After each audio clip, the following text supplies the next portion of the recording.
Well, thank you so much, everybody. It's a pleasure to be here. It's my first time ever at the European Lisp Conference or any European Lisp Conference. So I'm really happy to be here and share my thoughts. I'll come back to the slide in a minute. Just wanted to give you a little bit of a background of my background in Lisp. So it goes all the way back to 1991. When I first came to the United States to study with Dan Friedman. He was my PhD advisor. Dan Friedman, some of you may have heard the name, very famously known for the Little Lisper and all of his numerous contributions to Lisp over the years. He recently retired from Indiana University. But it was an honor to study with him, to get my doctorate from him. And from there, I went on to work at Xerox PARC with two other iconic names, Gregor Gonzalez, who you might have heard of. He was the creator of Portable Common Loops, or PCL as it's called. It's the implementation of CLOS that practically was running on almost every Lisp that was out there. And the roots of it are probably still in all the common Lisps that you guys use. So I had the honor of working with him and John Lamping, also famously known for the optimal lambda calculus. With the two of them, I was working on this new paradigm that Didier referred to was called aspect-oriented programming. And all of our early work and, obviously the research that we were doing came from, Lisp and Scheme and that whole culture. So anyway, that's a little bit about me. Ever since then, I have been using Lisp in various forms. I eventually ended up, from Xerox PARC, I ended up doing a series of startup companies. Currently president of Paper Culture, where I still continue to use Lisp. My favorite flavor is Racket, I will admit. But I have stuck with it for the last 34 years. So anyway, one of the things that got me into artificial intelligence about 12 years ago was a talk that I heard from Peter Lee, who was then at Microsoft. He was the CTO, I think, at the time. And he started talking about how deep learning is starting to become a very important thing in the field, and that's what got me into AI. And I started studying it very deeply, and I realized that the whole pedagogy of AI was completely messed up. The mathematics was too forbidding. Everything about it was so hard. So I decided to write a book with Dan Friedman called The Little Learner, and that came out a couple of years ago. It uses Scheme as the language of instruction and talks about how to develop deep learning from first principles. So it doesn't assume that you know anything more than a little bit of high school math. Okay, so that's how Lisp and AI sort of became somewhat of a passion of mine ever since then. Okay. What does this refer to? How many of you have seen the movies Back to the Future? I hope I see. There you go, quite a few hands. All the young ones haven't raised their hands, but I shall forgive them for that. Back to the Future, story of a person who goes back into 1955 from 1985, and then the whole story is about trying to get him back into 1985. Okay. And then from 1985 goes all the way to 2015, again, 30 years plus. So these are sort of important dates for us. And so I decided the theme of this was going to be Back to the Future and how Lisp was going to, it started in the age of AI. We're now in the age of the next age of AI. And what does Lisp sort of have? What role does it have to play here? Okay. That, of course, is me in a much more muscular form. But, all right. So in order to understand why Lisp was so dominant in the first age of AI, and really one of the reasons why 50, 60, 70 years later, we're still talking about Lisp, is because it was carried with a momentum in the 1960s, 70s, and 80s that led to a lot of innovation and development in the first age of AI. So it's sort of important to understand why Lisp dominated in the first age of AI. And for that, I have a little timeline. I hope you all can see it. It's rooted in logic, right? And logic is sort of this really venerated, one of the oldest disciplines of human philosophy or in human thought, where all the way starting with the Rig Veda and Aristotle and all of those people, they were trying to lay out the rules of thought and how thinking works and how you come to decisions and all of that, which sort of in the 19th century, 17th, 18th, 19th centuries, started to come together in the form of mathematics. So you started to see Boolean logic and predicate logic, and then of course the modern logicians, Russell, Whitehead, Church, Gödel, Turing, von Neumann. So by the time computers came around, the assumption was that, hey, we know how logic works. We know how humans think. We've got it all down pat. Right? That was sort of the going-in assumption. So we can, now sort of take this body of knowledge that we've built over centuries, and we can computerize it. We put it into programs, we make those programs work. If the hardware is good enough, we can figure out the software. Right? That was the sort of spirit in that time, and no one, of course, captures it better than John McCarthy. So this is a quote from him. So I'm not going to read the whole quote out, but I want to talk about how they thought about AI or intelligence in general. The idea was that there's a body of knowledge that you have in your head or whatever, right? And that's called the epistemological part, right? That's the knowledge that you have. And then you do something with that knowledge. You make decisions, you create content, you do whatever you want with that knowledge. And that's called the heuristic part.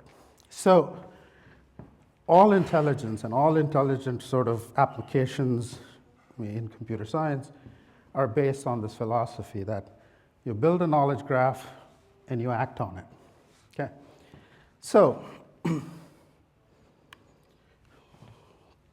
Lisp captures this perfectly. Okay? How, you ask me? First of all, let's look at how we build knowledge graphs in Lisp. Quote, cons, nil. And we're building these lists of symbolic knowledge rules. Right? And you can make them as complicated, as big as you want, with very few constructs, which is these three things. Right? So, great. I can build complex knowledge graphs. And I have a very simple computational framework to actually access this knowledge that I've put into my graph.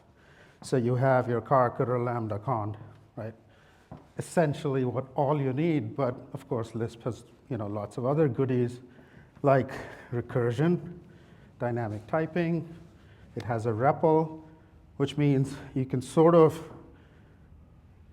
experiment with your knowledge graph. You can change it, you can modify it, you can update it, you can evolve your algorithms as you go along. You do a lot of things. So, Lisp was just the perfect vehicle for operating in this way of thinking, right? And that's what made it so successful in the early days of AI. And this is a little caveat here. Some of these graphs, the data from 45 years ago is a little hard to get, but I've tried my best to get as much as I could. So some of it is extrapolated. The shape is roughly right. Okay, so Lisp was very successful at capturing this. So when the 80s came around, computing was getting better, the hardware was getting better. the applications started to come together, both from, a lot of this funding was coming from DARPA, but even on the commercial side, there was a lot of activity. People were starting to invest in expert systems, and that's that sort of green line over there. Almost half the market was expert systems. So, so by 1987, the Lisp applications market was about $2.2 billion, roughly, give or take, right? To sort of put that in context in the sort of modern age, it's about $6.5 billion of today's dollars, okay? For reference, back then, Microsoft was doing $1.1 billion, $1.2 billion of MS-DOS business, and IBM PCs were about a $9 billion business. For today's reference, OpenAI, I think in 2024, is doing about $2.5, $3 billion. So you can imagine that the Lisp applications market was hugely successful by, even by today's standards. This was back in 1985, 87, right? So the Lisp side of the world was actually leading innovations in sort of numerous ways. First of all, there were real-world applications that people were excited about. They wanted more. They were demanding more of that. There was dedicated hardware. So people said, okay, if you want to run bigger systems, bigger expert systems, make decisions faster, we need to start building dedicated hardware. So you got things like the Lisp machines and hardware designed specifically to run Lisp. And then, obviously, because all the big thinkers were gravitating towards the whole Lisp side of the world, you had high-performance computing coming out of there. So anyone heard of connection machines? Right, there you go. So connection machines were made by a company called Thinking Machines, Inc. Danny Hillis was the founder of those, was that company. And in 1993, 5 out of the top 10 world's fastest supercomputers were coming from Thinking Machines, Inc. Right? So by no means, and they all ran this thing called Star Lisp, which is, again, another sort of great innovation, right? So if you came from the connectionist school of things, you're still dealing with Lisp, right? So, unlike sort of, you talk to a kid today, it's like, I work in Lisp, like, it's an old language, you guys, they sort of look down upon it in some ways.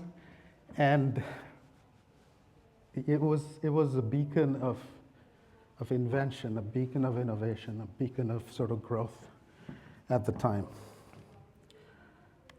right? So if you look at sort of, again, in terms of the market itself, about $500 million of hardware being sold at the time, which is, this is serious money, right? In today's money, it's about $3 billion, right? No, $1.5 billion. So, of course, so all my graphs stopped in 1987. Why do they stop at 1987? What was so bad about 1987? Cracks started to appear, okay? Interestingly enough, the cracks actually started to appear in the epistemology side of the world. These knowledge graphs that people were building were starting to get too hairy, too complicated, too hard to maintain. They weren't adaptive enough for what people were trying to do. If this side of the world had actually been successful, then the heuristic side would actually have been quite successful. Unfortunately, because this side wasn't working, nobody wanted to spend the money. So the hardware market just collapsed overnight. DARPA withdrew its funding, and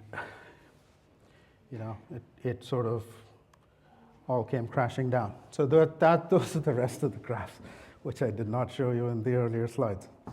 All right, look how rapidly it falls. And this is 1 decade. This is 1 decade. So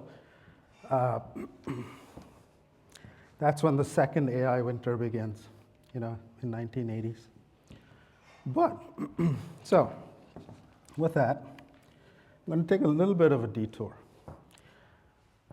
I'm going to talk about how the philosophy of epistemology and heuristics actually applies to the Lisp language itself.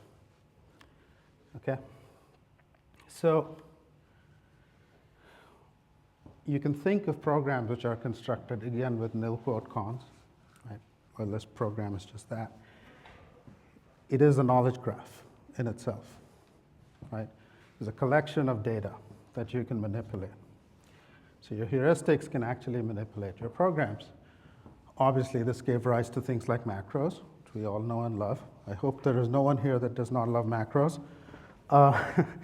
Eval, compile, we saw a beautiful example with Colton yesterday where, the same philosophy that, I have my program graph, I can do things with it. And, we saw a great example of how that comes together. So, and I call this Lisp intelligence, right? It's the intelligence that embedded inside Lisp. It's the same philosophy. Symbolics genera. Who here has heard these 2 words? Wow, good, like that. Symbolics genera. If you've never had the pleasure of using a symbolics Lisp machine, I feel bad for you. It is available to use on Linux these days, so go ahead and try it. It will be worth your time. Symbolics genera took this to another level.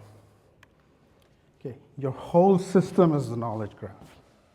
And when I mean the whole system, I mean the whole system, right down to the objects in the operating system until you hit the hardware level. Every single thing was an object in your knowledge graph that you can grab a hold of, you can modify, you can put a generic function on it, you can make it behave differently, you do whatever you want it. Okay. It was a beautiful system. It's the best thing I've ever worked on, ever. Nothing since then has even come close. Okay? The heuristics on it was just unbelievable, right? The whole, you could get a REPL on anything, you could examine anything, you could get the documentation for it, you could look at the source code. One of the Redditors, whose name I forgot, unfortunately, to capture, said it beautifully. You can metadot all the way down to the hardware, right? Anyone here does not know what metadot means? Metadot is the Emacs command to go into the definition of something, okay? So metadot all the way down to the hardware. It's a beautiful thing to have, and I encourage you to go and play with genera when you get a chance. But this theme here is important. I'll come back to it. Being able to metadot all the way down to the hardware is important in more ways than one. Okay. All right, coming back to our timeline. So it's 1985. Aristotle is giving away, the baton to Gauss here. So we're going from logic to statistics, which is sort of the story of modern AI. Okay, so let's look at another timeline here. Our focus again is 1985. So we're back, we were in 1955, we're back in 1985. Okay, so the world of statistics sort of begins with Blaise Pascal and Fermat and Gauss and Laplace and Bayes, all these people who did all the early work in probability theory and statistics. Their work, obviously lots of other people worked on it. Computing begins in 1940. Obviously people start trying to apply statistics and writing programs that are doing statistical calculations. Things like Bayesian inferencing, those things sort of start making it into expert systems, actually. So expert systems used to have some sort of Bayesian inference built into their heuristics, which was all great, right? Mid-1980s, Lisp is, the Lisp winter has begun, the AI winter has begun, but two big innovations start happening right around that time. Oh, I should point out one more thing. 1958, McCulloch and Pitts, they come up with neural networks. Okay, so in some ways, actually, neural networks and Lisp sort of invented about the same time, right? Lisp somehow, the Lisp and that sort of epistemology heuristics way of thinking about the world quickly got everybody's attention. It grew a lot. Neural networks, people were there. They were working on them slowly. And then it sort of all came together in 1986 when backpropagation got invented. And you could now start training bigger neural networks. Of course, at that point, the computing hardware wasn't really sufficient, so these neural networks were still small, especially by today's comparison. The other thing that got invented around the same time, convolutional neural networks. You may have heard this term. This is what enables a lot of the vision-based applications, so anything that deals with vision, images, video, they tend to rely a lot on CNNs. Another interesting development in the mid-80s is the availability of libraries, right? BLAS, anybody heard of BLAS? There you go. BLAS first came out, I think, 1979. Similarly, SAS, statistical libraries. So things are sort of starting to gather momentum until you get to the 1990s, where you now have LAPACK, which is, again, was built up on top of BLAS for linear algebra solvers. You start to get Python. Python was, I think, proposed in 1989 first. And obviously, people got excited about Python. And NumPy came out, SciPy came out in the 90s. These are all the numerical libraries that people were starting to use. The idea of support vector machines, which is machine learning but not deep learning, SVMs, hidden Markov models, all of those things came out in the 90s. And fast forward to 2007. Okay. Two major developments.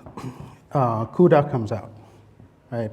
So people started to realize, all right, GPUs can be used for more things than playing Doom. CUDA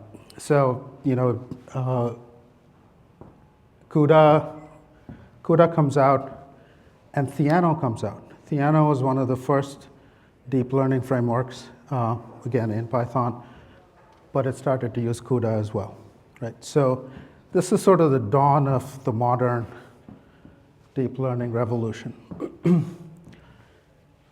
The other big sort of milestone there is AlexNet.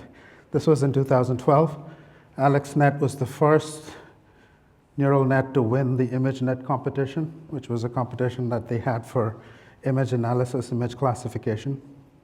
And this was written entirely with deep learning. So it was a neural network winning the image classification contest. Okay. And that just changed the game. So 2012 was that's when I got interested in AI because everybody was talking about it. Okay. So that's how statistical intelligence came out. And you can look at it in slightly different terms, but in the same philosophy, which is what is the epistemology of statistical AI? Statistical AI is you're training these neural networks, you're building these complicated tensors or matrices effectively. You're doing these complicated neural network designs. So essentially, your knowledge is now encoded in these numbers. It's not a clean knowledge graph. You can't car and CUDA into it. there's no pieces you can grab and say, oh, this means that, I have to catch a train tomorrow. You can't pinpoint things over there. There's no cons. You can't cons on a new piece of knowledge onto your knowledge representation. You have to retrain your neural network. You have to do a gradient descent on it. So it's a lot more complicated. Now, heuristics, for the same reason, now rely on inference and sampling. So you're looking at this probability distribution. You're saying, okay, does this value belong in this probability distribution? Or you're saying, can I generate a value that belongs to this probability distribution? So, you now need linear algebra libraries, you need GPUs, and you need a convenient language to do it all in, which in this case happens to be Python. But it's just for the bindings, really. Okay. So essentially, in statistical intelligence, the tooling is very complex. It's extremely complex. You need these high-performance libraries. You need, a very deep understanding of the mathematics, and really, it's sort of independent of language. People use Python because it was around, it was convenient, it was easy to use, it had all the bindings necessary. But Python itself doesn't run these things. These things are all run by these high-performance libraries. So the actual intelligence is somewhat independent of the language itself. Okay? But it's a different game, right? Epistemologically, it's a black box, right? You don't really know what's going on inside. The probability distribution is what it is. It's not explainable. This is what people will say, look, modern AI is not explainable. Some people will call it a statistical parrot. You may have heard those somewhat derogatory terms. A lot of the old AI practitioners don't like the fact that it's not explainable. You can't get your hands on the knowledge graph. So there's also the reasons why you get hallucinations, right? Your probability distribution is an approximation of your real world actual set of the actual probability distribution itself. So you get errors, you get hallucinations. And the heuristics only work by experimentation. So the only thing you can do with a black box, you can poke on it, you can beat on it and say, okay, what does it do when I give it this? And you get an answer back and you can do something with it. Right? So this gives rise to things like prompt engineering and agentic AI, and these are all the terms that you guys are hearing in the modern day. But it's really, it's like you're just throwing things against this black box and trying to figure out what's inside and how it works. Most importantly, there's no need for Lisp's epistemology. Right? You don't need to build a knowledge graph explicitly. So what happens is Lisp is just another candidate from a wide range of choices. Okay? Because all you're doing is trying to connect with these black boxes through whatever libraries, et cetera, APIs now. So that's where that leaves us. Okay, so this is the status of Lisp in this current sort of world of AI, that it's a language choice that we have. I'm sure everybody in this room would prefer to use Lisp, and versus any of the other names that are on the screen here, but the reality is that Lisp is nowhere. Okay. This is a chart of GitHub repositories that have been updated since 2024, 1st January 2024. And I've compared it with sort of two other contenders, Python and C and C++. And I've taken 3 sort of sample Lisps that. So we're 2 or 3 orders of magnitude behind in usage. Okay, I don't think we care about that. We use Lisp because we love it and other people may not, but. What's the difference between that one and that one? Oh, sorry, yeah, good point. This is all repositories. This is only AI repositories. So, I should have clarified that. So, okay. On the other hand, Lisp is everywhere. The heuristic tools of Lisp inspire everything that's around us today, with the exception of C and C++. Java, invented by James Gosling and popularized by Guy Steele, two shining icons from the Lisp world. Right? JavaScript, Brendan Eich actually wrote that as a scheme interpreter first. And as the story goes, the marketing people forced him to change the syntax to the ugliness that JavaScript is. Python, Guido van Rossum has said in many places, Lisp was one of his inspirations. Ruby, Lisp was one of its inspirations. Every other functional language that's out there traces its roots back to Lisp. And the methodology of Lisp, of interactive development, garbage collection, the ability to sort of have recursive data structures and do functional programming on these things. So in reality, Lisp is everywhere. What is missing is the knowledge graph and program equivalence. Right? None of these other languages actually treat their program as a knowledge graph. There are some lame attempts, I will say, but they're horrible to use. I don't know if any one of you has tried to write a Scala macro ever. So there are some lame attempts at it.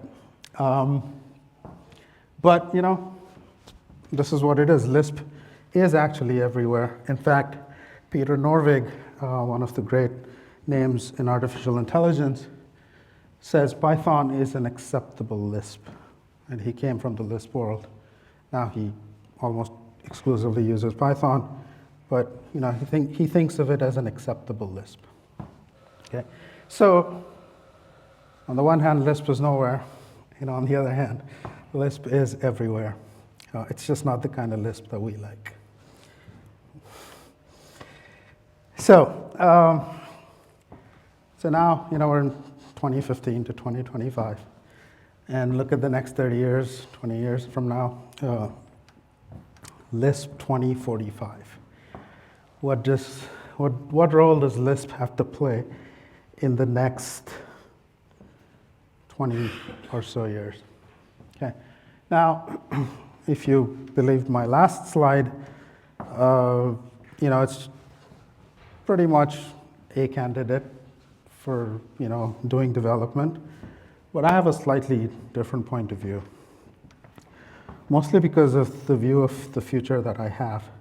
So everything that you saw until now is, how should I say? It's history, it's facts. It's my interpretation of the facts, but there's very little controversy in there. My next set of slides are much more controversial because I'm trying to predict the future, and I have certain opinions on it. Some of you are going to hate everything I say. Some of you are going to love everything I say. I hope there is no one in the middle saying, whatever place you land up, my hope is that I will make you think. All right? With that caveat, let me show you the scariest graph I have seen in a very long time, or in my entire career, I would say. Okay? This is hires per month by the top companies in Silicon Valley. US, you could say, mostly Silicon Valley. Since 2011, they hire roughly 1,000, 2,000, 3,000 people per month. It's a growing industry. Late 2022, ChatGPT comes out. Look at the steep fall. We first go negative. In early 2024, we're negative, okay? Which means we're actually net losing people in this business. And then it sort of slowly climbs up in 2025. We're now at 0, which means as an industry, software development has essentially stopped growing. Okay. Very small amount of data for 2025 to conclude what I'm saying, but there's also anecdotal things that people are saying. Facebook is saying 20 to 30% of my code is written by AI. Same thing, Microsoft is saying the same thing. Smaller companies are coming out and saying, we're not hiring any more software engineers. I expect you to use AI to do more work. So it's only one reaction that you can have to this, which is that. Okay? It's a scary, scary proposition that we're walking into. We're all software developers here. Right? This is the world we're walking into. The message is very clear. We don't need skilled coders anymore. Most of those 3,000 hires per month that have happened in the last 15, 16 years, they were filling very narrow slots in the development cycle, skilled coders, as we call them. Right? The message is that we don't need skilled coders anymore because I have Claude AI, I have Cursor, I have Replit, I have Bolt. If you've not heard these names, we'll have a discussion later on. But essentially, the idea is that AI is going to be writing a lot of the code. So then you might think, oh, great. All right, so I don't have a job in the traditional software development cycle. Maybe I train myself on AI tools, and then I'll go find AI companies and go work for them, right? Does not work. Future employers. Okay, I put that in quotes because they're not employers. As of 2025, there are 12 billion-dollar unicorns, right? 12 unicorns, billion-dollar companies that have less than 50 employees. Think about that. Okay, you're valued at $1 billion, and you have less than 50 employees. About half of them are not engineers, typically, as it happens. Right? So, if you look at Y Combinator, which is the startup incubator you guys might have heard of, not the Y Combinator that Lispers know. The startup incubator has now started asking for companies where you don't need a technology guy in your startup.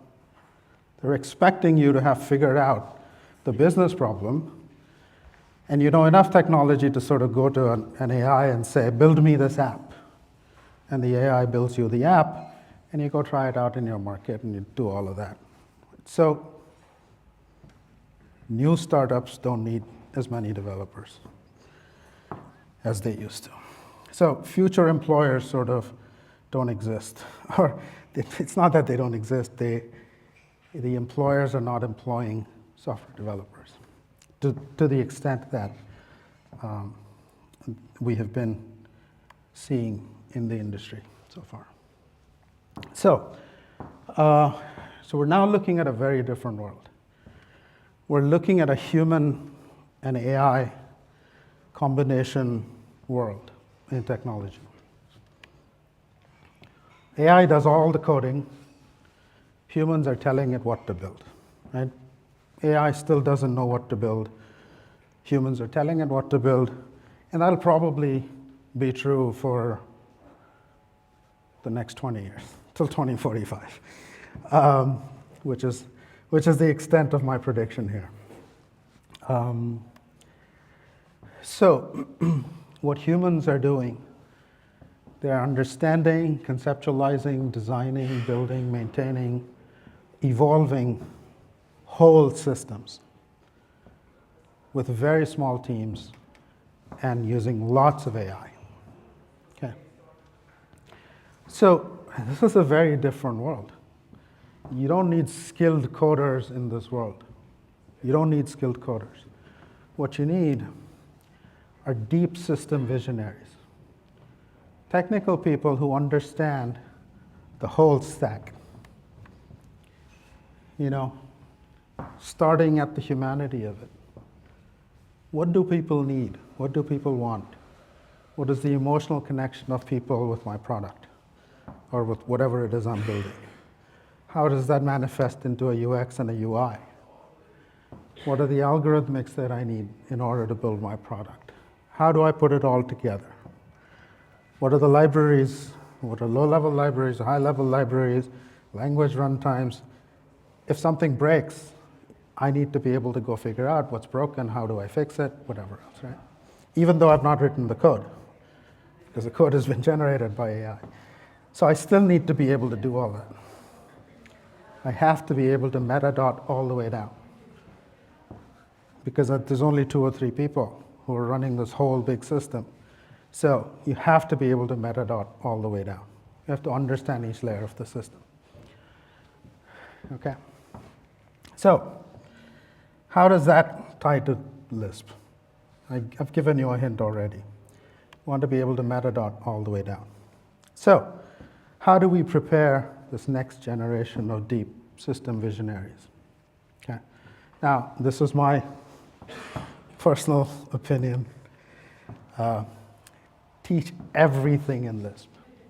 Okay? Why Lisp? Okay. Let me take a slight detour here. If you look at the field of mathematics, lots of different subfields. You know, you have topology, you have linear algebra, you have all calculus, you have all of these things. They all share a notation. Right? They're all based on the same notation of either set theory or category theory, you know, however you want to think about it. In mathematics, you can always metadot all the way down to set theory, whatever your math is. You can metadot. Okay, this is the set theory that applies to whatever it is that I'm working with. Okay. There's only one equivalent in computer science that I know of that has the ability to meet the abstraction at the level you need to meet it at. And that's Lisp. It's the only notation that I know of that can work at every single level, from bottom to top, right? Otherwise, if you look at computer science today, it's a hodgepodge of notations. I got to know 100 different things before I, you know, even begin to understand a certain field, right? I have all this arcania, as I call it, all this arcania that you have to learn, and a small amount of, you know, things from first principles, and all this arcania in order to make it work. By teaching everything in Lisp, you can focus people on a common notation across any field in computer science. Focus them on first principles, on the basic principles of whatever field it is that they're looking at. You're not fighting notation, you're not fighting semantics. Everything is dealt with at the level it needs to be dealt with. So, you're essentially training this new generation of people on being able to metadot all the way down. Okay? And any academics in the room here? All right, so my appeal to you guys, go back and change your departments. Go back and tell your departments, look, what we're preparing our students for the future has completely changed. It really has. In the last 6 months, it has completely changed.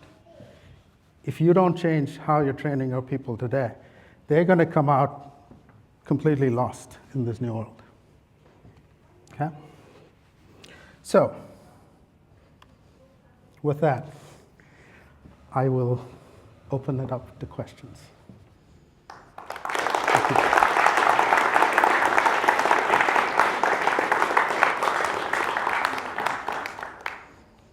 Thank you very much for this really enlightening talk. I'm sure we're going to have a lot of questions in the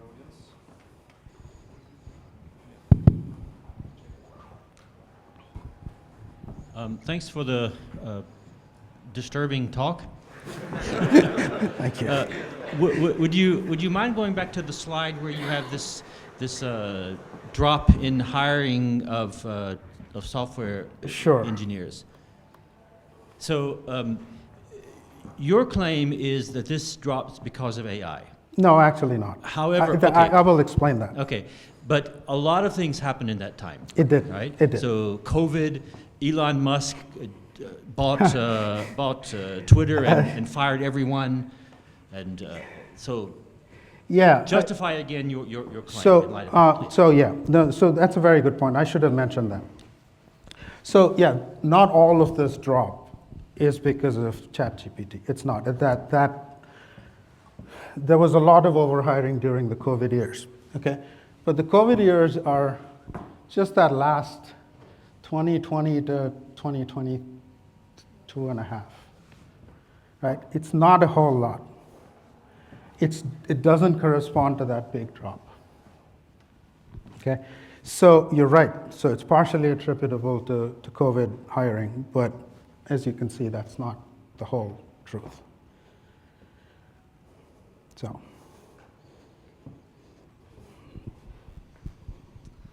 Hi, so in one of the early slides you had something that said the first coming of AI.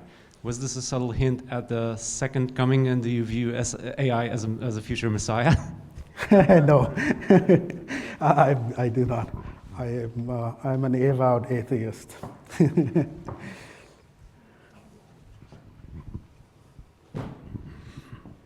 Yeah, so thanks for this really inspiring talk. So I was wondering about this idea that you brought forward about teach everything in Lisp. So I really like this idea.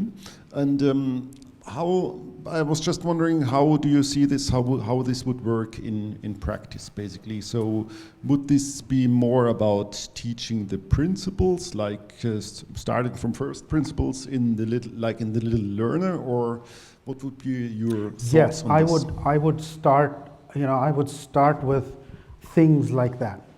Because, like I said, take any field in computer science. There's principles and there's arcana, right? And all the arcana is taken care of by AI now. The AI is going to generate all the code. So the only thing the human needs to know is, how does it actually work, right? What are the first principles of it, right? And I think once you start focusing your training, your pedagogy, you're producing people who understand that, okay, I understand the first principle, I understand the principles of this field, and I can have AI do all the work for me. That is the mindset that we need to have in people. And I think Lisp is a great way to do that. Yeah, thanks. Anurag, thank you for the presentation. I wanted also to address this point of teaching in Lisp. I think there's... Can you speak up a little? I can't yes. hear you very So well. there is, I think, a number of people here who have this experience of teaching, and especially trying to introduce Lisp in that process. And I also have this experience to some extent. And I would say that the main issue now, and it will go on for a long time, probably until maybe some drastic change in principles of teaching will be implemented, is that the principle of least common denominator. Yes, because now, if you come to a university and you start teaching, everyone expects, every student expects that, okay, Python is the lingua franca. So if you want to explain algorithms, you want to explain some AI, if you want to explain anything, maybe not hardware, because Python doesn't go there, but if it were to go there, then it would. So they expect Python, and why? Because Python is simple, accessible, yeah, for everyone, not for the thinkers, But for these people who come there as they want to learn coding, this coders, skilled coder. skilled coders, yeah, and that's maybe the majority of the students, 95%, 90% of the students everywhere, I guess, maybe apart from some very top niche universities. Or something. I'm not sure, but I guess this is what's happening everywhere. And that's why universities, they cater to the students. They want to have mass, teach in mass, not teach the thinkers, but teach those coders. And so that's why the whole system is skewed towards this least common denominator. And that's why these things like Lisp and other brilliant ideas, they don't get the place they deserve in academia, although they could have it. So what's your take on this? How would you approach my take again on this is a little controversial. So I completely agree with you. Universities over the past 15, 20 years, they catered to the demand, okay, of the skilled coder, right? And fair enough, right? People coming into computer science, they were like, I want to build a career in the industry. I need to have industry relevant skills. Industry is demanding industry relevant skills. Well, guess what? That's gone. The industry doesn't want skilled coders anymore. So universities are going to have to rethink their strategy of how to produce what the industry wants, which is these deep system visionaries. Right? You're not producing skilled coders anymore. So what does a deep system visionary look like? And that's my proposal for it. So. The internet is quite busy discussing in meantime. Georgie maybe showed a tweet chat, and I have fished for one question over there. Related to the whole talk and the idea, won't this lead... Can you please speak up? I can't hear you. Yes, sorry. There is one question from the internet regarding the whole talk and the idea. Won't this lead to stagnation at our current technology level, if correct? Stagnation or even regression? I don't think so. I don't think so. In fact, I think quite the opposite. Because now there is so much room for rapid redoing of things. You get an idea, you can get it implemented and tested, in a coffee shop while you're buying a cappuccino, right? It's literally that quick. You're sort of iterating on ideas very, very quickly. So in fact, I think if anything, the pace of innovation is going to really increase. And again, if you're producing deep system visionaries, the deep system visionaries are going to be visionary. They're going to be imagining new things. They have to understand humanity. That's sort of very important. They have to sort of be able to relate their efforts back to what humans need. So I sort of feel like it'll be the opposite. Okay. There is still time for many questions, so I'm going to go to the other side of the room very slowly so that I can shamelessly keep the mic for myself and ask 2 questions. Okay.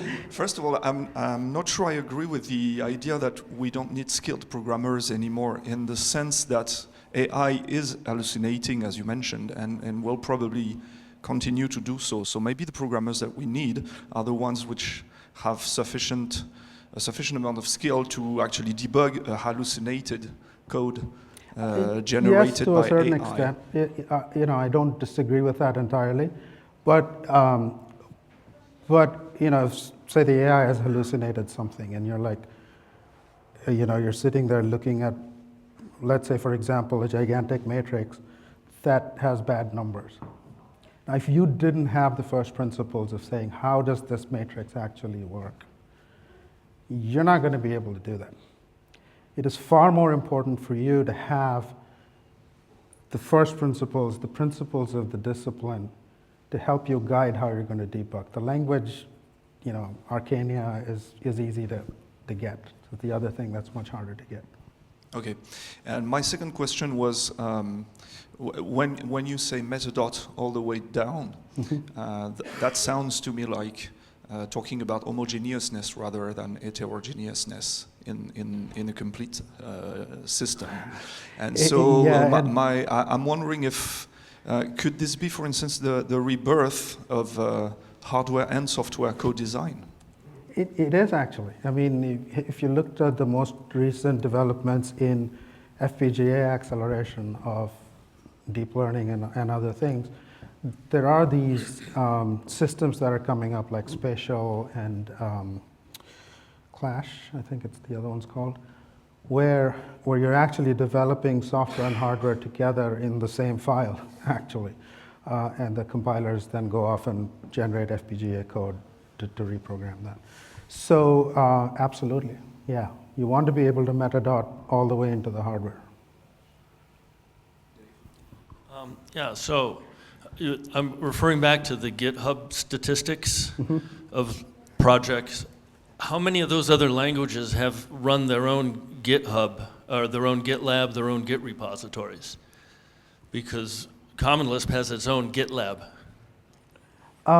Yeah, so no, this was only GitHub. The data I collected was only GitHub. Common Lisp Common Lisp has been hosting code repository for more than 30 years. How many of the other languages have been hosting their own repositories continually? I share that. I mean, obviously, that will change my numbers a little bit, but it's not going to change the order of magnitude. Yet. Well, and anyway, I think that one of the things for the Common Lisp GitLab is we should be mirroring everything at GitHub just for visibility for exactly these kind of things. So it's a good reminder and wake-up call. Yes. Thanks for that. There's one from Hal, one from Luke first, and then Charles. Okay, so my question is actually to everyone. There is one point of program I wanted to propose during today's hackathon, which is actually some kind of a workshop or a meeting teaching Lisp in 2025. And I wonder how many people would be interested in anything like that. Hands up, please, maybe.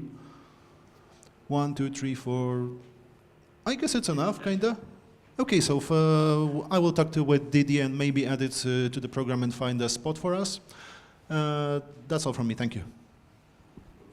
Yeah, so I wonder if, as Lispers, we're heading into a little bit of an identity crisis here, where one of the defining social characteristics of Lisp is feeling very under-resourced compared with everything else. It used to be that we looked back at the 80s and the Symbolics era, and they had all the resources. We don't have it now.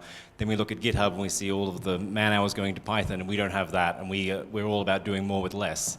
But if we're coming into an era where we can just do those things ourselves when code is cheap, and we can spin up an AI and say, please port the Python ecosystem to Lisp, please fill out the blanks in my genera, then how do we need to think coming into this era?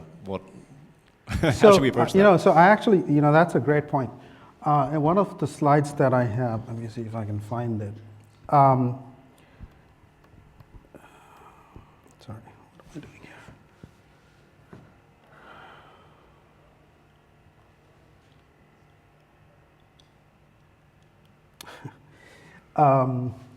Can you switch me back to my thing here?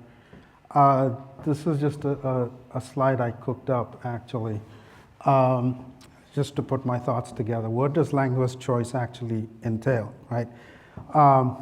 This is sort of typically the order of priority today if you're going to select a language. And you look at the ecosystem, you look at the talent that's available, you look at the context in which you're working. So if you have to write a browser front end, JavaScript is really sort of the context that you want to work in. You look at the tooling, how easy is this to build and deploy with. Finally, you have designer bias, right? So that pretty much determines the choice of language that you have.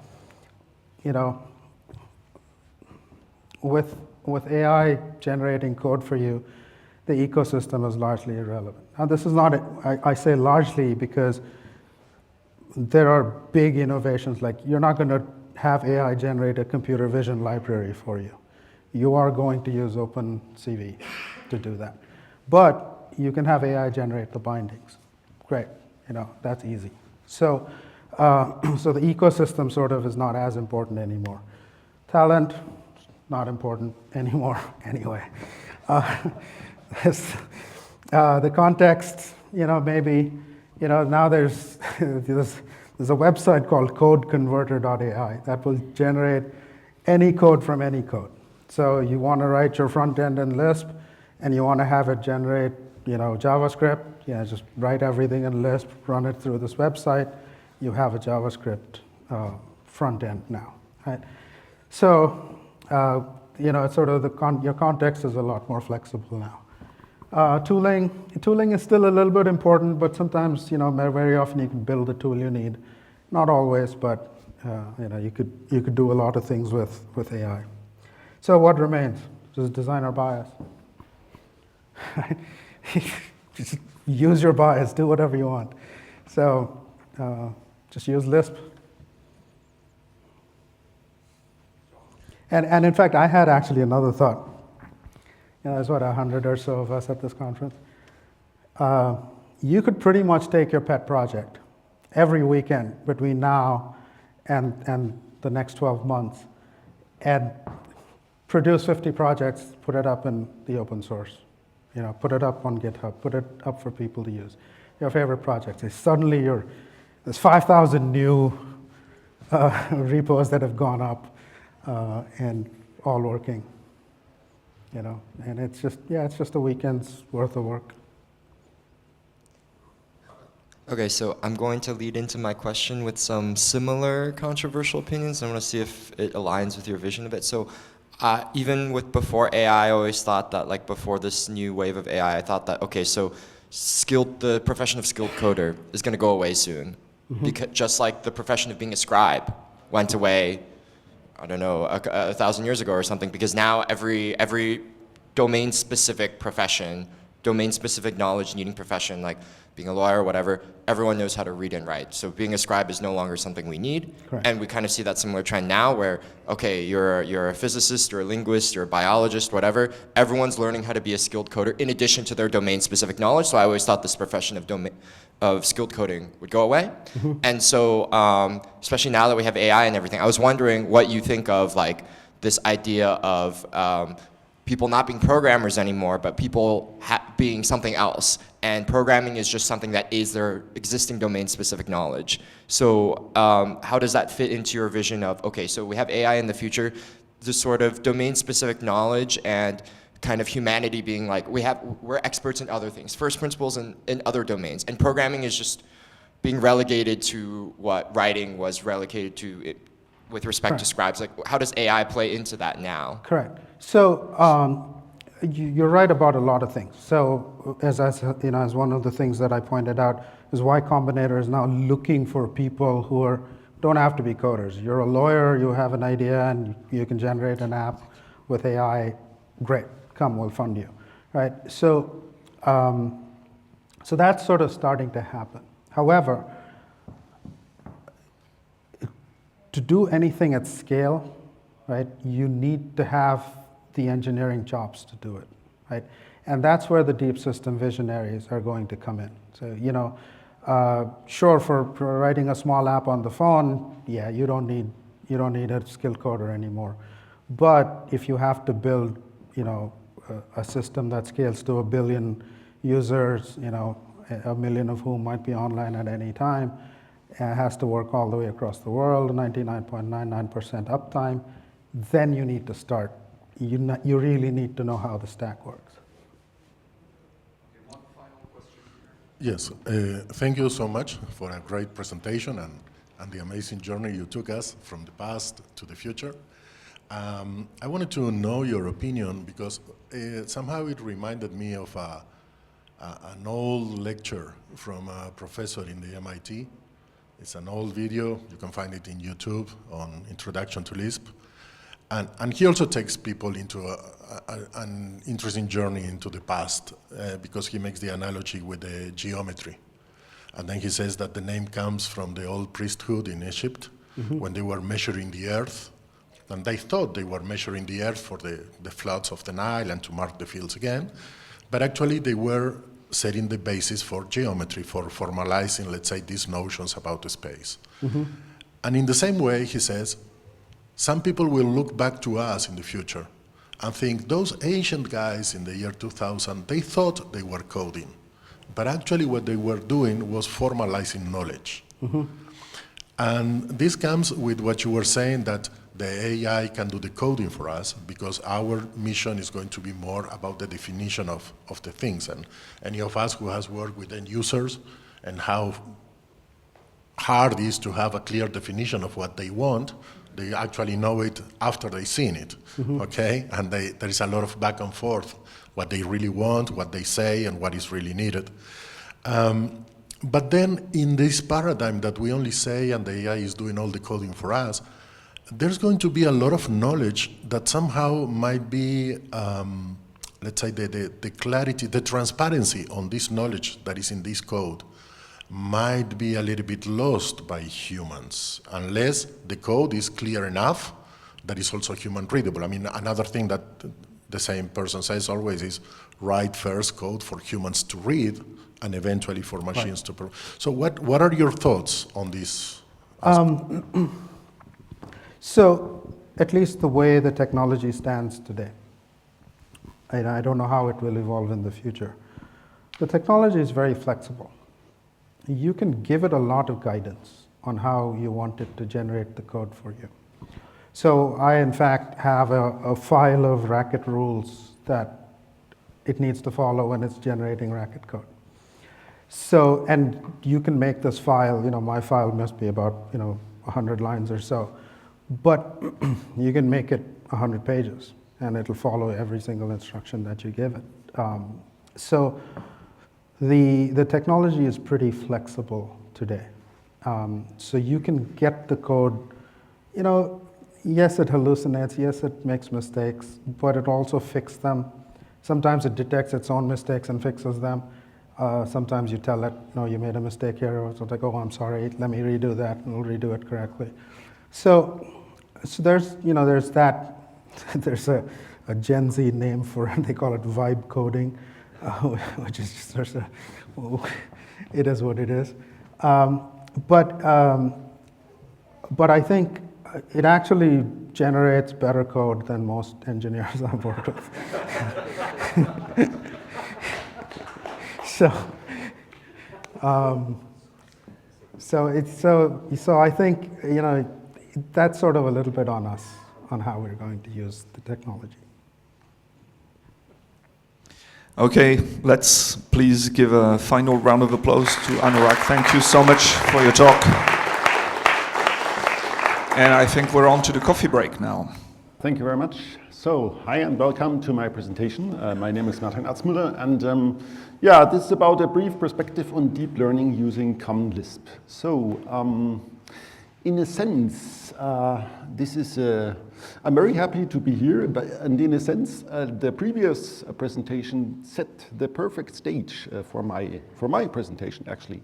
And I will refer to this. I will try to refer to this as many times as possible, actually. Because here, actually, in the title, so it's about a brief perspective, okay, on deep learning using Common Lisp. So it's also about making this connection, right? So we learned a little bit about epistemology and heuristics. And in a sense, you could also say, this is about explicit knowledge representation in terms of knowledge graphs or ontologies or whatever you like to call this. This was also in the previous presentation, and how you can actually connect this to deep learning. One thing that is also quite similar, so I wanted to, for some preliminaries, I wanted to start with that, because my initial motivation was actually using Common Lisp in teaching, right? So here I think this idea of having these first principles in there is very important, because the students that attend the courses, they should not, I would say they shouldn't really learn a specific language to do some task, because they should be, in a sense, agnostic of a language, but understand about the principles that are going on. Because, of course, right now they can also use AI to generate code, and then, in a sense, they also need to understand this and how to fix this in different parts, but this is the important thing there. So far, I've been using Lisp, for example, in my database systems course, where I'm using it as an embedded language, so for SQL, but also specifically as a domain-specific language, because this is, I think, also one domain where Lisp excels, so that you can have domain-specific languages. You all know this. You can program macros, and then you have everything in the language, in the system by itself. And so, for example, I'm using this for relational algebra and data look. So this is like, we will see more of this later, but this is also one of these foundational things. I'm also teaching a course that is called Knowledge-Based Systems, and this comes back to the old days of AI in a sense. So when we have knowledge representation and reasoning, like explicit knowledge representation, we are using some simple, let's say, classic expert systems. So if you go to the University of Texas FTP server, for example, you will be able to find this expert system that is called tmysyn. So it's a really, really old one, and you can run it using Lisp. But there are also some newer approaches there. So if you think about description logics and OWL, so there's Razor there, and in the future, so from this symbolic side, there will also be something about planning. I think the SHOP3 system, so the planner, I think was at ELS at 2019 or so. Yeah, but this is also one classic example. Now, for some excursions, before we go into the details of deep learning, so actually for my database systems course, I have this package called CLDDB.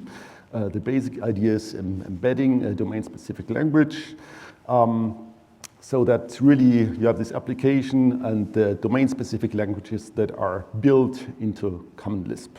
And then this is about one DSL is about relational algebra. Then you have different operators, so you work with relations, sets of tuples.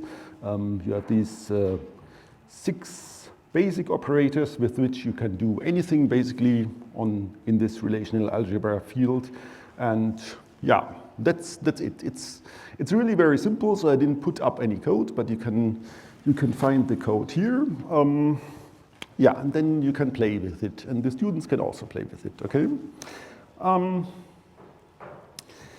As a very simple example, so this is an example taken from my course. So first we define a schema for professors and a schema for a course. For professors, there's something like personal number, name, rank, room, and so on. For a course, you have a number, title, the semester credit hours, and who teaches the course. So it's all very simple, right? And then you have this simple formalization in this DSL, so def relation, and then you can just apply relational algebra. So you do something like a project operation. So this is that on the top. So if you want to find all title of courses having less than 4 semester credit hours, you would project on a title and do some selection on this course relation. So this is very simple. You get this output, and then there's also this, let's say, this abbreviated form. So it starts with a set difference, and then you have this P for projection, and S for selection, X is for the Cartesian product. And yeah, you find all the names of all the professors that don't teach a course or do not teach any courses. Yeah. So this DSL is actually very accessible in usage as well.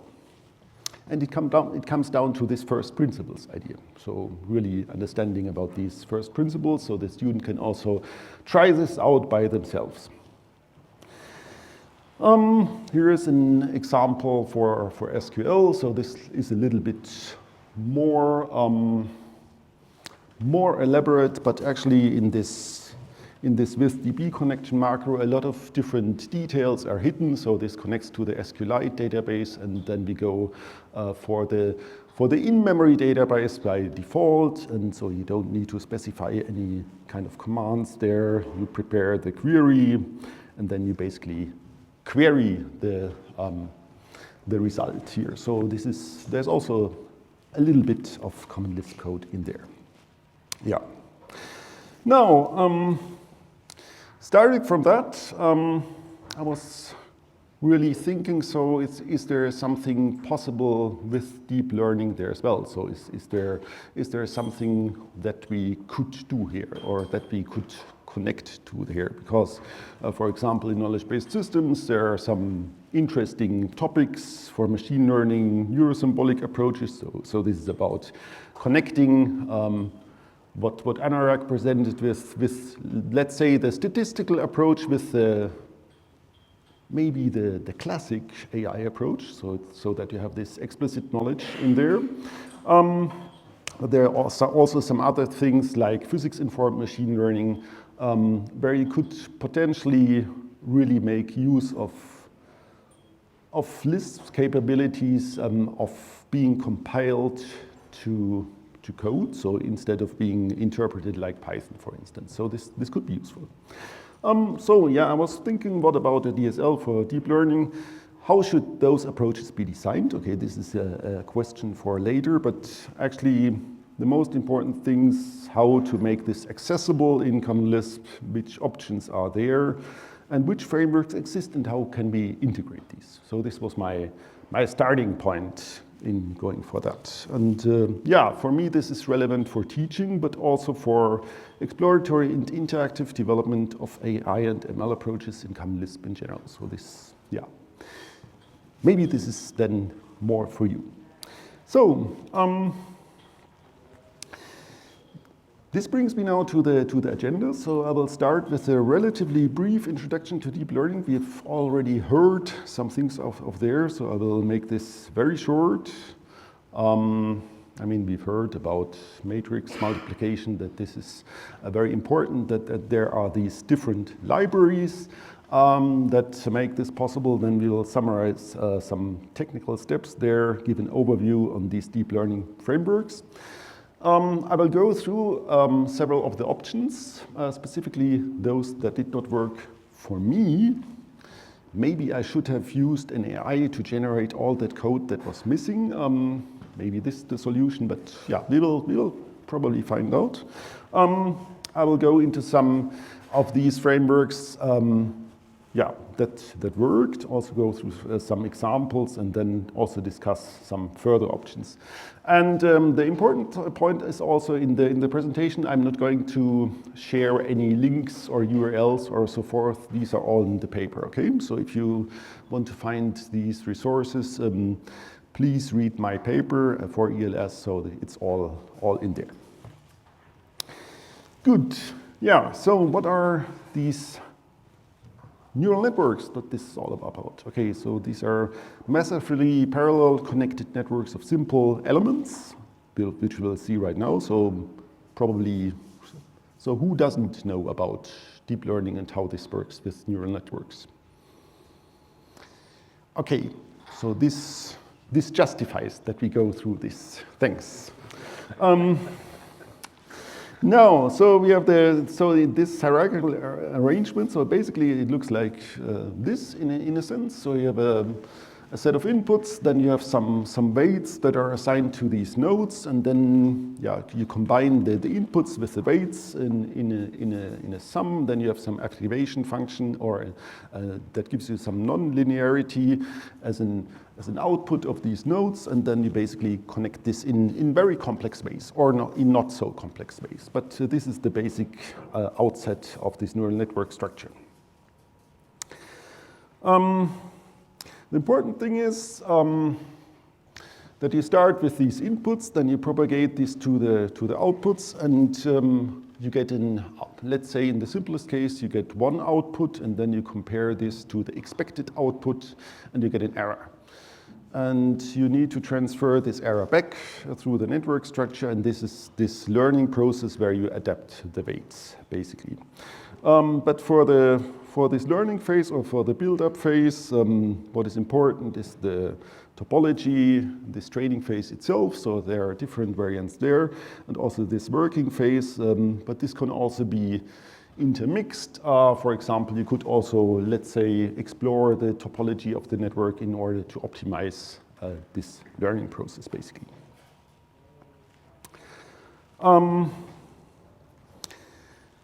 Yeah, to sum up here, so you have these very simple building blocks. You have different algorithms that you need to take care about. Nonlinearity is crucial so that you can model these complex relationships. And for these key implementation components, this was also to some extent already mentioned in Anurag's talk. So you have these tensors and linear algebra. So that's where the libraries come in, right? So you have this BLAS and Open BLAS libraries, and then you have NumPy, which really gives Python the power to do this very efficiently because it can connect to these libraries very efficiently. I mean, for Common Lisp, for example, there are also bindings to this BLAS library, so in various forms.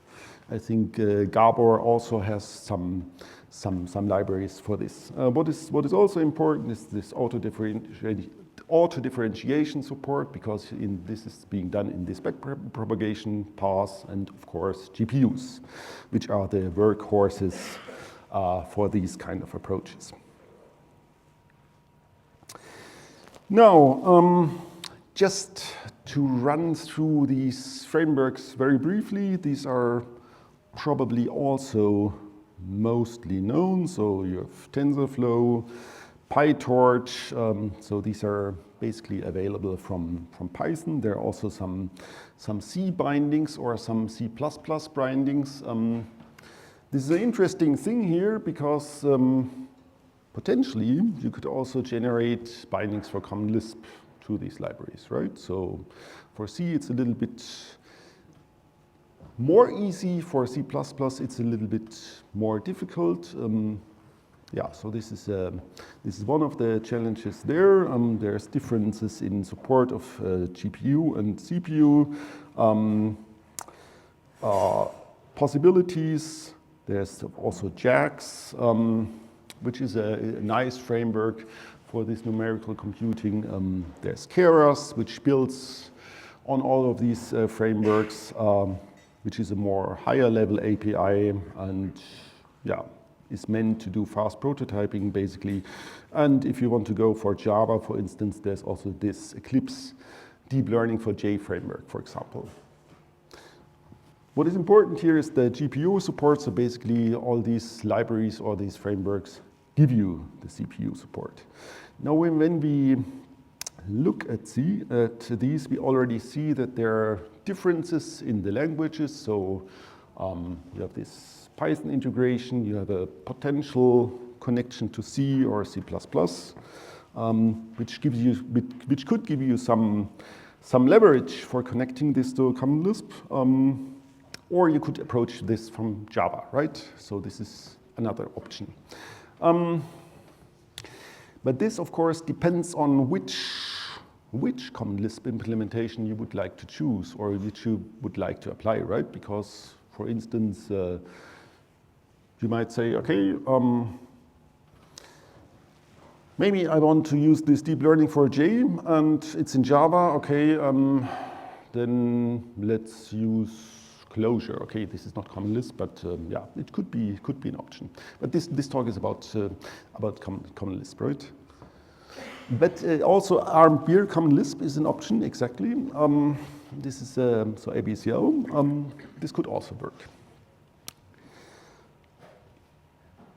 So for the potential frameworks that I checked, basically, so TensorFlow with Python and C interface, with PyTorch, this also in Python, there's a limited C++ interface, JAX, Python, Keras in Python, Eclipse, deep learning for J in Java. And then in Common Lisp there are, so if you search for this, there are actually a lot of libraries. There are in different statuses of evolution, I would say. So some are well tested and well documented. One of these examples is actually MGL by Gabor. So this is really well documented. I think this is a really good example of how this is done. Then there are some libraries, so just to mention this, so PetaLisp, this is also a very interesting framework. And there was an implementation of using PetaLisp for machine learning. Some time ago, it was a master thesis. But it's, I would say it connects to an old state or to an older version of PetaLisp. So it's not really running anymore, but maybe it could be useful for getting some ideas there. Then there's some framework there. This is also in brackets, so we won't mention this too much. This is called CL-WAFI2. So if you go to GitHub and Google this, you will find this. It's a very interesting idea, but it's currently stopped and archived, so not pursued any further. There's Kayton. I will come back to that at the very end. And of course, there are all these Python-based options. So if you go back to these frameworks, which we can connect to, using Py4CL, Py4CL2, and so forth.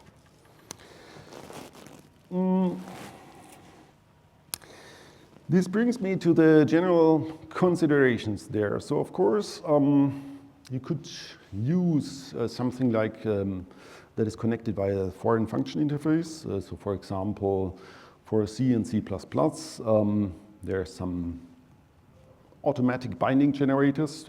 So I didn't try out the AI here, so I tried these tools. Okay, so this is one of the options. There are also some projects on GitHub that have some predefined bindings generated there, which could give you some leverage for accessing these kind of tools. And of course, there's an option for accessing Python.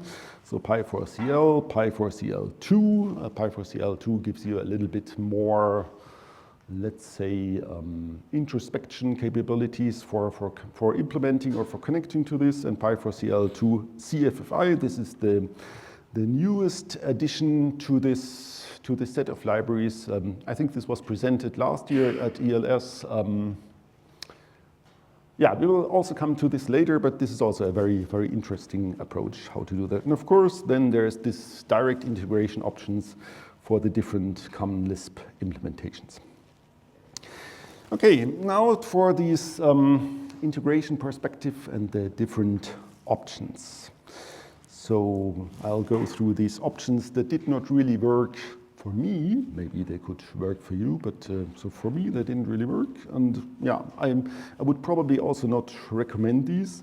And then we will go through some of these frameworks and some examples. So just to demonstrate this a bit. And then some further options that might be interesting. So in my view, so this belongs to the options that did not really work. In my view, these FFI bindings or the CFFI bindings, so you access some library through the foreign function interface, is interesting in general. Why?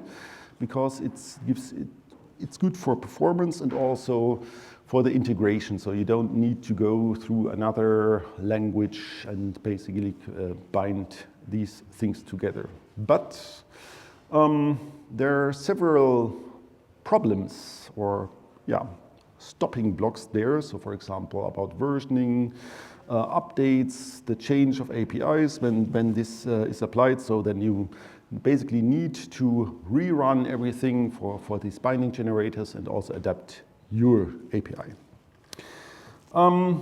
Then you have similar considerations if you think about implementations that allow access to C or C++. So for example, there's this embedded common Lisp or CLASP. I think CLASP gives you access to C++, but still there's, you don't win so much compared to this FFI generated things. And of course, the question is also how does it compare in performance, for example, to a Lisp system like SBCL in that respect? However,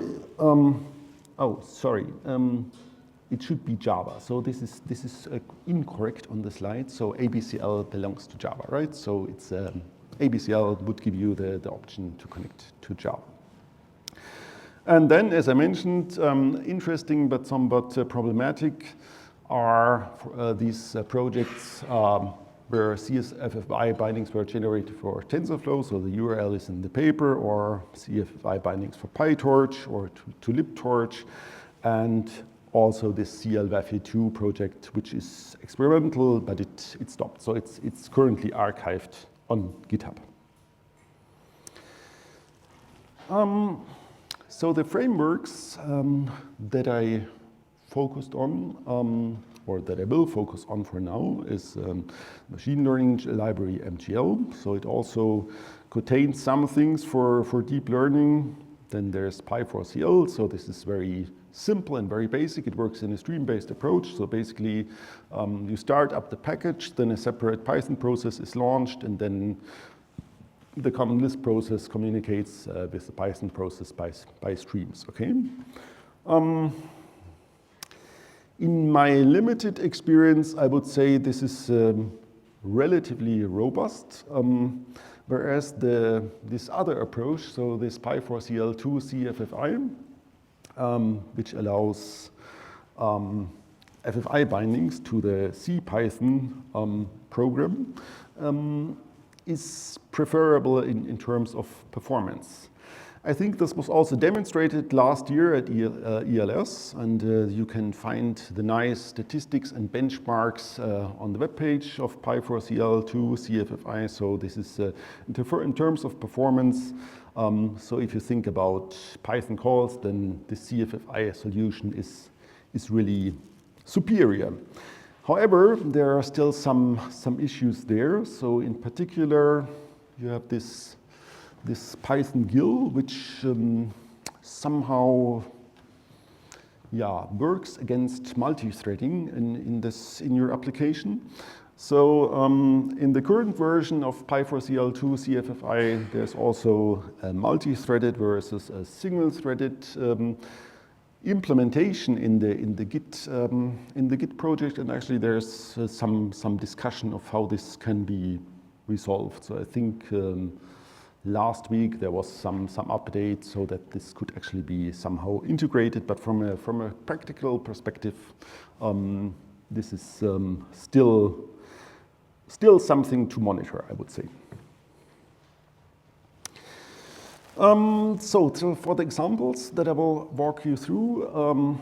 briefly walk you through, is it's a classic task. It's from MNIST. This is a classic sample task as a benchmark for machine learning neural networks. Basically, this concerns image recognition, and the task is to recognize handwritten digits, and then you can download the file, so the data file. These are 28 times 28 pixels. You need to split this up into training and test images. And then, for example, the classic approaches are a multi-layer perceptron or convolutional neural network. So this is really a classic data set where a lot of benchmarks have been run. We start with MGL. MGL is, compared to these other libraries, is a little bit older. But it provides I would say the classic and most foundational networks. So in particular, this feed-forward multi-layer perceptron, which is good as a basic model, as well as recurrent neural networks. And then in the package, there are also some specialities, I would say, which are also quite interesting. So there's Boltzmann machines, but also Gaussian process, which you can also use for that. But I would say from an application perspective, the top one, so this feed-forward neural network and the recurrent neural network, are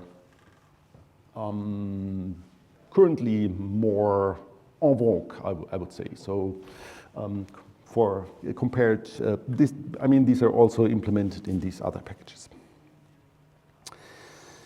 Okay, how does this look like?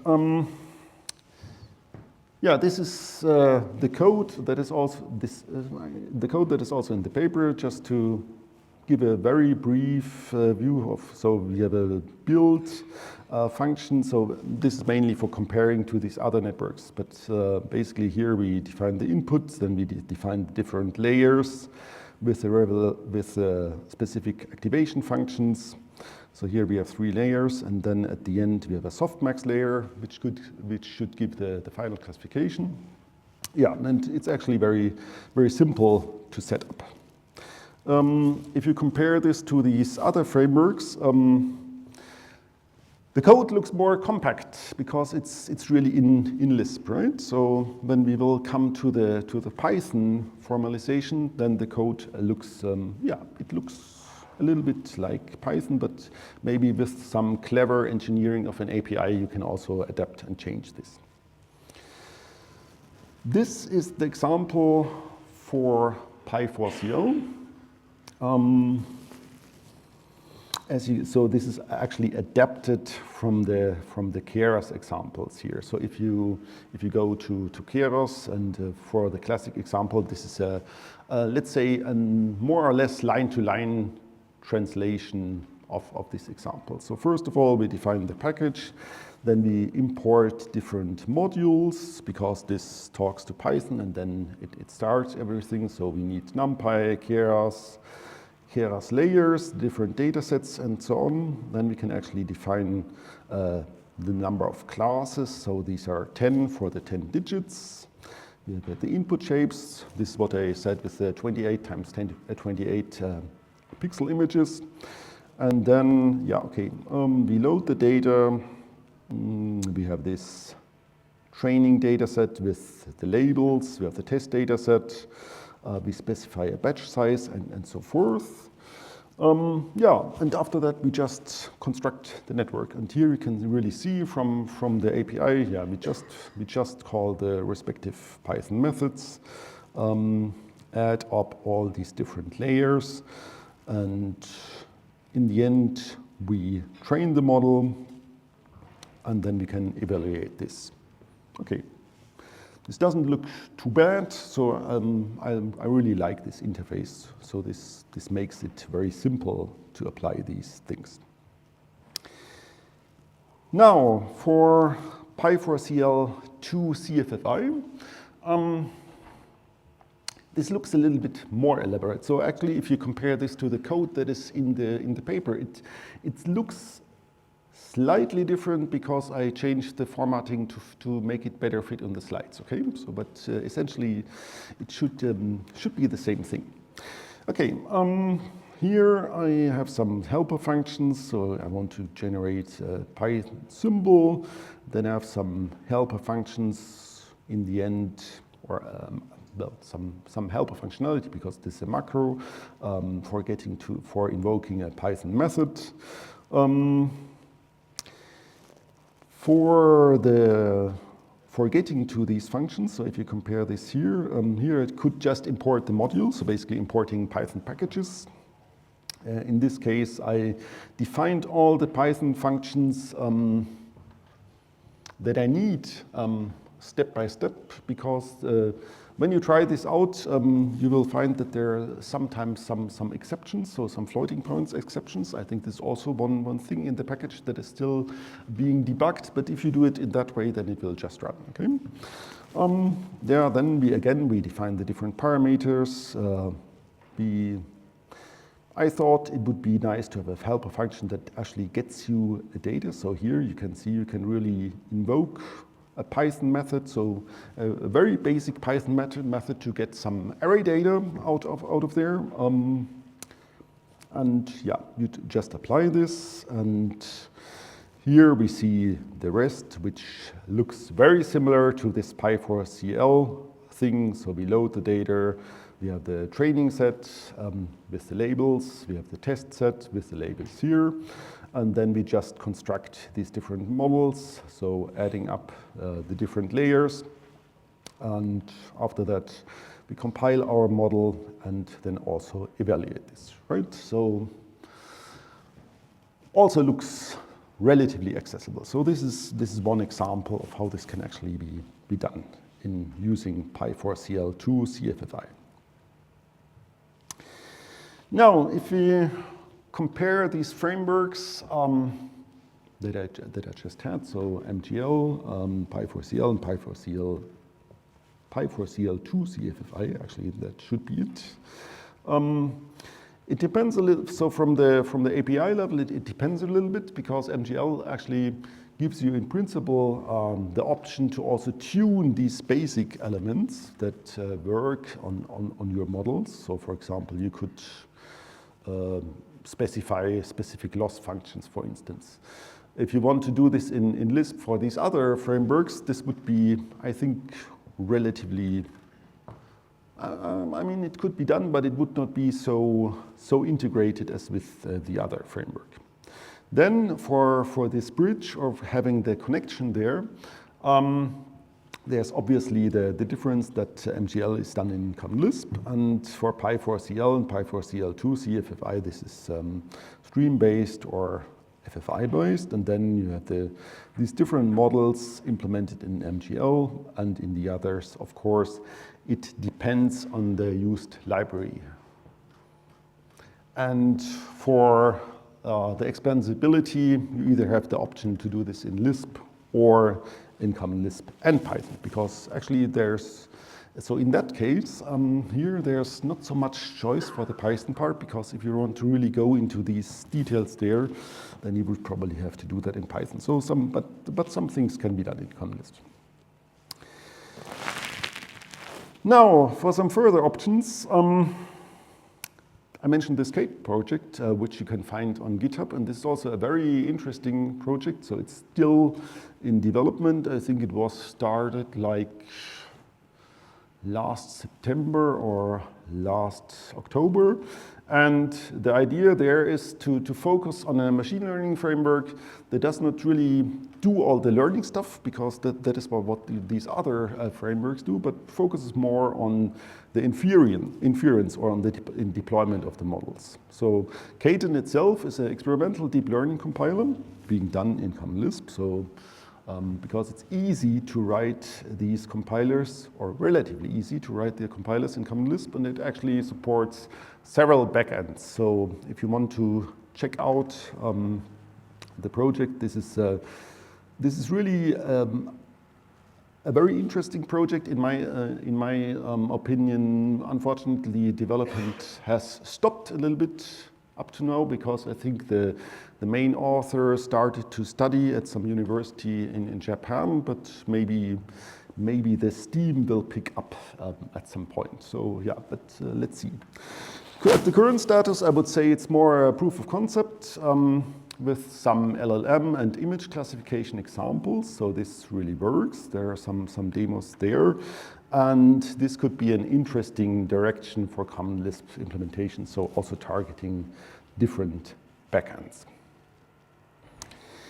Okay, so to sum up and as an outlook, what I presented is a brief perspective on a selection of these respective frameworks or options regarding deep learning in Common Lisp. What I provided is like this kind of separation, a direct integration where it's this mediate integration. But of course, the choice always depends on specific requirements and the specific applications.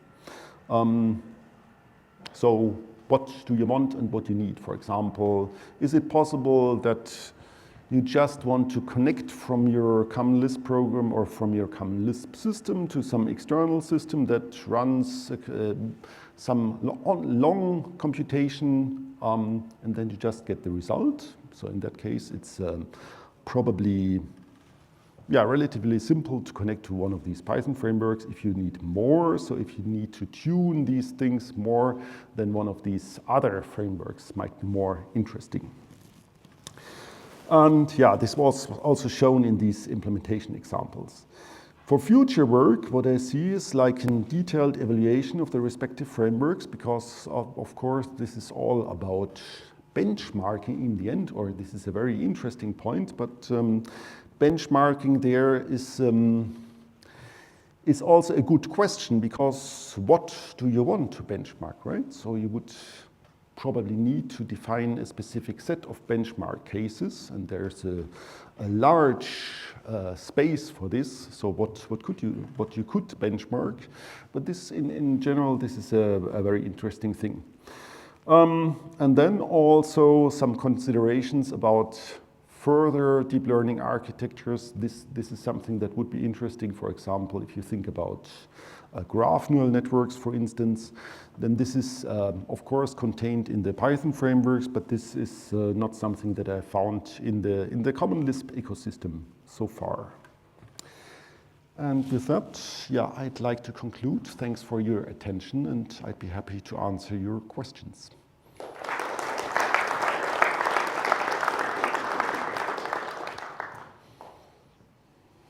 Thank you so much for the talk. I see the first question over there.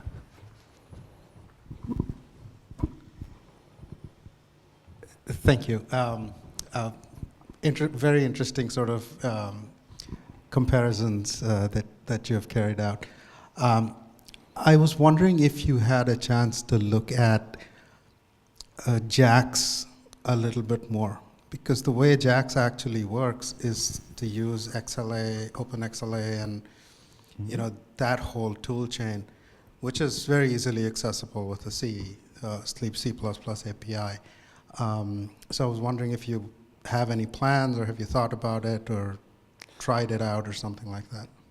Yeah, thank you very much for this suggestion. So I think I now have a plan, but I didn't look into this before. But I would be really happy to talk about this and to learn a little bit more about this. So yeah, thanks for this suggestion. The internet says Common Lisp is famous for API stability and incredible compatibility. How stable, the internet asks, how stable those frameworks are for usage in Common Lisp in the long run? Yeah, that is a great question. Obviously, I mean, in a sense, it depends on the stability of these respective frameworks and on tests on doing that. So I would let's say postpone this question a little bit to the benchmarking and to this detailed evaluation, because then we should know this much better. However, based on my initial experimentation, I would say that MGL is quite stable, so at least up to my tests on these benchmark datasets. So what is there for the example? But we could also ask the expert in the audience about the stability there. Pi4CL is much more stable than Pi4CL2 CFFI. So that is what my initial experiments has turned out. And then, of course, you come to these different to the stability of the Python frameworks by themselves. I mean, what is really important here as well, I think, and I suppose we all know this, is this interactive development approach and also the exploratory development approach that is provided by Lisp in that sense. And I think they're integrating these frameworks, much can be gained there. Martin, you have started with this motivating example of DSL in CLDB, which was, I think, very nice. And I thought that you hinted that you would present something similar for working with deep learning models, so to say. Have you thought of it? Maybe did you have some experience in the direction of a DSL that would utilize this different approaches, different implementations, and in some uniform way, so that you can play with them in somewhat similar, like you showed. Yeah, exactly. And this is also a very good question. I mean, from my opinion, these DSL are very suitable because they allow you to program at a specific level of abstraction. I mean, this was also a topic in the previous presentation. Because then, if you have the DSL, the users could also meta down, right, to the specific implementation details if they want, but they don't need to. So it's the DSL is there basically to capture the functionality at a suitable level of abstraction, so that it can also hide the respective details. If that's because it should be about how these different components all interconnect. Yeah, but for the specific implementation, this is really up for future work. So how the DSL would look like. I mean, I could envision, for example, that this is really about also supporting different backends. I mean, this would need more work. I mean, backends in terms of the different frameworks that could be applied there, right? This would mean more work, but it could also be quite interesting to check this. So I have a quick question. Do you ever go so it sounds like from the examples you showed, especially for the Python interfacing, you're mostly consuming like the interface, so you're going from the direction of, we'll calculate some data on the Python side and then kind of grab it over. Mm-hmm. Do you ever need to go the other way, where you need to supply some like Lisp side data or Lisp side functions that then that you pass over to the machine, whatever framework you use on the Python side? Do you ever go in that direction for the work that you do?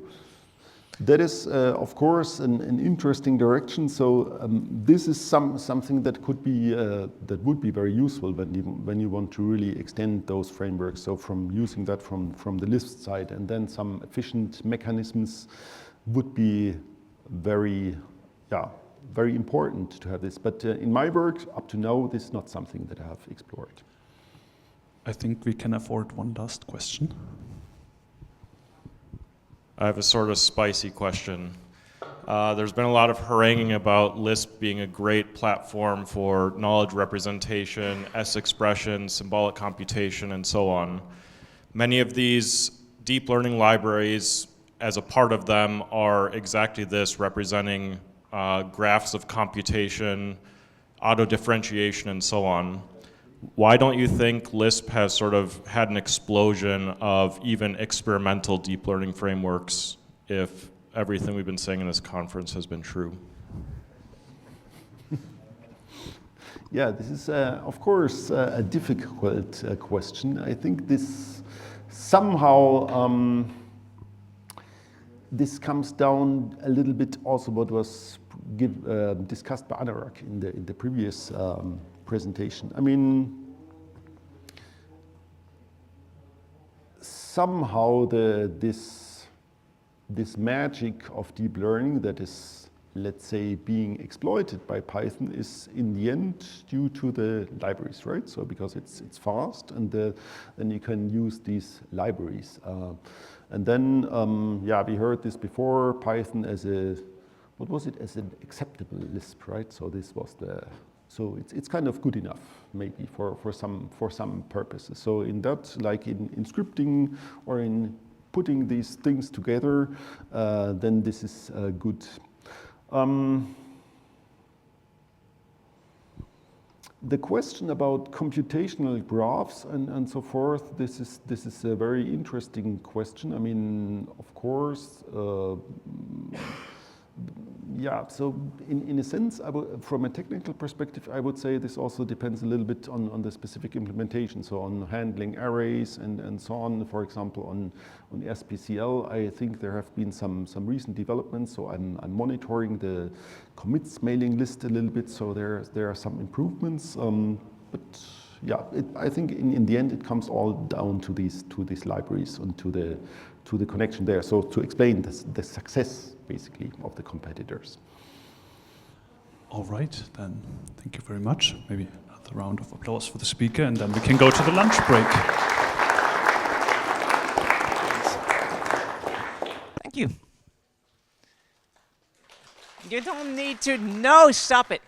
Okay. So for those not in the know, the Nintendo Switch is this kind of device. It's a game console. And so as a game console, historically these things are very locked down. They have their own hardware and stuff. This has been getting a bit better recently, so They use more and more off-the-shelf stuff with some weird twists. So we have an ARM 4 64-bit processor. Excellent. ARM is standardized. It's no weird extra instruction stuff. Great. The OS is called Horizon OS, or NX OS, as it was in the like beta stage, which is a proprietary microkernel. Not so great for us. And then the SDK, all the game stuff, it's all C++ and all only for Windows. So, you know, great. So you can imagine the initial challenges that we're facing as just considering this project, you know?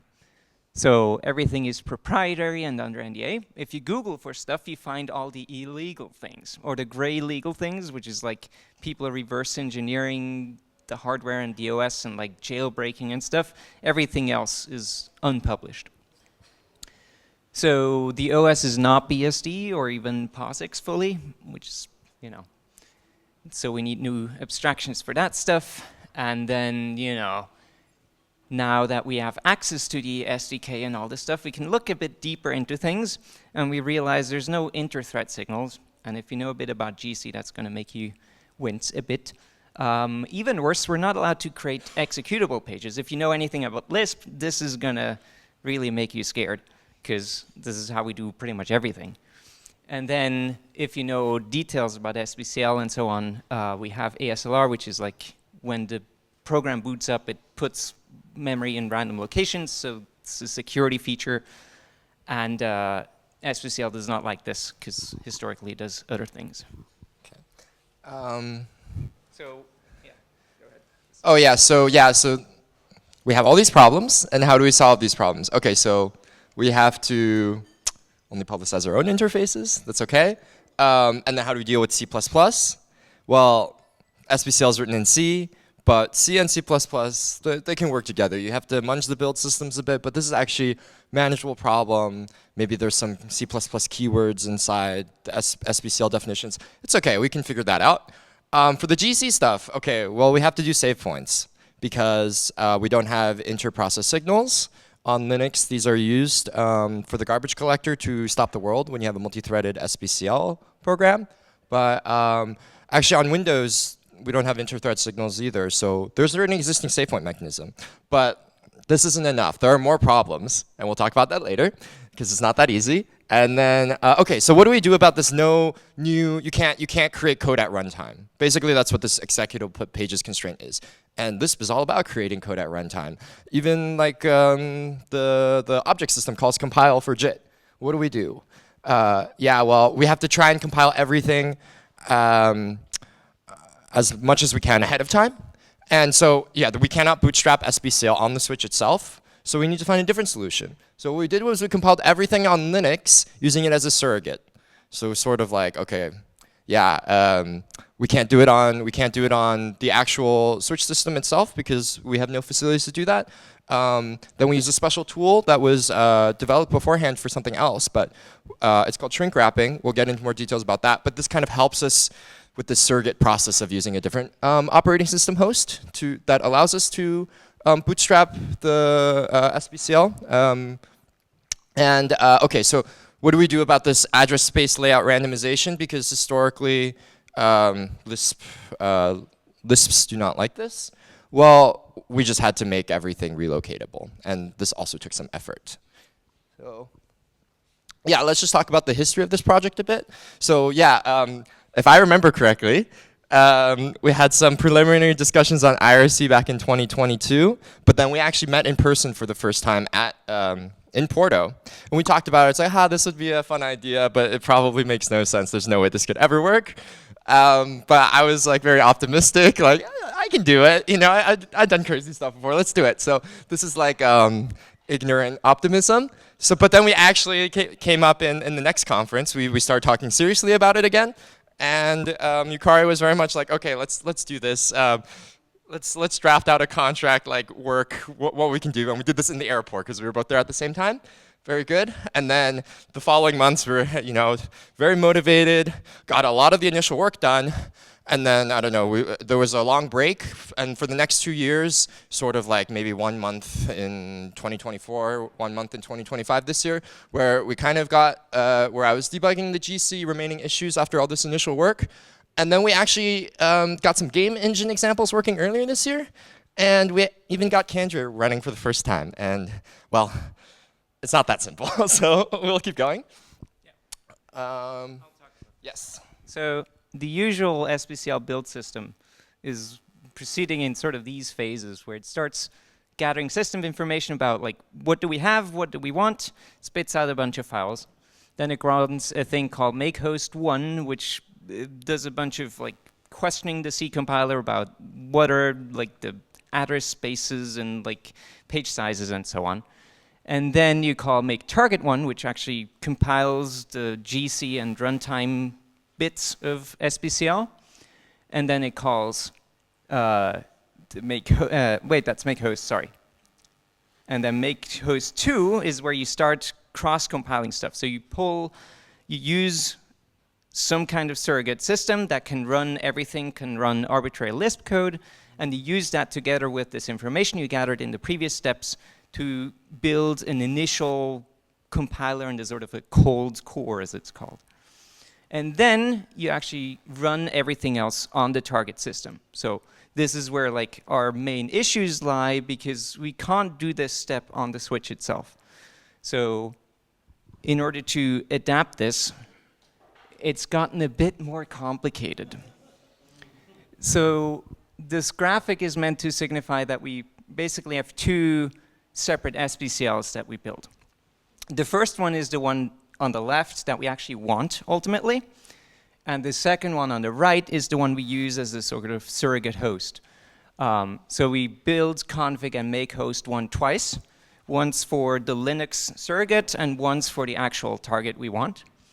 Then we run make target and host and target2 and user stuff on this Linux host, which is an ARM64 system.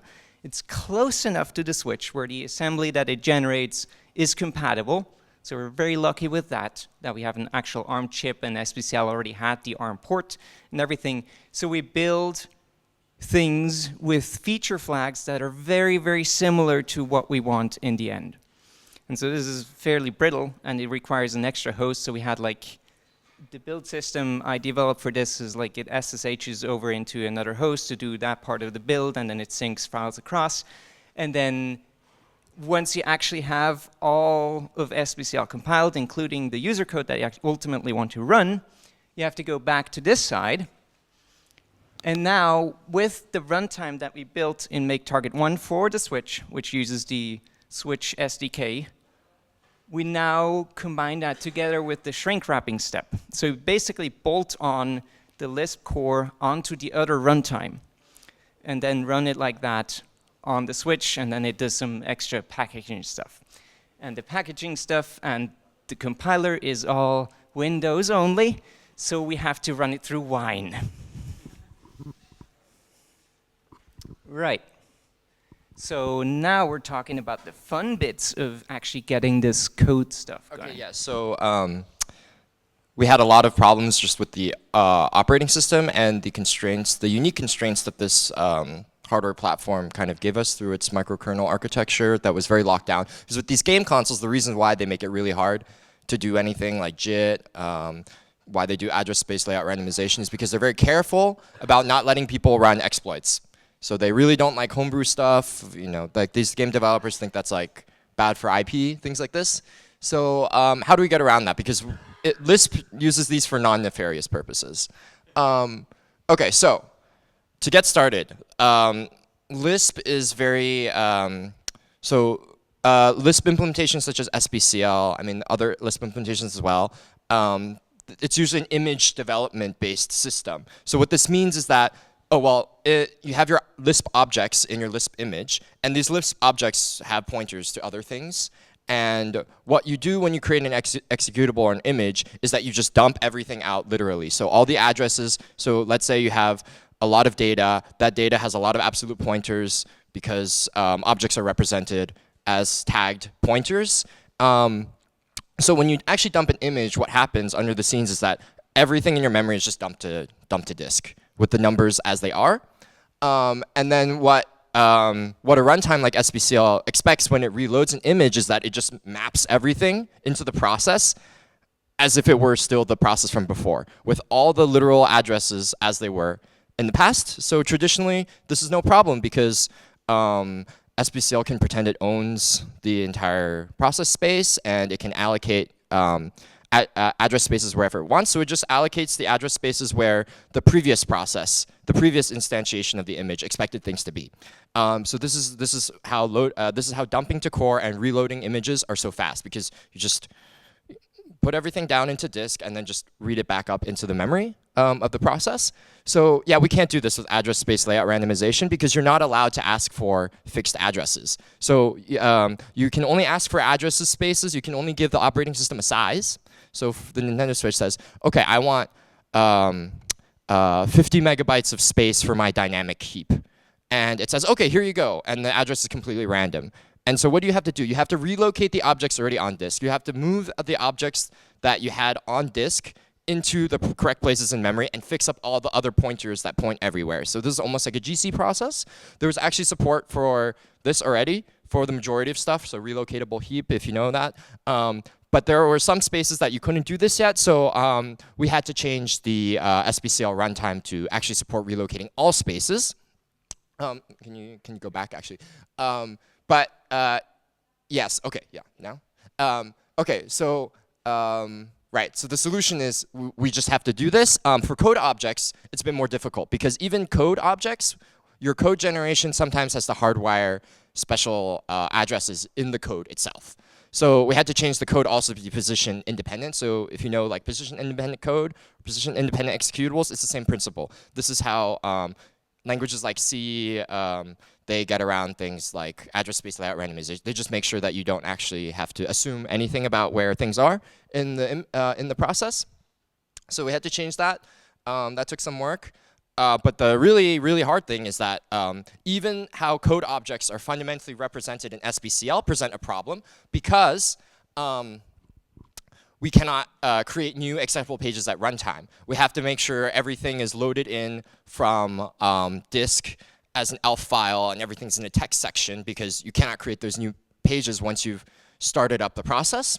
And this is a problem because code objects in SBCL not only contain instructions, they also contain data, like the constant, like pointers to constants. So I'll illustrate this with an example later.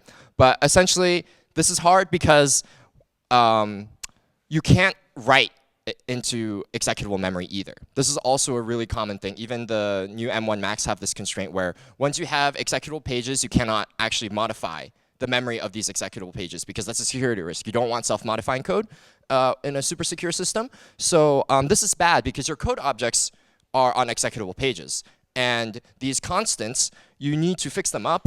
One, for address space layout randomization, but second, the garbage collector is we have a moving garbage collector in SBCL. So let's say SBCL moves some objects in the heap. Do you have pointers to those objects in your code object because they're like code constants or something? And then you can't actually go and fix those pointers up because your code object is not writable. So what we had to do is we had to essentially segregate code instructions from the data in the code objects into different ELF sections offline. So we had used the shrink wrap tool. So what the shrink wrap tool does is you have this image on disk, and your image on disk is then turned into an ELF file so that the Nintendo Switch operating system executable loader can actually read things from the sections and say, okay, this is code. It's safe to execute, put this code on an executable page at load time for the operating system. So what we did was we modified the shrink wrap process, which kind of processes your dumped image, and we segregated the code and the data so that we were even allowed to modify things. So I'll show an example now because this is a bit confusing. So let's say you have this function f, and what it does is just cons its two literal objects together. Okay, so how does SBCL represent the code object for this function f? Well, you don't have to get, so I'll just talk about it a bit here first. So basically you obviously need the instructions for F. So like we're gonna cons to objects, so you have the code instructions for that. But we have two pieces of literal data. We have a cons object and we have another symbol object.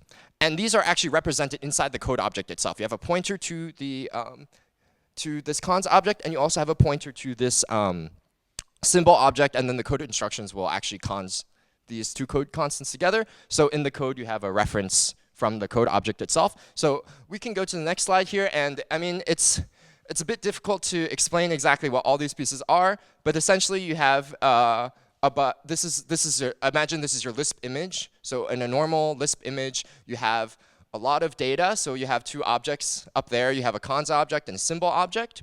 And then now you have a code object. So this is all in the same memory heap.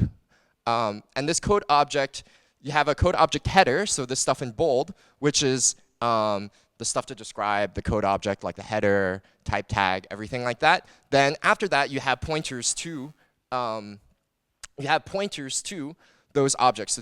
So in the code header, you have pointers to the constants, and they point to other places in the heap where the objects are. And the GC is free to move stuff around, and then they can fix up these pointers. Just imagine you're doing a normal GC operation. This is how this stuff works. And then after this code header, in the same block of memory, and now I'm not using raw bits anymore. I'm going to describe it with these code instructions so you actually see what this looks like. These are ARM instructions.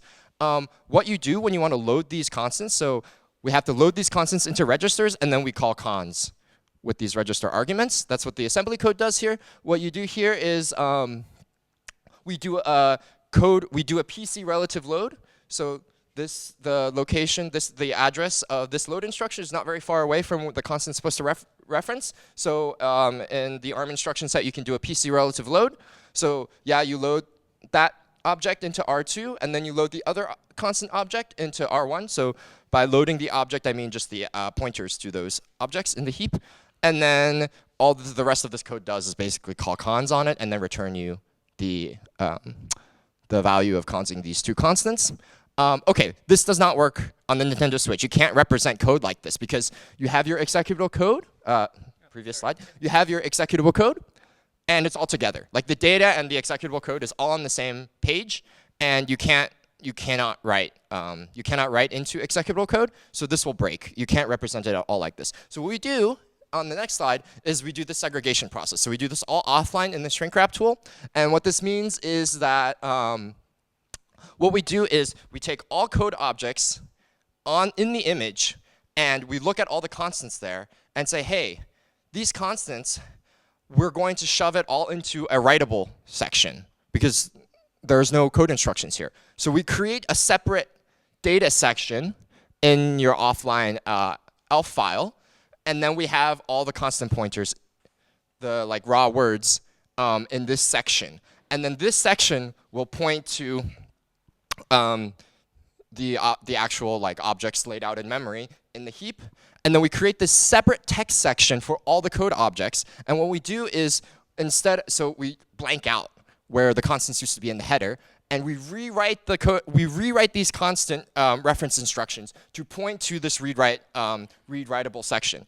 And luckily enough, ARM has wide enough reach for the load instructions where we can have all the constants in a separate section, and then just have that close enough to all the code in the image, and then just rewrite the references like this. So we introduce it's not really introducing another layer of indirection. It's more like displacing all the constants out into a separate section that the garbage collector can rewrite as it wishes, that we can relocate on startup, and then rewriting all the references in the code offline to point to that section. So this is how we solved this issue of, and remember here the constraints are, we have a moving GC, we need to relocate stuff because of address space layout randomization, and at the same time, code is special. You can't write code, you can't write into code once it's already loaded, and you also can't create new code, you can't create new executable pages at runtime. So that's how we solve this problem.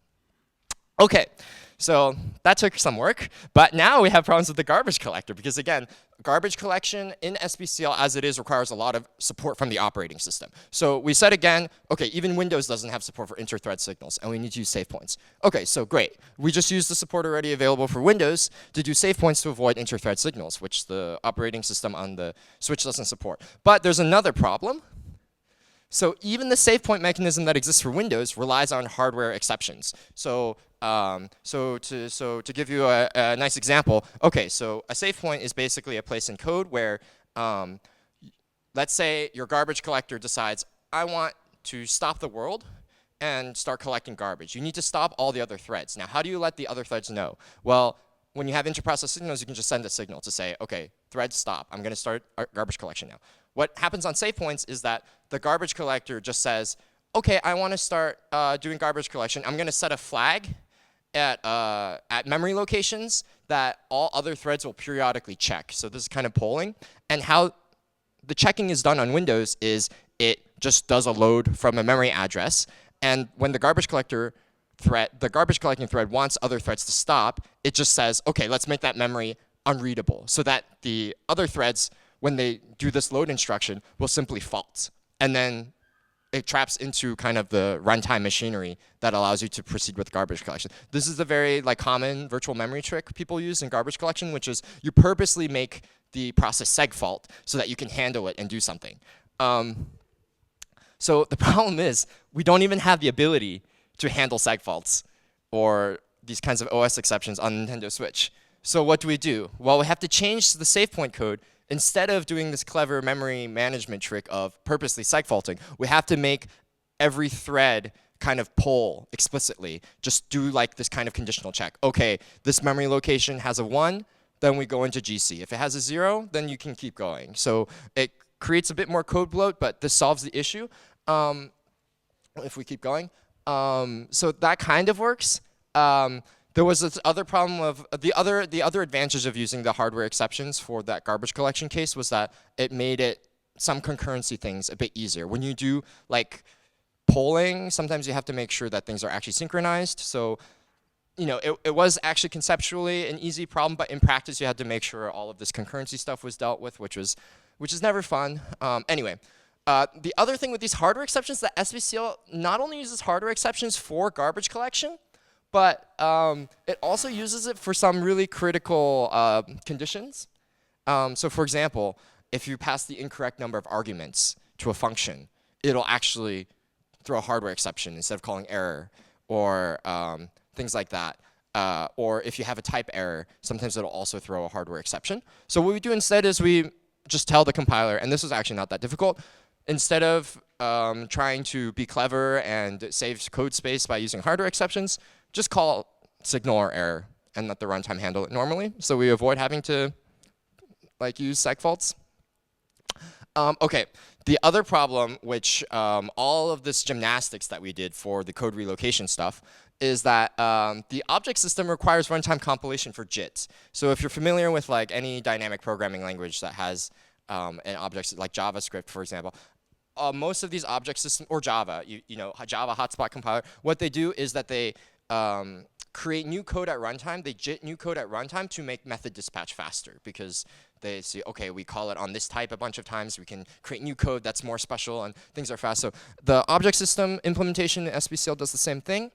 It likes to call compile at runtime. The thing is you can't call compile at runtime because you can't create new native code at runtime because we can't set new executable pages, even though the compiler works. So this is kind of where we had to really fall back to using the interpreter. So there is an interpreter in SBCL. There are 2 interpreters in SBCL, but we had to use the evaluator in SBCL to kind of evaluate some of these method dispatch things that otherwise would have just been run through the native code compiler. So that was one part where we did have to kind of cheat a bit, where we couldn't compile everything ahead of time. And this was kind of a silly bug we found at the end, or this was all going smoothly, and then we actually tried to shrink wrap Candria, and we found that Candria, that was the biggest thing, that the shrink wrap tool itself is not GC safe. So the shrink wrap tool crashes randomly. And it crashes randomly on ARM systems, because the person who wrote this shrink wrap tool actually only used it on x86 machines. and it's more conservative, and so it's safer on x86. But we're running everything on ARM, which is very precise, so we know exactly what's a Lisp object or not. But the thing is, the shrink wrap tool is written so that this was not safe on an ARM system. So when we had a 200 megabyte image we wanted to run this tool on, it would crash. So we had to create a third SBCL host that had the memory spaces it used to be mapped away from the memory spaces that we actually were shrink wrapping on, so that the memory spaces would not collide, so that the actual shrink wrapping tool that we had wouldn't crash. So then this was something at the very, we just added another SBCL to the build project, because why not? It's too simple otherwise. Let's go to the next. And then so now we have a live demo to show you what actually works now that we've done all these backflips. And now it's going to be a surprise to see whether anything works at all.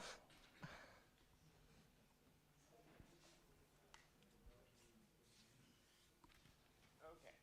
So by showing you this, I am committing a crime. But we'll just get into it. So it takes quite a while. It's still very much unoptimized, especially the startup time. But at some point, there will be image.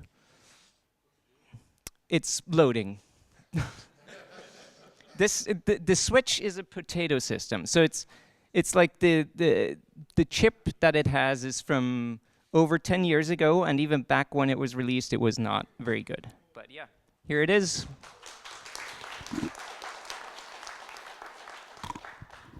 And if you bear with some more loading, you'll actually see the game running too. That takes even longer, so just... I'm supposed to fill in the space now, somehow. Yeah, so we have this, we have graphics showing up, which is cool. I think the Switch uses, correct me if I'm wrong, but the Switch actually does support OpenGL. So for your game, so for anyone who doesn't know, Candria is a game that already is released on Steam and runs on PC, but it uses OpenGL. And so that's actually, you could just do the graphics straight away, right? Yeah, so I didn't need to do anything special for the graphics, because like other systems like PlayStation from Sony or Xbox from Microsoft use their own graphics toolkits. So I would have had to like port the entire engine capabilities as well. But anyway, the game is running. And then maybe do some gameplay. I'll hold this stuff for you. I can't really do gameplay, but anyway. So it still hitches a lot. It still hitches a lot, as you can probably tell, which means there's still some performance stuff to deal with, but ostensibly everything is running. We can now run arbitrary code and port it over to the Switch. And like the trial examples, like there's a huge collection of example demos we also have over here. We also have like a self-testing thing. So all of these things are mostly working. Let's do that. This should be faster to load into, I hope. Yeah. So actually, when we first got this when we first got Candria running, there was, I think it was running at like less than 1 frame per second or something, and we made some optimization to speed it up, and now you can actually, okay, so now we have the examples. Yeah, but I think I need to use the touchscreen input for this. So do you want me to hold something for you? Wait, it's actually not. They're working, okay? Trust me. This is the demo effect. Yeah, just don't worry. Okay, sure. Anyway, yeah. Then when you run these demos, they happen as they do on PC. So we ran this for maybe a week before we decided to stabilize some stuff, because it was still crashing occasionally. And then we used that to stabilize some things before we decided to run Candria.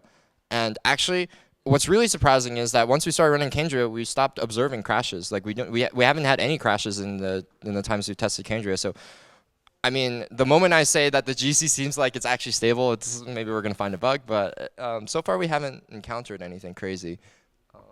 And then yeah. So what's left to do? Obviously, startup time is a bit long. Build times are insufferably long. So remember, we need one sort of system to coordinate everything, then we need an ARM system to run most of the build, and then we need a Windows system to run their like toolchain and whatever. Most of the things you can do with Wine, but still you need to sync across like whatever many megabytes, of your code and data over so you can do the actual build on the ARM system, and then sync it back in. And yeah, it's like right now I wrote a custom build system that can like cache everything and manage that. It still takes 15 minutes. So if you want to like try out a change, you have to wait 15 minutes until you actually get to test it. So that made everything very painful. One thing we also didn't talk about here, but is like mentioned in the paper, is the debugging experience is horrid. Like, because there's no REPL, there's no runtime, no anything. The only thing you have available is this Oasis debugger, which is like in Visual Studio integrated, and it hardly works because it doesn't understand Lisp frames or Lisp data or anything. So what you get is just assembly output, and then you get to stare at that for hours and hope you get smart. Right, but the good news for optimizing stuff is that we can do this all on PC. On x86, we can use the statistical profiler from SBCL to figure out where hotspots are and do that optimization work. And we want to port to Nintendo Switch 2, which was like released or like announced earlier and is releasing in a bit, like a couple months down the line. And that is just a question of when Nintendo will give us plebeians access to the dev kit. I have no idea about that. They're being very stingy, so yeah. And that's about it. So far, all this work, I paid Charles to do this, okay? I paid him. I didn't pay myself, but I paid him. It's a lot of money. If you want to support efforts like this and game development in Lisp, please support my Patreon. And so we can do more cool stuff. That's it.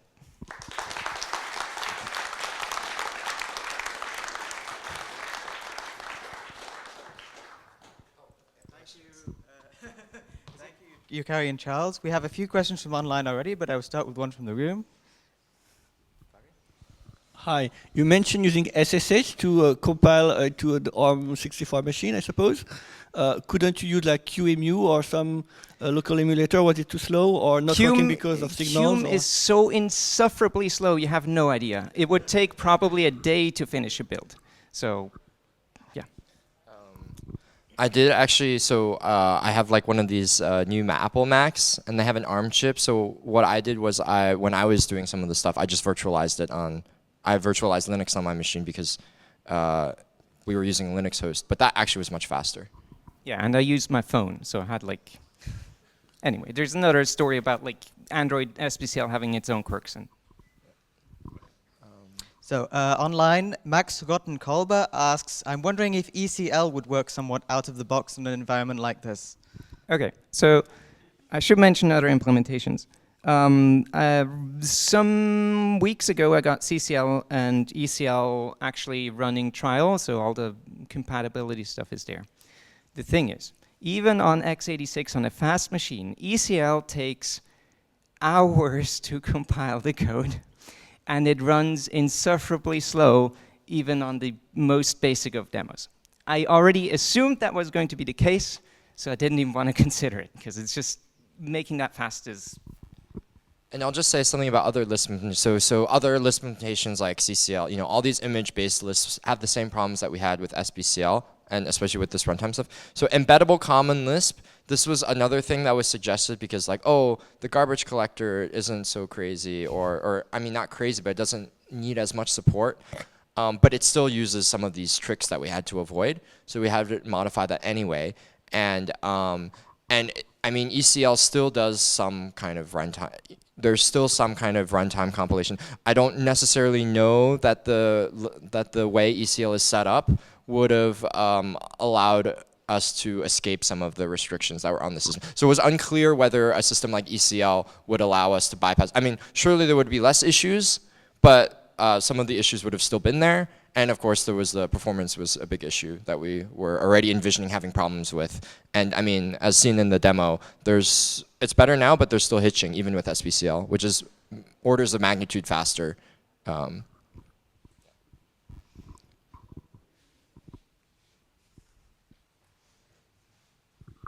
Did I understand correctly that you have to compile some effective methods at runtime, and so you do an interpretation of them? Why can't you just figure out which 3 or 4 effective methods have to be done at runtime and just pre-compile them?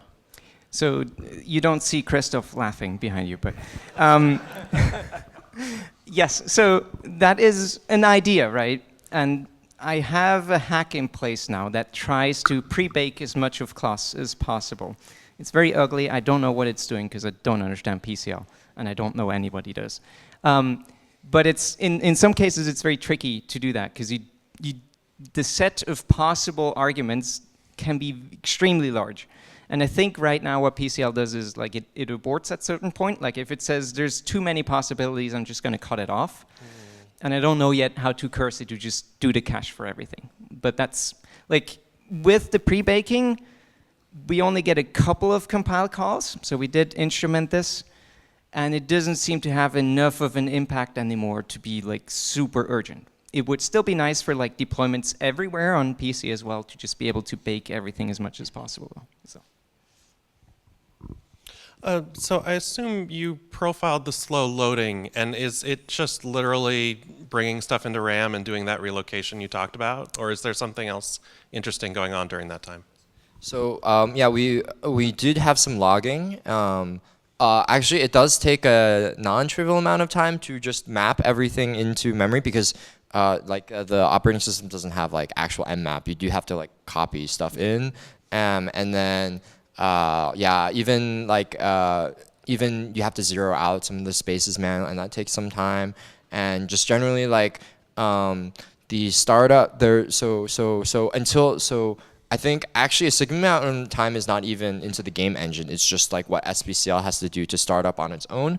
And I think it's just because maybe we haven't necessarily figured out all the virtual memory. So the operating system doesn't expose much for us. But we had to, when they didn't have some virtual memory thing that another Unix-like operating system would expose, you had to do the more brain dead, like copy stuff, move stuff around. We don't know, maybe there's a better way to do it. My current idea is to just like set it up so that it displays a splash screen as early as possible. Yeah, cool. The age-old trick. Yeah. Secondly, really quick, at some point it was like in the presentation, oh, just make everything relocatable. That sounds like it would have been super hard. Was that like a huge deal, or? So actually there was work done before to make the majority of list spaces, like the heap, relocatable, because this is something that other people have wanted for different contexts. The hard thing was that there was a space that was very assumed to be hardwired. So this space had like nil in it. Things like these where it's like really like the compiler liked to assume that nil was always going to be in the same place always, and hashes were based on nil.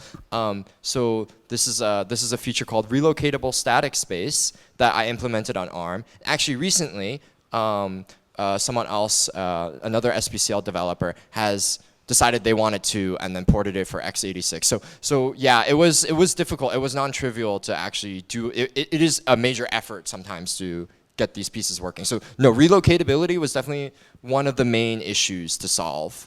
And this code constant relocation, that was also another big thing that these were the issues that made me even think like this isn't possible after all. One question from my side, two questions actually. If you are already running the SBCL interpreter, what is preventing you from having a REPL on the switch itself? What's preventing us from doing that is that their licensing agreement forbids us from exposing that kind of functionality. Not really exposing, I mean for your development purposes. Yes, so what's preventing us from doing that is nothing. We have done that. That was one of the earliest demos we did. The problem is that input is extremely annoying and cumbersome on the device, so using that for debugging is kind of a dead end anyway. Okay, thank you. The second question, do you know if the second version of the switch is going to impose any new programming constraints on you, in addition to no new pages, write X or execute and so on? We don't assume so. So we don't know for sure, obviously, because nobody has the device yet except for like select developers. And Nintendo themselves, of course. But it's still an ARM system. It's still got an NVIDIA GPU integrated into it. It still uses a descendant of this operating system. So I don't really see anything else they could have done worse. Like, if anything, they're going to be more permissible with what they do at some point, because some games do require JIT to go fast. So. Any more questions from the room? What? Hang on. How do you get it on the switch? Do you need to have like a hex switch, or can you put it on there in some other way? So you need to buy a development kit, which is this thing. So this is like a special unit. It doesn't look different, but it is slightly different. And then you get this dongle that lets you connect it to the PC. And then you also get access to their SDK, which is all Windows stuff. So lots of fun with virtual machines.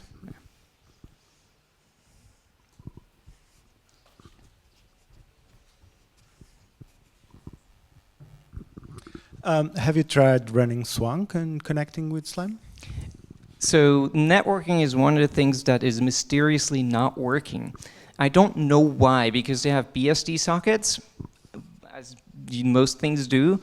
But for some reason, whenever I try to call out to the internet, it just doesn't work, and I don't know why. It's very bizarre. Their documentation is, well, sometimes good, sometimes, well, anyway. But theoretically, it should work.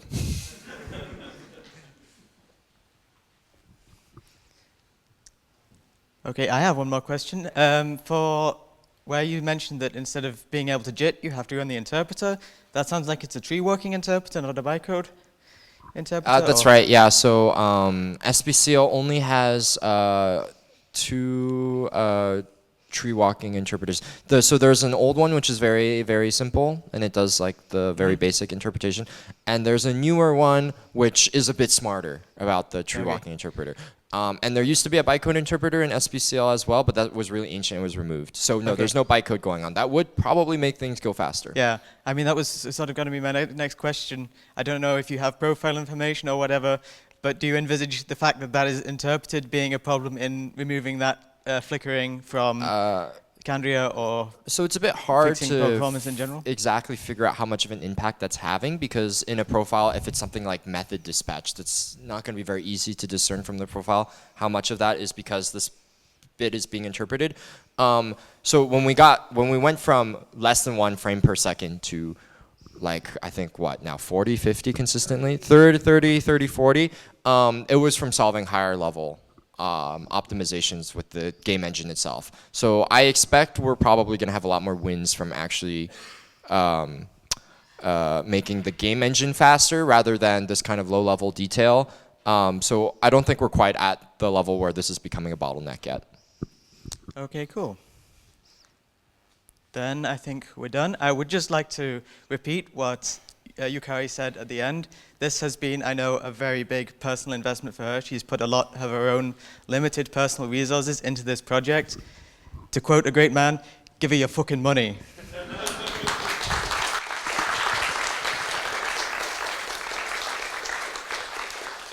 Thank you. Hello, everyone. My name is Michał Herda. I go online by the nickname of Fi, and I learned about 15 minutes ago that I will be moderating today. So, hello, everyone. And the panel we are going to be moderating is a roundtable of the topic of Lisp and AI. We have 5 guests listed. 3 of them have mysteriously disappeared for the time being. 2 of them have mysteriously disappeared. We have 3 of them. So, yeah, I would like a round of applause for Anurag, Martin, and Gabor.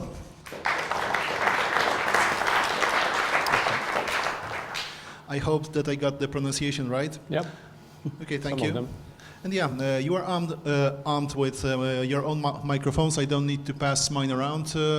But yes, perhaps we should or could start with a small, how to say, statement from your side regarding your attitude, what you think about Lisp and AI in general. So, I don't know, starting from my side. Okay. So I'm Gabor, I work for Google. I'm an AI engineer I have been for a decade now. And my interest is mostly on the theoretical side. As it was mentioned already today, I also did some machine learning library for Lisp when my interest was more in competitions and libraries. And AI was fascinating for a long, long time because it was on the frontier of new stuff that has been around for 40 years. even at that time. But it felt new and untrendy. My personal view is that this time we are shifting very, very much to applications already. So as a research topic, it is becoming dominated by application considerations and business considerations. So I think one of the questions for this panel is whether we should be focusing on how to make Lisp capable of using the latest and greatest, and how to integrate with the rest of the world, how to recreate some of that, or where we see ourselves with regards to this, and where we see, I think the main question maybe, where we see the rest of the world going, so that we don't just react, but foresee and have a direction to go, and hopefully the rest of the world will realize that's where they are going to. And I hope we will get some nice subjective predictions from this panel about these questions.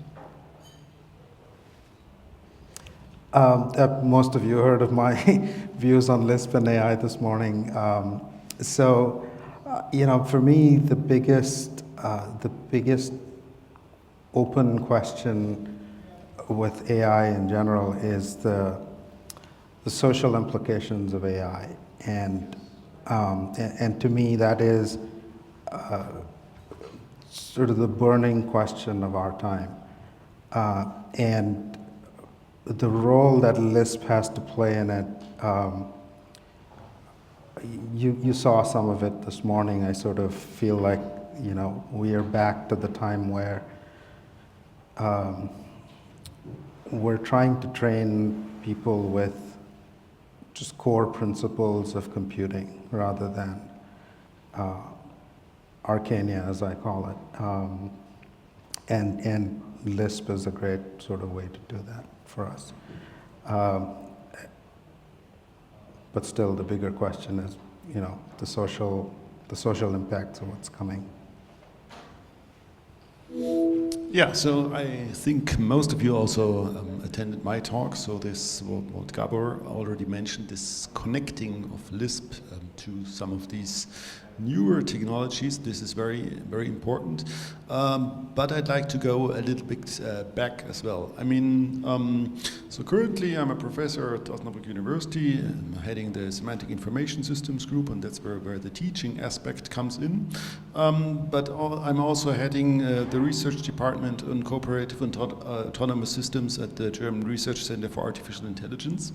And there, I mean, we're not only using deep learning or the statistical AI that you described, but we're actually applying and using and developing some of these classical things as well. So, okay, we're using knowledge graphs, and I mean, for robotics, we create semantic maps, so there's also some semantic information in that, and this is all working very well. And my personal experience, or my personal path when I started to get in touch with Lisp at that time, actually this was quite some time ago, so let's say a little bit before 2000, and at that time, so that was also during this AI winter, in a sense. This was connected to expert systems, and actually what we called it then knowledge systems, okay? Because expert system, this was, okay, a little bit older. So knowledge system sounded a little bit better, but this system was implemented in Lisp, so in Common Lisp. I remember that we used MCL on Macs, and there was also some Windows implementation. And what I also liked at that time very much was this interactivity and the exploratory way that you could go about this, so just in doing the implementation. And I think this is one of the strengths of Lisp, and when we connect this to the symbolic part that was also mentioned this morning in the presentation, and we combine this with the human and AI way, because, well, maybe let's say, the programmer doing standard tasks, maybe this can be replaced. I'm not sure, but I would say complemented by AI, right? So doing things together with AI. And then on this higher level, I think there can be a contribution that a language like Lisp with its declarative way and the interactive way that this can be done. Thank you for the introduction, and I will allow myself to use one question that was already asked on the internet. After decades, the key question is, what is artificial intelligence? So kind of a definition question. I would like to extend this a little bit, since we already know what artificial intelligence used to mean, in particular when one considers the roots, the foundations of Lisp and the good old-fashioned AI, as we call it nowadays. We more or less know what neural networks and language models are capable nowadays. How do you think that these two aspects, the past and the present, tie into what we can expect from the future, be it a month, a year, or maybe 10 years from now? So, okay, let me take so the normal definition of AI, I think, is they say what the current systems cannot do. So it's a moving, it's a moving target, because if you understand how current systems are implemented, or just the basic structure, computation behind them, they are sufficiently stupid enough on the surface that you don't feel confident that this is the core of intelligence. On the other hand, of course, with lots of data, blah, blah, blah, the behavior they produce is interesting and sometimes even useful. So I would do a bit of Wittgenstein and language here and say that the definition is uninteresting, utility and purpose. That is what matters. Yeah, and I completely share that point of view as well. The actual definition is sort of for philosophers 50 years from now to decide, oh, this is what really it meant. For me, it's a collection of tools that has some incredible capabilities, and how those tools are going to impact what I see as the rest of the world outside of this domain of computer science. So yeah, I sort of tend to agree that trying to pin down a definition is somewhat pointless. You'll know it when you see it. So so let's focus on the tools and how to make them work for us. Yeah, I mean, I can go with that. So focus on the tools. I mean, there are sub-definitions. So for artificial intelligence systems by OECD, for example, and I think one of the key components is that it's about incomplete information and also uncertain information, so that the world information is missing. And I think this is one of the points where this integration of learning systems and also this explicit representation of knowledge, or in the knowledge graphs, that this can really help.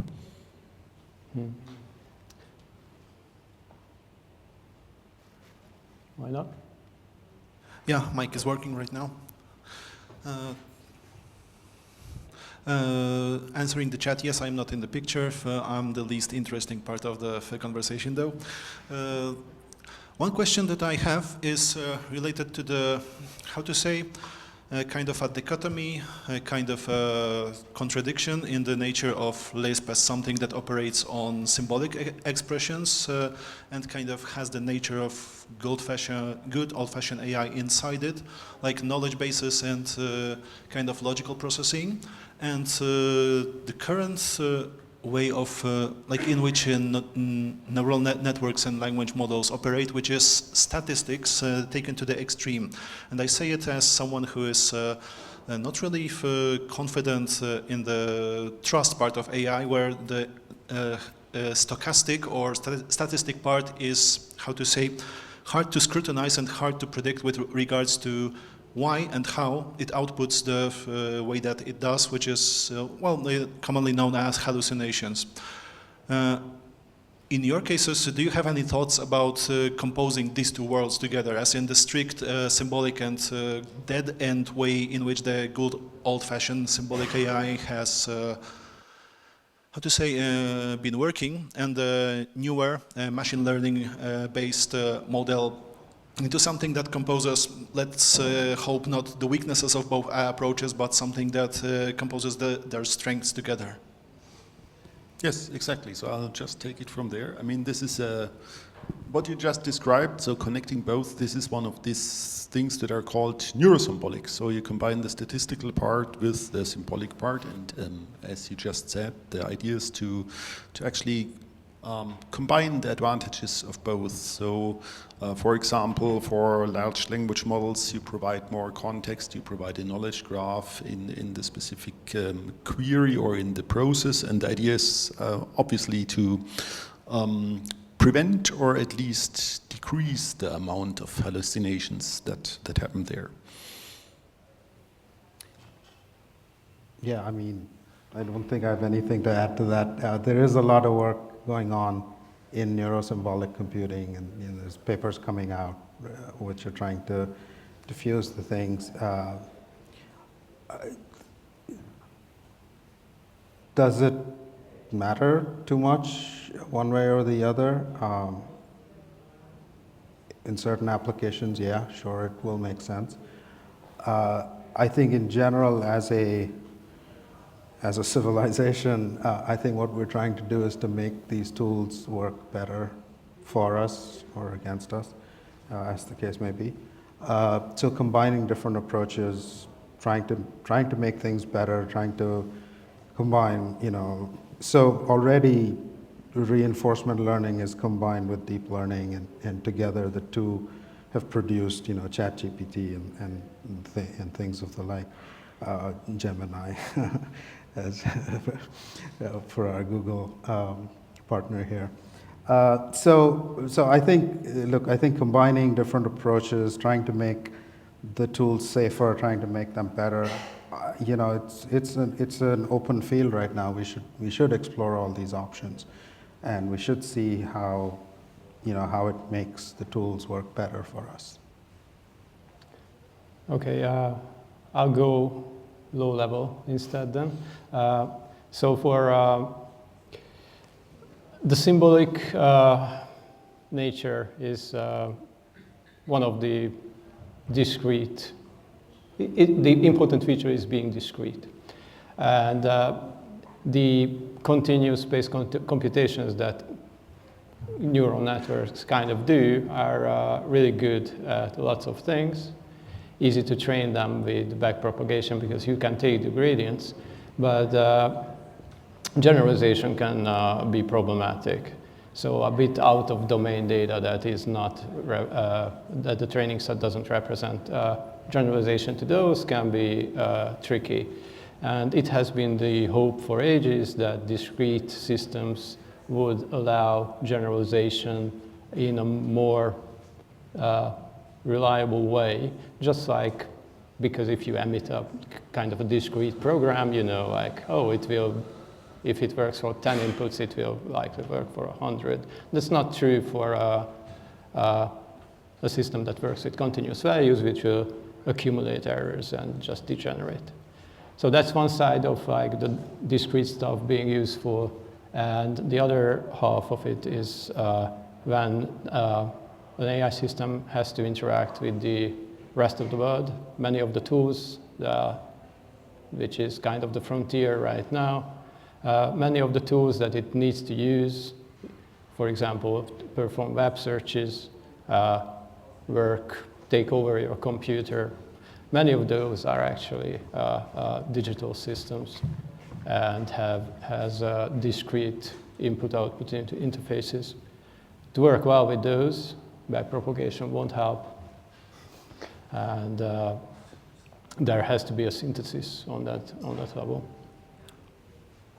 Right, and just to sort of to add to that, and that's exactly right. If you look at all all the work that is going on with MCPs.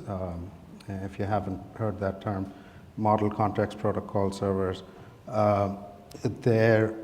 the explicit rules of how the tools, which tools are available, how to use them, those are all made explicit in that sort of MCP protocol there. And so to support your point, that's exactly right. The prompt and the environment around the LLM becomes more knowledge graph based, if you will.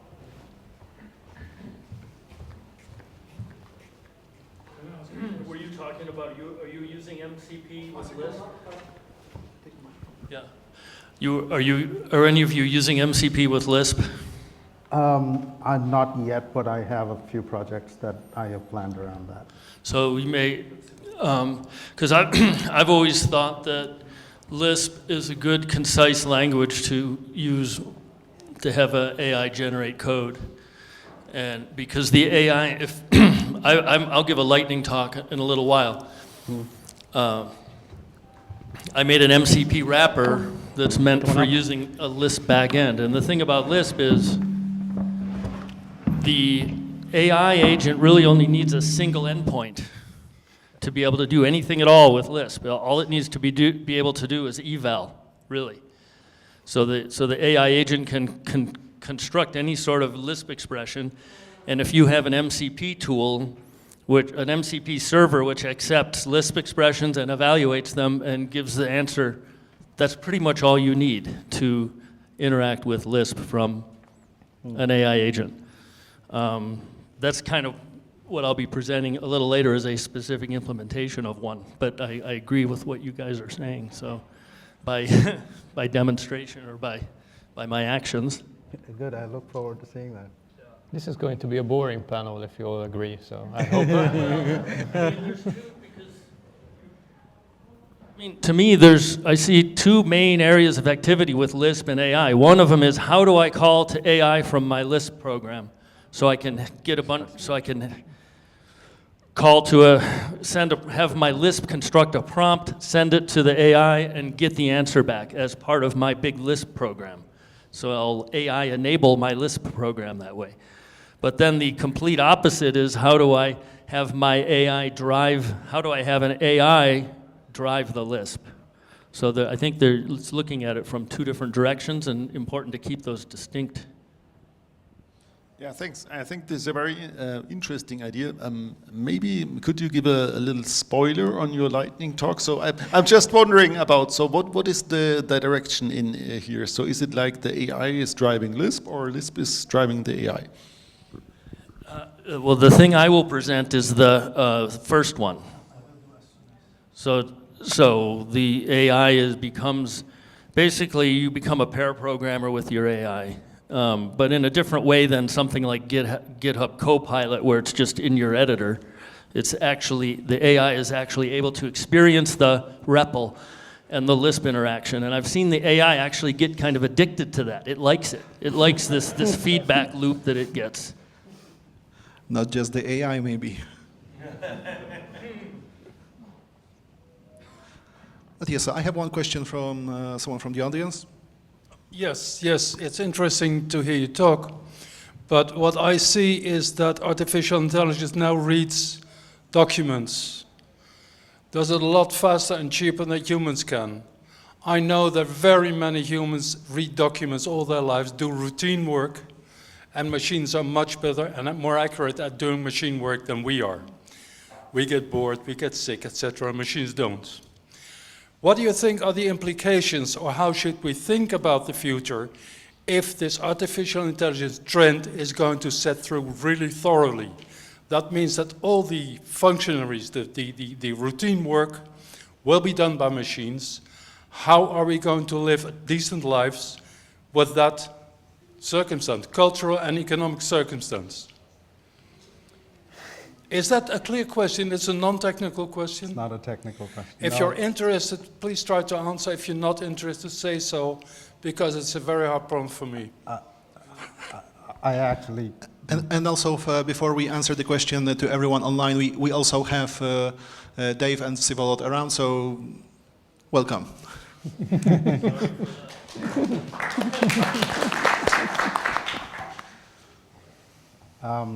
So no, that's a topic that me and a lot of other people that I talk to have been thinking about it for a number of years now, I should say. And there are two schools of thought. The one school of thought is the traditional economist school of thought, which they say that, look, every technological revolution displaces a few people, but then those humans get retrained, and then they go off and do something else. I was looking up the statistics of agriculture. 100 years ago, 150 years ago, there was 60-70% of the people engaged in agriculture, and now in Europe, I think that number has fallen to like a few percent, 5-6%. In America, it's gone down even further, so 3-4%. So all those people went off and did other things. So there is a school of economic thought that believes that the same thing is going to happen with AI. I don't belong to that school of thought. I actually believe that that is not going to happen for two reasons. One is the speed with which AI is taking over human activity is much, much faster than the previous technological revolution. So we don't have enough time as a society to retrain all these humans that are going to get displaced by AI. So we don't have the time, first of all. And second of all, what happened with the industrial and agricultural revolutions, physical labor was replaced with machines. So humans started doing mental labor. We started becoming knowledge workers. Well, AI is starting at knowledge work, right? So where are we going to go? You could think that, we're going to become creative people because we have these brilliant imaginations, but guess what? That's sort of not gone anywhere either.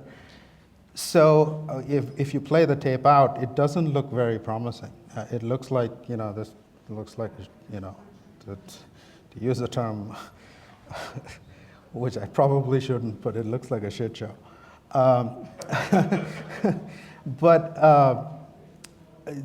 So I belong to that school of thought where it doesn't look like it's heading in the right direction. And the implication of that to me is that we're now going to start to see, we've already, especially in America, and some of my context is very American, so I speak from that point of view.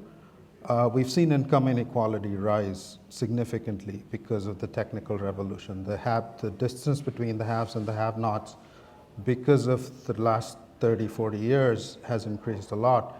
And now with the coming of artificial intelligence, that is going to get even wider. And it reminds me of what it used to be in medieval Europe. Speaking of being in Europe, but in medieval Europe, there were the lords and the peasants, and the lords controlled all the resources, the noblemen. And we're looking at the world like there's a very small percentage of the population that's controlling all the machine resources, the AI resources, and the bulk of the population is sort of not participating in that. And that's the extreme scenario for me. I hope we never get there. I hope as a society we have learned enough that we will be able to avoid it. But there are no obvious solutions. People talk about UBI and universal income and all of that, but I don't see that. I don't see that as a permanent long-term way of thinking about it. Yeah, so for me, I would like to add a little bit like a different perspective on that. So let's say to get a little bit positive here, right? So it's, I mean, you're right, of course, there's this revolution going on, but in some sectors, so since you mentioned the agricultural revolution, it's actually that for some cases, humans are not displaced or replaced, but it's just that technology, so for example, AI and robots, they solve some problems, so shortage of labor, because there's a shortage of skilled labor in some fields, and actually we are doing a lot of projects in this agricultural sector, and what we see is that, for example, robots are in high demand because the workers are not there in some cases. In such cases, I think this can be a really good contribution by AI and by those systems, so to help in such scenarios. Yeah, I was wondering about, can people have, what's the word? Oh, yeah, sorry. Yeah, I was wondering if how people can have useful lives given the scenarios we are, I think, afraid of. Because there is... using Lisp with AI. Okay. Yeah, it's both an answer and a question. You want to sit? It's both an answer and a question. Sorry. I think the answer is leisure. It's like the ideal Star Trek world. I mean, you talked about replacing physical labor before. And there is something which I like very much, which is currently circulating on social nets. It's a short sentence saying, and something which I can relate to on a personal level. I would like AI to do my laundry while I compose music, rather than AI composing music while I do my laundry. I can relate to that. And so I guess the subsequent question is, if AI, it seems to me that AI mostly replace boring stuff and boilerplate, like in programming, for instance. Nobody wants to write a GUI anymore. I didn't know how to use Maclean. I asked ChatGPT to write some boilerplate code for me, because that's boring anyway to write, okay? Especially when it's not documented. And what could we do in our lives more interesting than writing boilerplate code or whatever? The creativity, so in leisure, for instance, or in arts, are the interesting and very humanly parts. Not the laundry, not writing GUIs manually, I mean. That's the kind of idea. And so perhaps the subsequent question is, what is actually the driving force for people getting so excited about doing new AI systems? Is it to actually do something useful for people so that people can do more interesting stuff in their lives? Or is it only trying to recreate something as good as humans, in which case it sounds to me like it's more a driving force consisting of wanting to play God, but not really necessarily creating something actually useful for humans from the social perspective. Since I have the mic, I also wanted to add back to the previous question. One comment, maybe it will follow up in this next part. So one thing I think was not mentioned, and this is from my point of view the dystopian scenario, but still we are, I think, heading into it, is what was shown in the Matrix, like the meta universe thing that they were trying to market some time ago, but it was lame. And now with the advent of all these technologies that they can create, they can take your by picture your identity, basically your voice and so on, and they create, maybe not now, but in a few years, a complete universe where you will be living with this imaginary, I don't know, artificial world. So just put goggles on your eyes, and you can stay there for how long. So we are heading towards this picture that was drawn in the Matrix, and this is actually what can happen if it goes that way, because you don't need all those humans. Just put them in a cell and feed them with some thing, and they will be very well engaged in this. Because if you look at current children and youth, they can be very much engaged into this technology, even with the mobile phone, not if they are in a complete like sensory illusion. So this is definitely something from like dystopian novels, but it can now it exceeds it. If several years ago it was just like a pipe dream of someone, now it's quite practical to organize such things, and even like the war, they are fighting with drones, so they put goggles on and they directing the drones, but maybe the AI will do it, but still you can get this experience in the same way, so you can get the whole experience if you will. So this is one potential, but obviously maybe people will revolt and throw out all those AI words, or how to call it, and it will go into some, I don't know, other state, but it's just where it may go, it seems. And regarding this question, I think I don't know what drives many people, but it seems that the people are driven by just money, fame, and all this usual stuff. So they just go whatever is where they can get that, and it leads us into this not very good scenarios after all. Yeah. Okay. So I do have a mic. So I also think I think that in the short term anything can happen. I wouldn't go out on a limb to predict anything in the short term, but in the long run, I think we can think about the inevitabilities much more clearly in mostly economic terms. So there is a grounding to all of this that we are doing, which is not to go all the way to evolution, but maybe what is the value that we as humans produce? What is in the changing circumstances the value that we still add?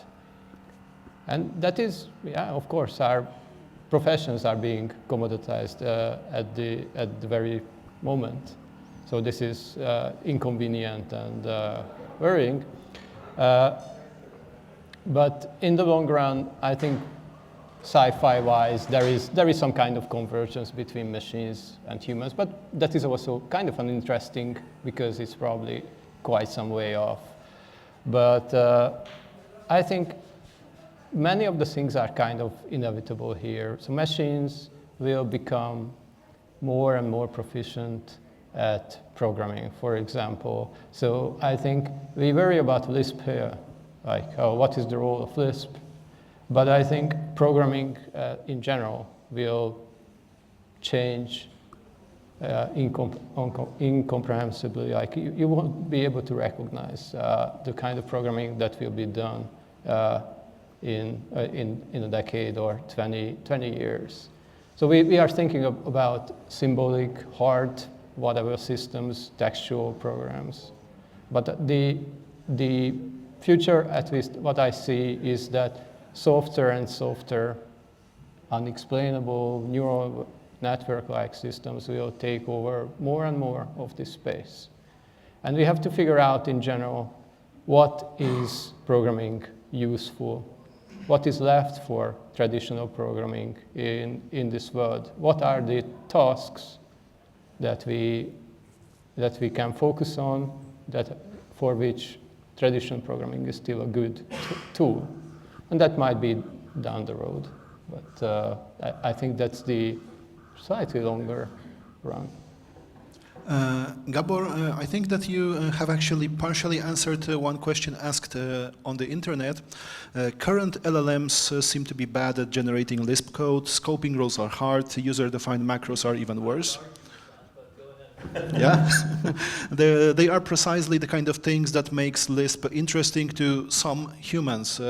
Does AI mean programming will turn into slop, or is there a plan or an opportunity in having AIs learn from Lisp to make AI-generated code less slop?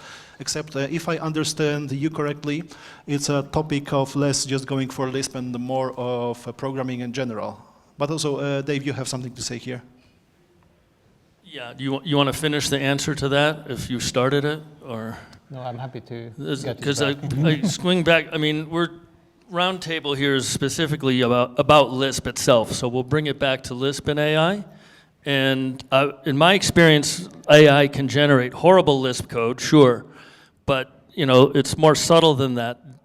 If you're willing to be a little patient and give it the right context, it can help a lot. And for me, it's helped complete interfaces and documentation that I never would have the patience to do myself, as well as the artwork for logos and things that I don't have patience, I would never do. So I don't see a hard distinction between I only want the AI to do hard things, I'll do creative things. I think it's a bit more nuanced than that.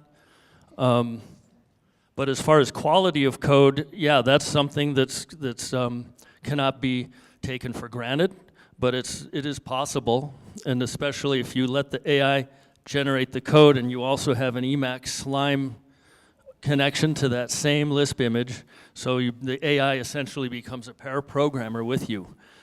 So you're looking at the AI's code, correcting it, it's learning from your corrections and generating a better one the next time. But again, the limitation is with the current systems, you have a conversation, and after a certain number of back and forth, it starts to degrade. So you have to start with a fresh conversation quite frequently, because it's cumulative. It's adding up all the tokens that went back and forth from the beginning of your conversation. Every new prompt you send, it's also sending all the old stuff with it. So so your new question starts to get lost in the noise if you go on too long and you have to start a fresh conversation. Yeah, I definitely agree with that. It can generate bad Lisp code, but it actually also generates very good Lisp code if you direct it to do it that way. So I would contest the assumption that it always generates bad Lisp code. So I want to come back to what the question that Didier asked, which is what I'm sort of starting to notice a lot of people saying now is that they don't want AI generated stuff. They want the human stuff. They want the human connection. They want to know that what's produced here matters, to connect emotionally with whatever art they're consuming. But again, it's sort of a 90-10 thing, right? You're a musician, you probably understand this better than I do. But to the musicians that I've talked to, they're like, look, yeah, we'd love to produce and compose things and all of that, but 90% of my income comes from doing, stupid jingles or stupid things, and that are inconsequential. And if 90% of my income there is going to get consumed by AI because AI is just generating that throwaway creative that people need, then I'm just left with that 10%, and how do I make a living doing that? So that's sort of been the concern. Not just for them, we saw this also in the Hollywood writers' strikes, right? They put it in the contract. You can't use AI to do our scripts, and that makes a lot of sense. So there is this backlash, this societal backlash towards doing that. And we were having a discussion this morning: is that can't programmers do that? Can we not sort of form a labor union that pushes back on this use of AI for generating programs?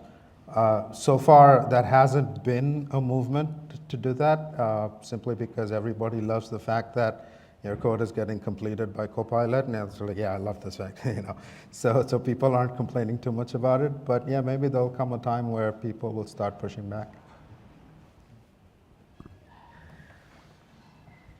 I wanted to add, circling back on the points that Anurag mentioned in the morning, that actually, from my point of view, it's a good time, it's a better time to be a Lisp programmer now, because first of all, yeah, we didn't have a lot of like a big piece of the pie. So even if like the biggest piece is taken out by the AI, it doesn't affect us so much. But at the same time, what is I think important is what Anurag mentioned in his meta dot everywhere. Yeah. So this approach that worked for me in this field when I worked, I think I saw a lot of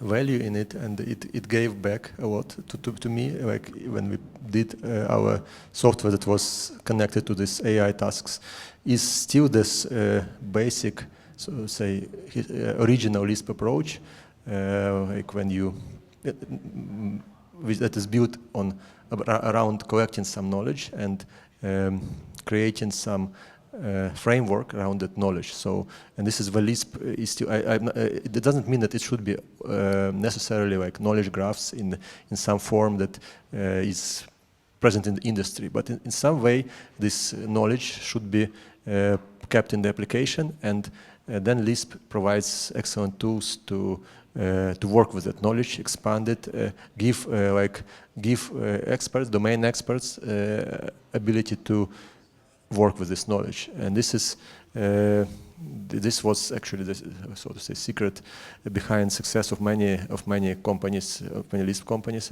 and many know it here. But now it still remains relevant, I think, because in this age when you move to this black box, when the AI is doing all the stuff and you don't control it, and eventually it just replaces you and you cannot do anything about it.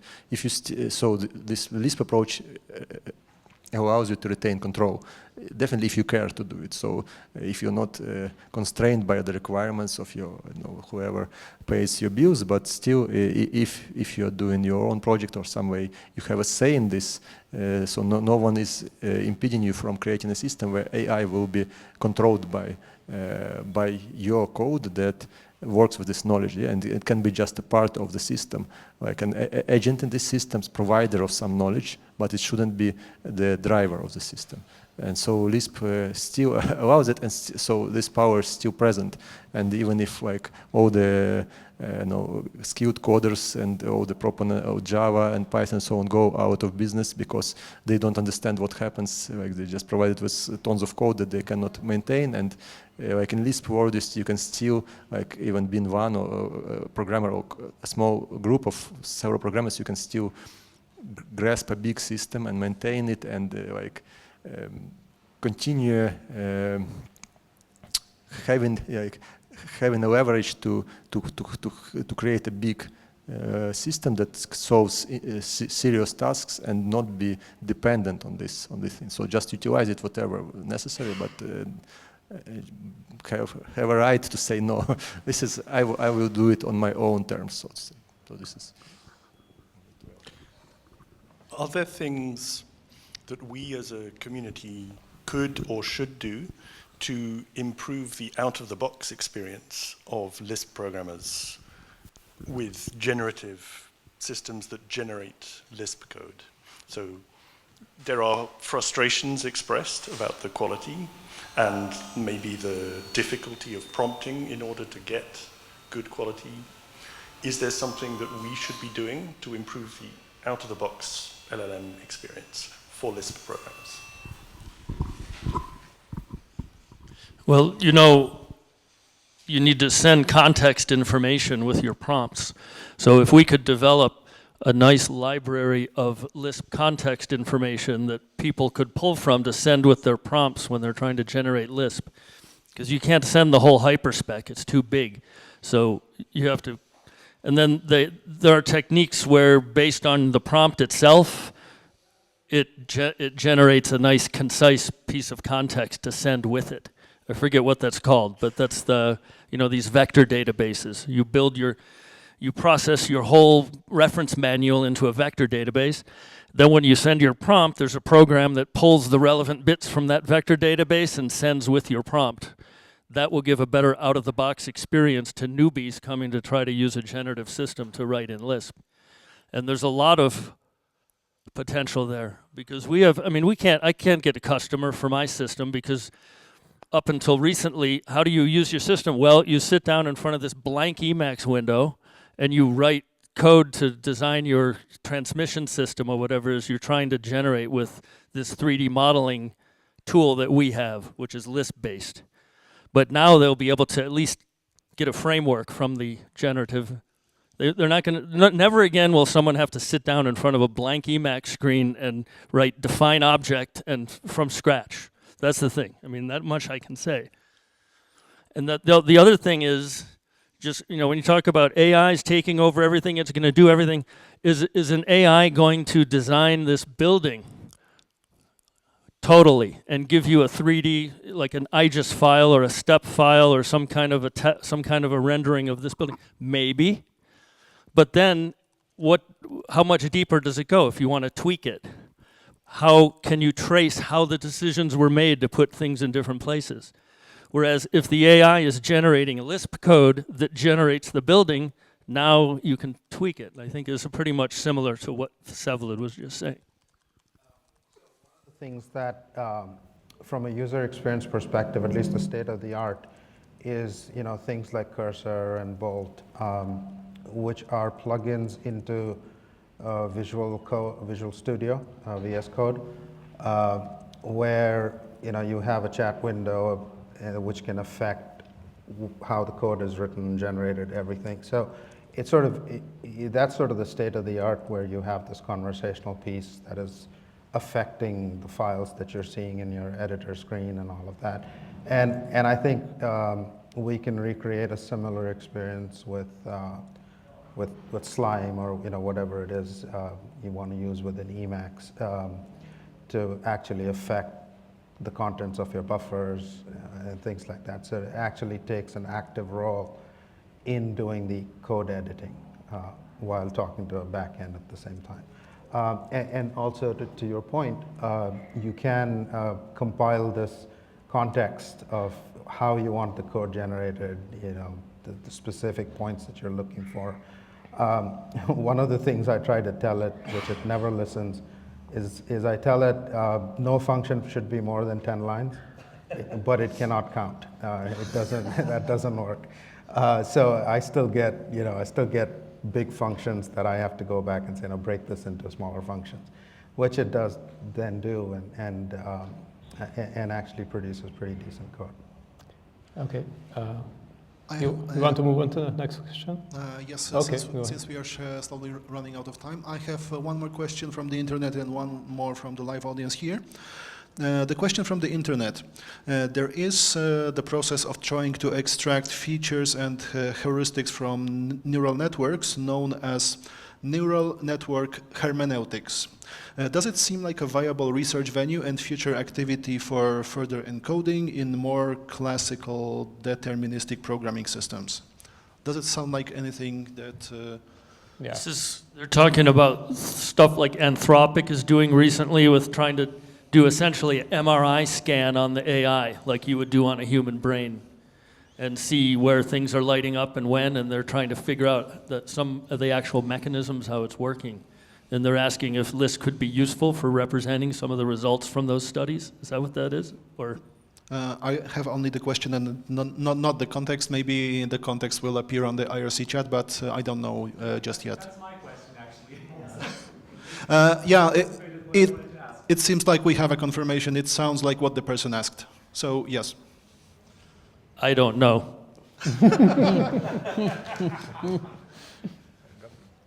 Yeah, so we are kind of back to like the discretization question.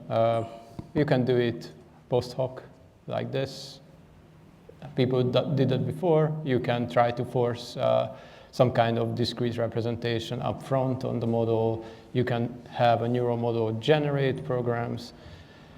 The jury is out as to what makes sense and what works better. So this is very much an open question. Yeah, and I think it also it's a very important question to have answered, because the explainability will soon start becoming a legal issue. You're going to have decisions that have been made by AI, but nobody really can explain why they've been made. And some lawyer needs to stand up there and defend it. And he's going to go and turn around and ask the engineers, what the hell did we just do?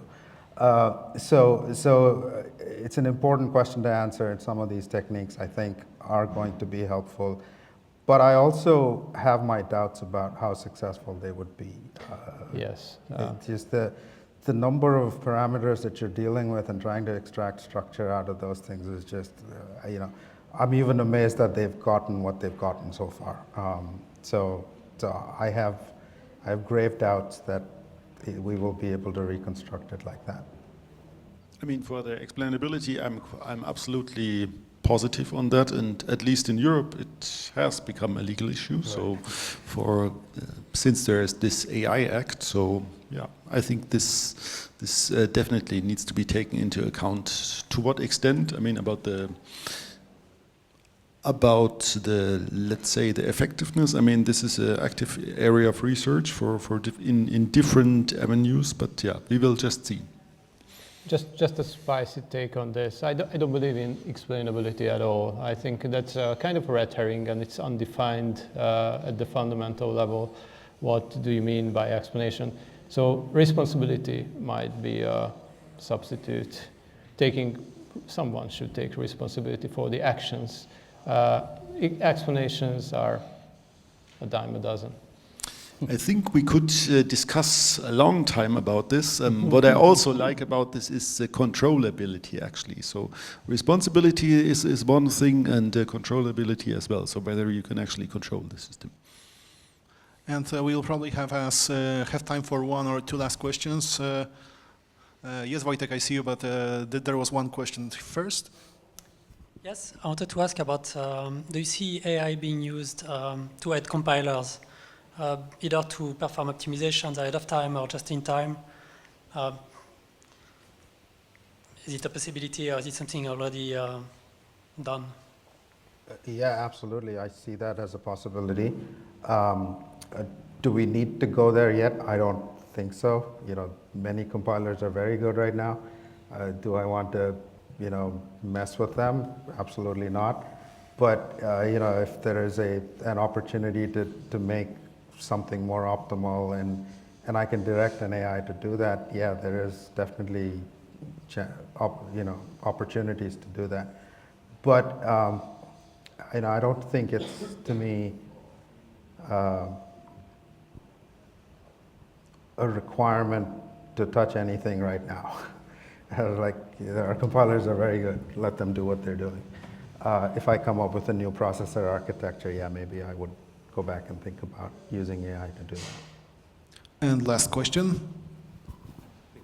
I'd like to make a small corollary to the explainability / mechanistic interpretability thing, because my probably very incomplete understanding of it is that it's fundamentally hard because the means of internal state representation in large language models and other large models is inherently like inscrutable from the human point of view, maybe because it's being optimized for the model itself and not for other means.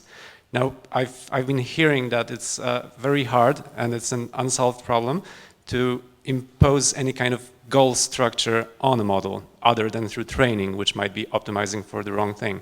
So the thing is, the question is, I guess, do we have any ideas how we could maybe constrain models to keep their state representations readable enough, say using S expressions, so that they could be audited from a more Lispy point of view?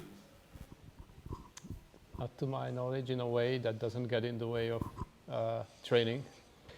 But I think the problem is maybe more fundamental than neural networks having a distributed representation over hundreds of thousands of neurons. I think it's just fundamentally a computation. It's hard to establish a chain of causation or something, a tree like causations, when computation does not happen that way. So you cannot necessarily post hoc impose a logical proof on a system that doesn't work that way.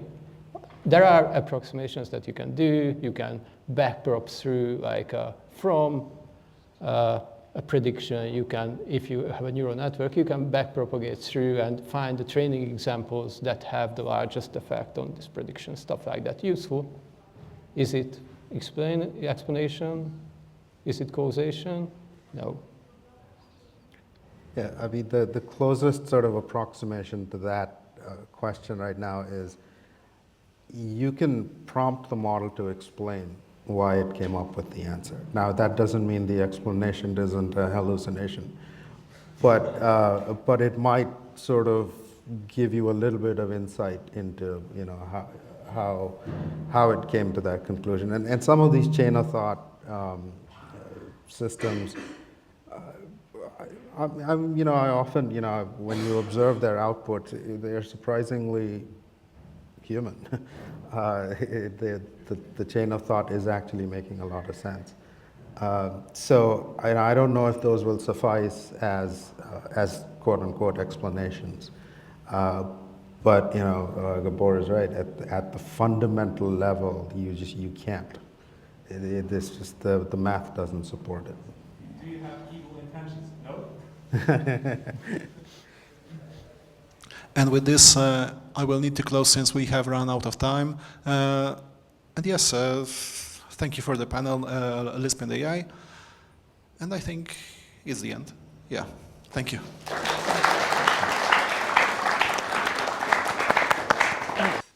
So yeah, I guess it's a good segue from the roundtable we just had. I will talk about connecting AI agents to Lisp environment, or connecting an AI agent to a Lisp environment. Start of the time, right? So you're going to show me some time. So I've coined the project Lisply MCP. So I think we know what MCP is roughly from the previous discussion, but I'll review. So MCP is meant to be a means for exposing any software tool, whether it be Excel spreadsheet, Microsoft Word, your file system, your development environment, to the AI agent. And Anthropic Company is the one who proposed this. It's an open standard, and their idea is that it works, anyone can implement them, anyone can use them. There are no licensing fees to use the protocol. And they made their cloud desktop, which is their flagship desktop agent for the Claude AI brain, which is in the cloud. But the cloud runs on your Claude runs on your desktop. And it has an MCP client built in. So it's a good one to use because it's pretty much going to work because they're the ones that made the protocol. And there's also a growing ecosystem of other MCP clients. There's one for Emacs. I'm not going to talk about that today, but you can make your Emacs into an MCP client to have it run Olama or something and then talk to tools and have your Emacs be the central hub of things. I haven't tried that yet. I've played with it a little bit. And then also a growing system of what's called the MCP clients, which is the servers. So the server is the thing that, for example, lets you access your file system. So, and what Lisply MCP is, and I'll talk about what Lisply means in a minute, but it's a middleware for accessing Lisp backends. So most of the complexity is in that middleware. And you'll see the Lisp backend is very simple. You can make your Lisp backend be compliant so that it can work with this middleware. And the Lisply protocol is a term that I've coined. So if you want your Lisp backend to speak the Lisply protocol so that it works with this Lisply MCP, it has to have an HTTP server in it, and you have to implement one endpoint. There's other ones you can optionally implement. But this one is required Lisp eval. So you have to implement an endpoint in your Lisp that can evaluate Lisp, which there's a built-in function to do that. It's called eval. So here's an architecture overview. I don't know how visible this is, but you have the user, which is a human, driving the thing. So this is you. Imagine yourself in that box. And you have your normal Emacs with Slime talking to the Lisp backend as usual. But then you also are using, let's say, Cloud Desktop to ask at a higher level it to write things and to test things. And then through this MCP wrapper, which is Lisply MCP, it's talking to the HTTP server inside your Lisply backend, which can be Common Lisp in this case that I'm going to show here. And then I have another endpoint, which is a generic HTTP endpoint where it can test, because mainly what I do is writing web pages, writing endpoints in the Lisp. So then you can test those endpoints by giving the HTTP path. And this wrapper will also make those client calls. So then the LLM can see if it's well-formed HTML coming back and stuff. So here, this is the code in the back end. This is the Lisply back end. This is what you have to write in your Lisp, or you can use the one I've already written if you were using Allegro Serve. This uses Allegro Serve with the publish path. That's the syntax for publishing an endpoint with Allegro Serve. There's similar things for Hunch and Toot, Woo, and so on. 1 minute. So, but this is a reference implementation. The middleware will pull a Docker image. The default one is my one with Gendel, which is a common Lisp-based thing. So if you just take it out of the box, download it, and start running it, you'll get Gendel. You'll get a Gendel container. But you can specify which container as long as it's Lisply compliant. And you can also mount volumes so that your Lisp image has access to some part of your file system, so it can compile code. These are some install. You need Node and you need Docker. The middleware is a JavaScript program, sorry, but the middleware is JavaScript just because reasons.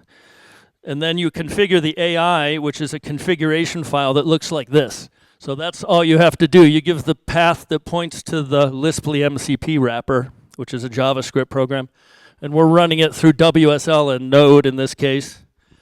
So those details, and then you can, with ---- mount, you mount whatever you want as a projects directory or whatever directory, and Lisp eval is the main.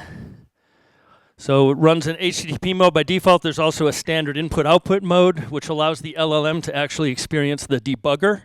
I didn't show that in the diagram. For security purpose, you want to run your Lisp in a container and constrain the RAM and so on. So, any questions? Otherwise, I move on to the next one. And this is on GitHub, Gornskew, Lisply MCP.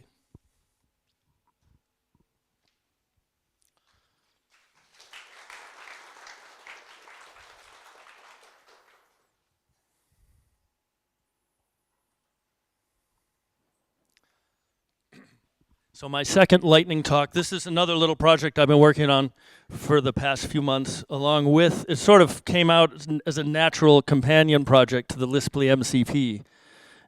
But it's actually a full Emacs configuration.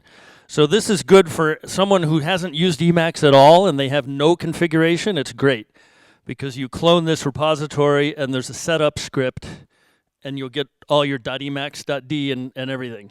If you already have a config, then you have to be a little careful, but you can still use this. You just would merge your config. So it's an opinionated Emacs configuration. It's very well suited for terminal mode Emacs. That's what I use most of the time because I'm jumping in different servers. So I don't usually run a graphical window, but it would work with graphical window. It includes the work in progress of another Lisply backend for Emacs Lisp.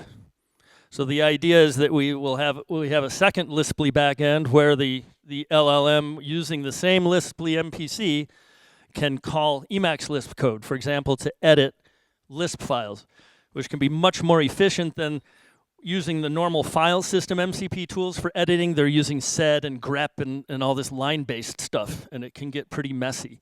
So if we can teach the LLM nice Emacs Lisp, it can be much more, I think, efficient for editing Lisp. So it contains a Slime setup out of the box. So as soon as you configure this skewed Emacs, you now can do MetaX Slime connect and connect to any running server, which would be up and running automatically. If you run the Lisply MCP with the default, you'll have that. So then you can use this to attach to it with Slime. And then the server org mode is there, maggot, just a bunch of stuff I use. So it's I think and it also downloads, it installs everything, all the package managers. You don't have to think about anything. And it also has a nice bash shell configuration that fixes all the colors for different background colors and things like that. So this is skewed Emacs Repository URL is GitHub. I think it's, I don't know why it didn't get in here, but it's, again, gornskew/skewed Emacs. Skewed Emacs. Setup script will override existing dot files. But to run the setup, you just you clone the repository and you do /setup, and that creates all your dot files.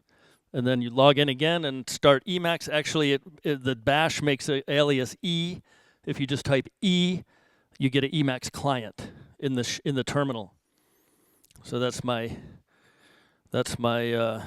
shortcut. So main thing it gives you is an emacs.d, but it also gives you a bash profile. And you can put personal stuff in .emacs local.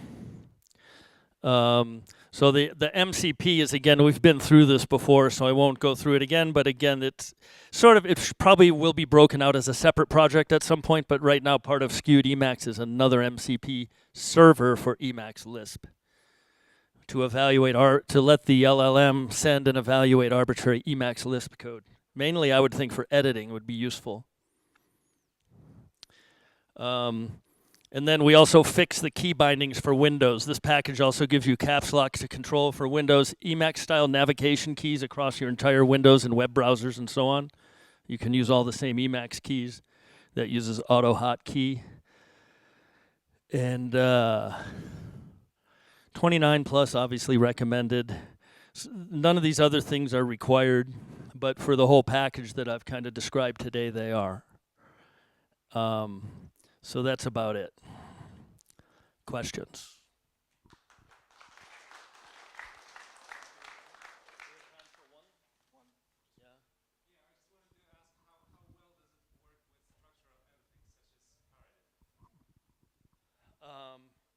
It probably would. I don't know. I haven't used Power Edit yet, but there'd be no I don't think there'd be any incompatibility. It's just loading normal Emacs packages. It doesn't have Power Edit by default right now. Power Edit's built in, right? Okay, I don't know. Hello, everybody. Last year at SPCL 25, I presented an idea about user-defined integer types in SPCL. This is a kind of short status report. I wrote it down in about half an hour yesterday, so please excuse the graphics. They are a bit bare. If you imagine a machine word here with 64 bits, this is not to scale, obviously. You may or may not know that SPCL, for example, uses tags to identify whether it's a fixed num, whether it's a pointer to a structure or a vector of some specialized type and so on.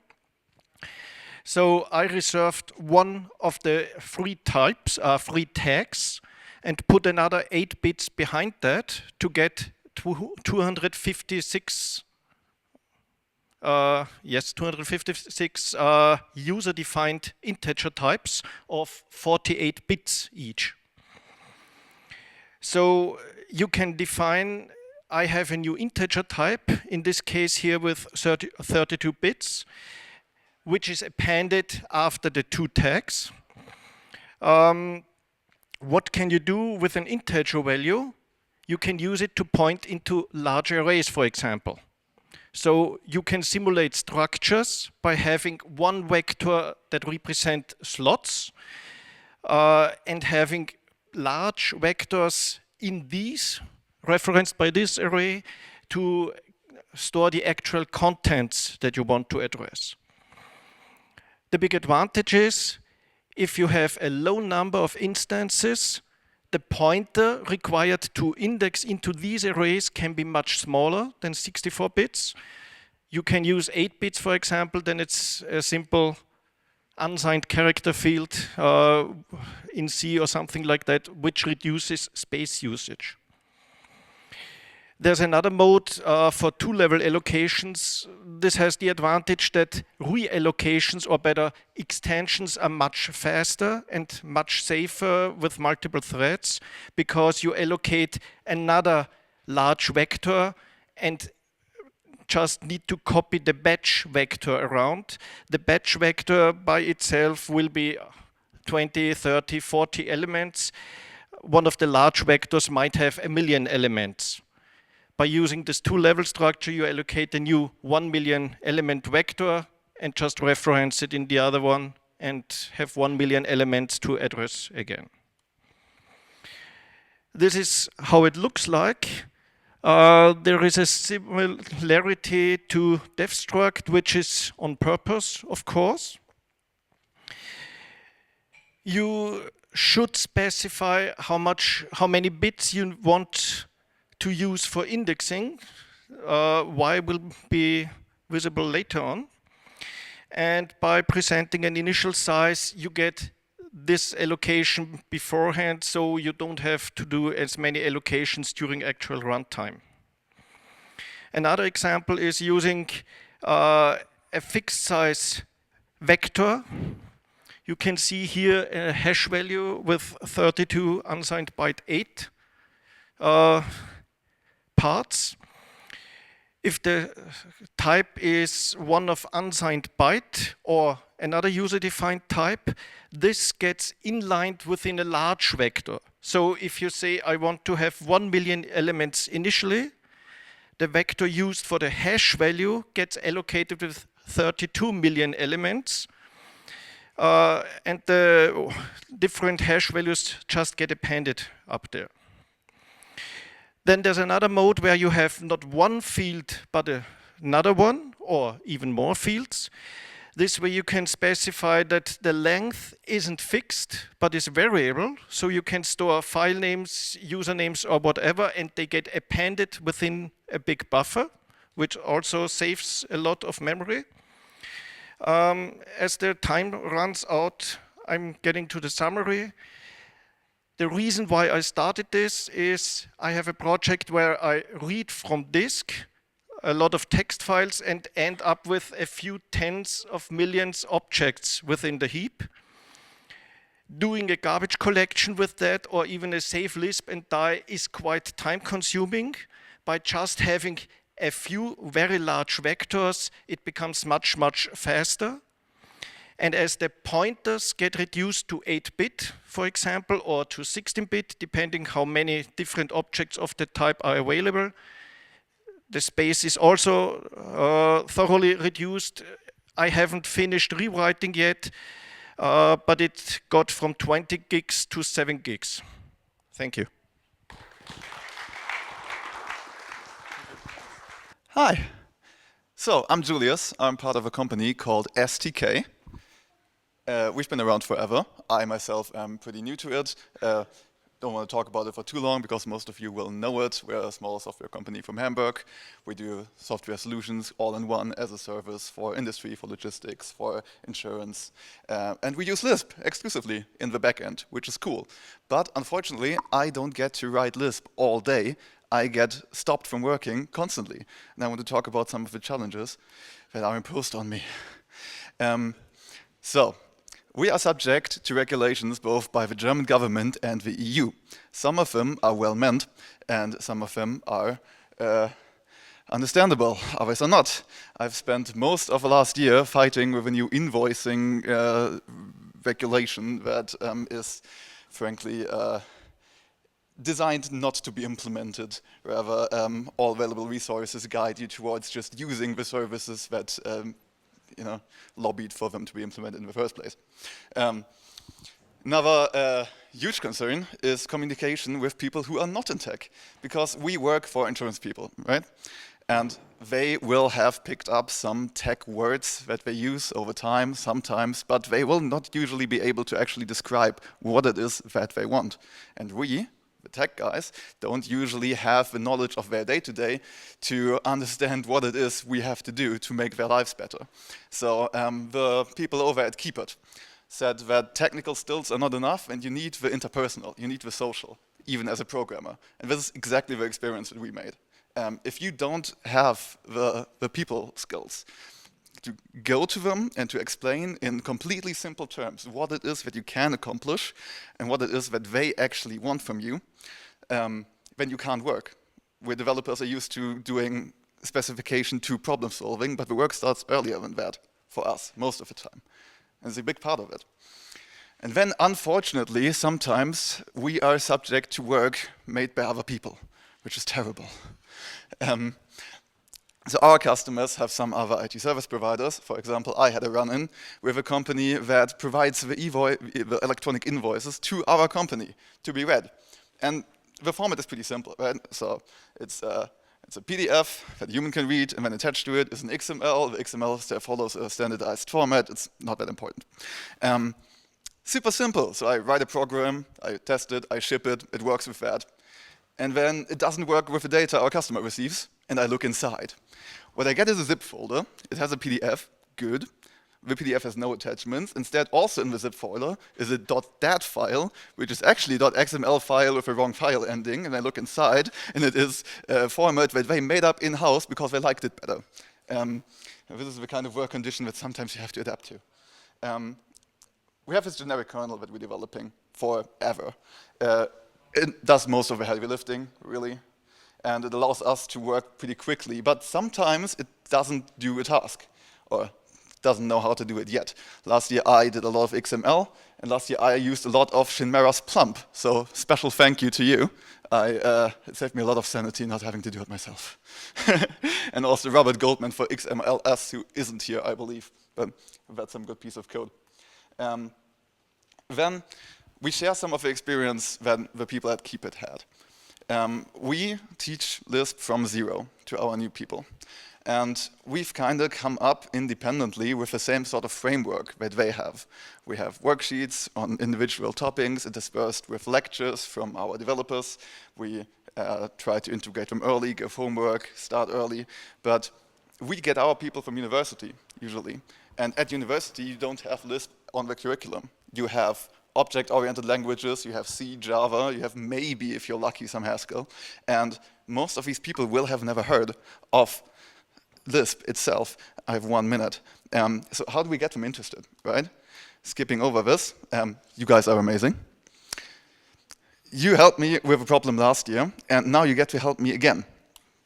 Because I am looking for a bachelor's thesis. I'm finishing my university studies, and I've talked to many of you already who had fantastic suggestions on what I could do as a topic. But I want to be fair and give everyone a chance. So if you have something that you'd like to have looked into for 10 weeks by pretty average coder, but I try my best, then shoot me an email. I will consider it. It's free work. And thank you so much for having me. I will see me next year then with the results of this very thesis, which hopefully one of you provides. Thank you so much.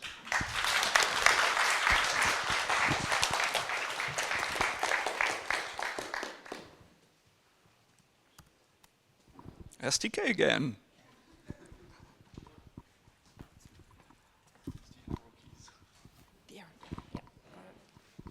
Okay, yeah, I'm Kim. I also work at SDK. I've been with them for almost 3 years now. And Julius already talked a bit about communication. I'm going to dive a little bit deeper because my workday is mostly working on tickets and being in direct contact with the clients. And so I'm going to talk about a little bit the problems in communication between the clients and the developers and why misunderstandings are frequent and how to avoid them. So he already talked about that, so I'm just going to skip over that.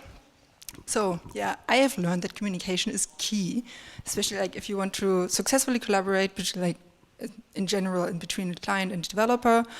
You need to communicate clearly what exactly it is that you want. If you just say I want a bow, then you don't really know what kind of bow you will get in the end. So some common causes for miscommunication. Julius also already told you, like, oriented that a little bit, but different terminology. For example, like he already said, that most of our clients are insurance companies, so they use their insurance lingo, while we use our developer, like technical lingo. And also that, like from our perspective as the developers, there's sometimes a lack of understanding between, of the the client's requirements and their expectations. And for the clients, they sometimes have an unclear understanding of our limits, or of programming's limits, or the systems, or the programs in general. And also the different perspectives that the clients think in their business processes, while we think in how to, the technical implementation and how to work on that. Then for some proposed solutions, always you need clear documentation and requirement definition. So if a client comes to us, we already hope that they already have clear documentation and know exactly what they want and have spelled everything out. Then afterwards, it's important for mutual and unambiguous definition of terminology. So everybody sits down together and they talk about what they understand in the for certain terminology. Then the regular meetings and feedback loops are also quite important. So you have to, as a developer, you have to keep the client in the loop so they can just have influence on what you're developing. So in the process. And it's really helpful to visualize the concepts, so it's easier to understand and grasp what is actually meant and just draw everything out. And even if it's not like beforehand, just draw it while you're talking about it often helps. Yeah, so in conclusion, I'm just saying it's common, but it's also quite preventable. And if you have clear requirements, so you just need to tell them to write everything down, and then you need to check both sides, the developer and the client.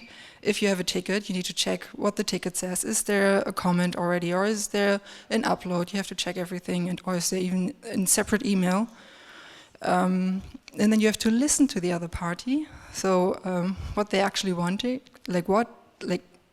what they want, what they can do, and both sides need to ask questions and give feedback, so that.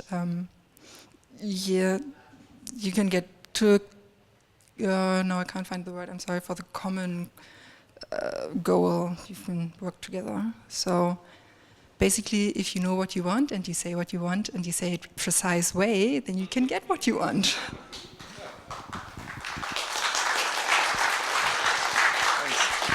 All right, doesn't necessarily pay off to reinvent a slower hallucinating wheel. So I work at Ravenpack, been working there for almost 6 years now. Ravenpack is a company that traditionally takes unstructured data, i.e. news, and extracts structured data from it, analytics. We have this new product, as of last year I think, which is bigdata.com, which is an LLM-powered financial insights in real-time thing, which means prompts. Problem. When we get these prompts from the users, these need to be enriched with various metadata so that we can then actually punt them off to the appropriate agents and take whatever actions necessary in terms of consulting the right database, etc., etc. So the initial system for this was enrichment through a separate LLM prompt. This was using Claude 3.5 Sonnet. The throughput was throttled to 50 enrichments per minute, fairly slow for any sort of software as a service thing. Typical response time of roughly 2.5 seconds. And the sort of enrichments that were being done included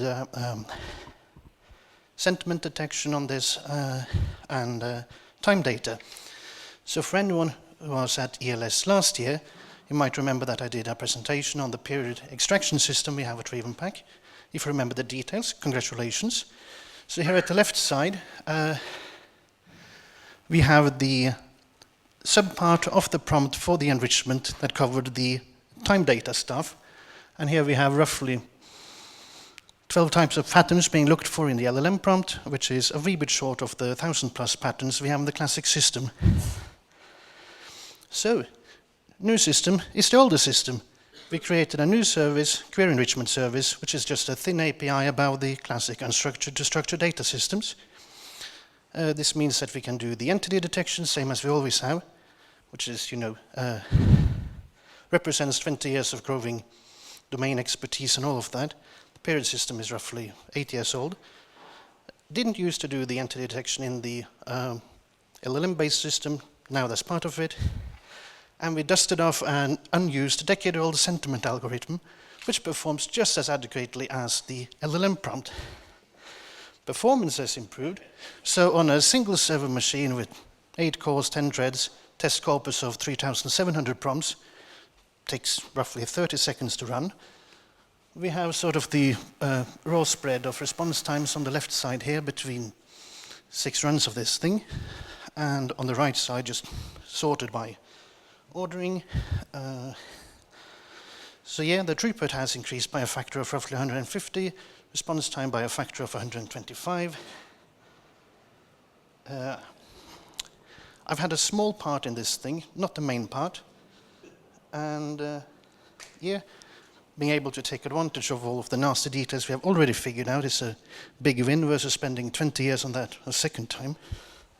Moral of the story, doesn't necessarily pay off to reinvent a slower hallucinating wheel, got to go fast, and affordance, because once we did have this service internally, we started seeing use cases we didn't anticipate whatsoever. So, in the contest in this particular case, between the 50 billion or whatever parameter LLM versus the 50 billion bytes Lisp image works fine. Cheers.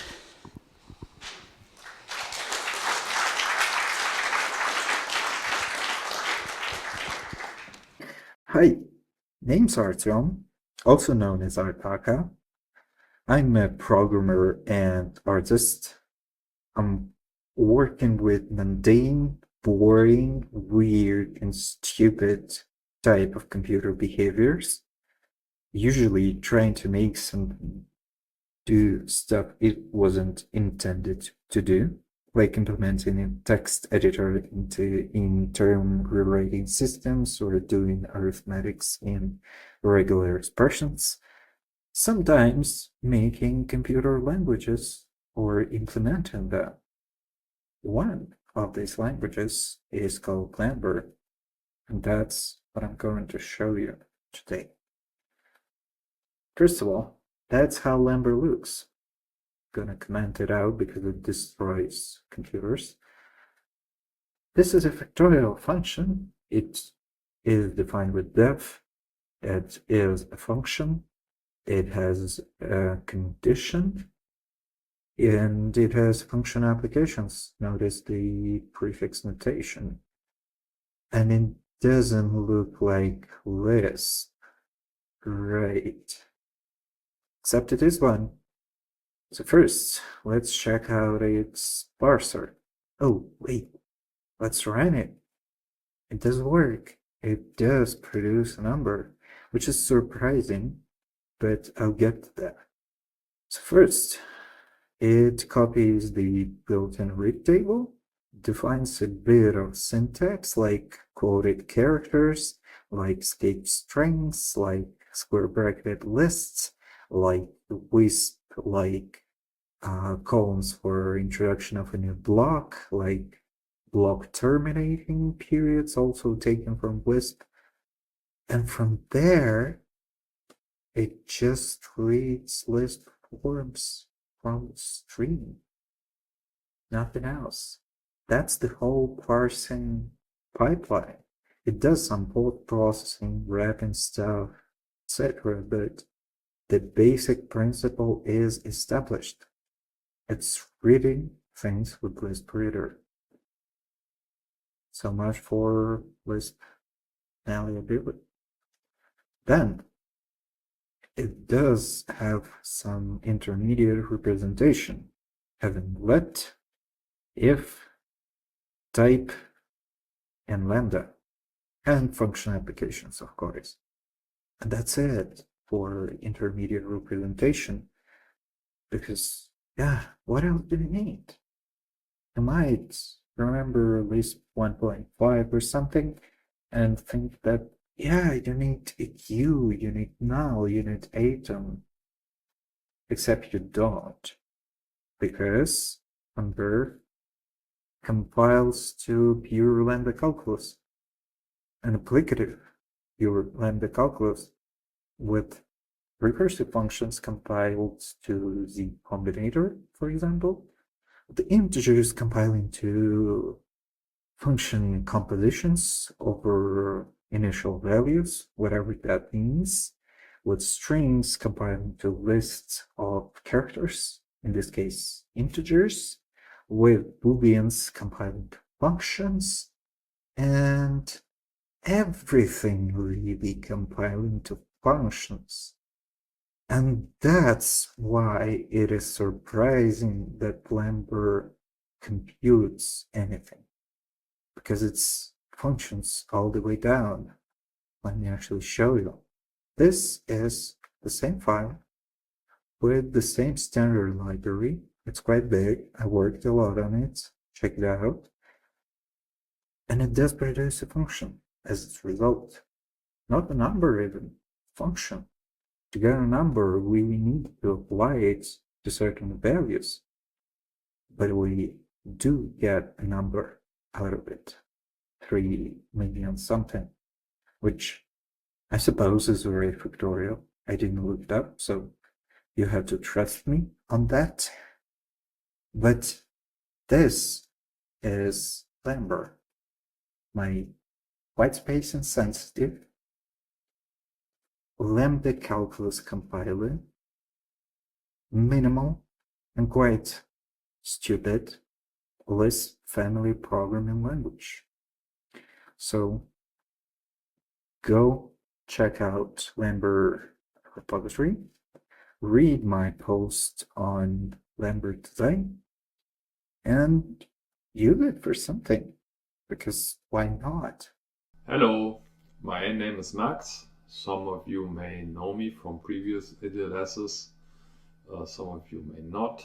I'm currently working at Igalia on WebKit and JavaScript core, but I did learn how to program using Common Lisp. In either case, this lightning talk is not going to be about Common Lisp, but it certainly inspired my experiences with Lisp. So, in my spare time, for some years now, I guess, I've been working on this project I call Capsule. It started being a assembler and a compiler, which compile a yet unnamed language. And by now I'm writing a Lua interpreter in that unnamed language. So to give a high-level picture, the compiler and the assembler are actually written in Lua. So very soon I shall be self-hosting. And yeah, other facts of interest might be that there are no dependencies except for, well, currently still LuaJIT, or I mean, for that purpose, any Lua implementation, because I don't have one of my own yet. And I guess to a certain extent Linux, because this is targeting Linux, and I suppose GDB, because I'm not going to get to writing a debugger anytime soon. But other than that, it's completely self-contained, and hence the name Capsule. It's a little programming world in a capsule. So the compiler is written, as I said, in Lua.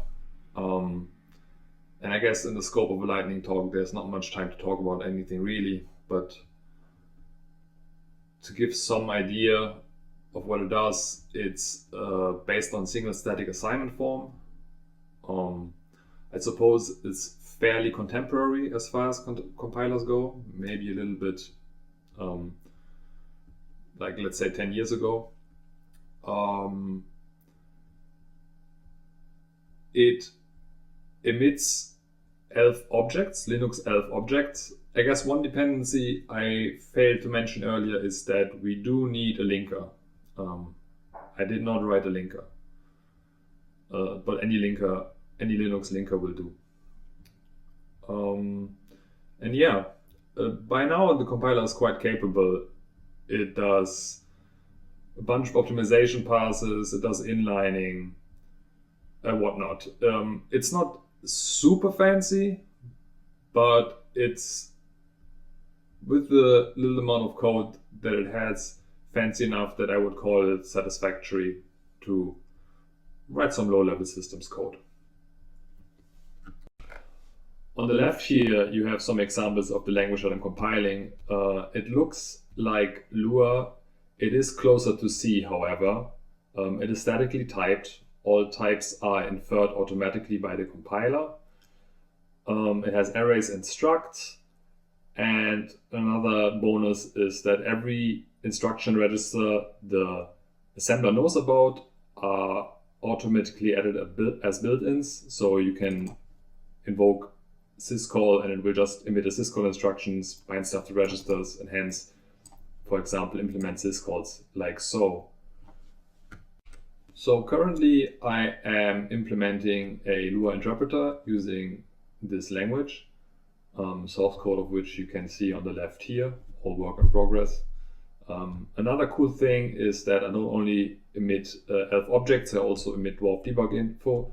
So you can already debug your programs quite effectively, and I think that's a lot of fun. To showcase, I can print here the Lua state. It knows about the structures of the program, and I can step through the source code and the program, and that all works. And yeah, at the moment I can run a Hello World Lua program through my interpreter, more yet to come. And yeah, that's all for me. Thank you for listening and watching, I guess. Bye-bye. Thank you. So thanks again. I was yesterday here presenting a concept. After that, I got, thanks Auvi, some questions. And then I saw that the concept was still not clear, so I said, let me just show it to you. And after viewing it, he said, can I give you some feedback? And I said, yes, of course. He said, why didn't you show this instead of all these slides? So what I will do today is a short demo on the concept. This is the only slide, just to remind about the idea that we have an engine and a presentation server. The different ways of the presentation server handle different interfaces, but all of them speak FQL with the engine that translates this into SQL. So when we go to the landing page, we have a wiki on how it works, but we're going to try it, okay? And these are three possibilities we have: the console for the command line interface, the graphical user interface on the presentation server, or the artificial intelligence assistance. That is what we are going to use today.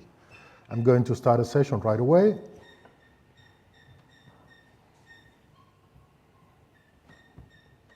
Today. Sorry, I was muted in the computer. Hello.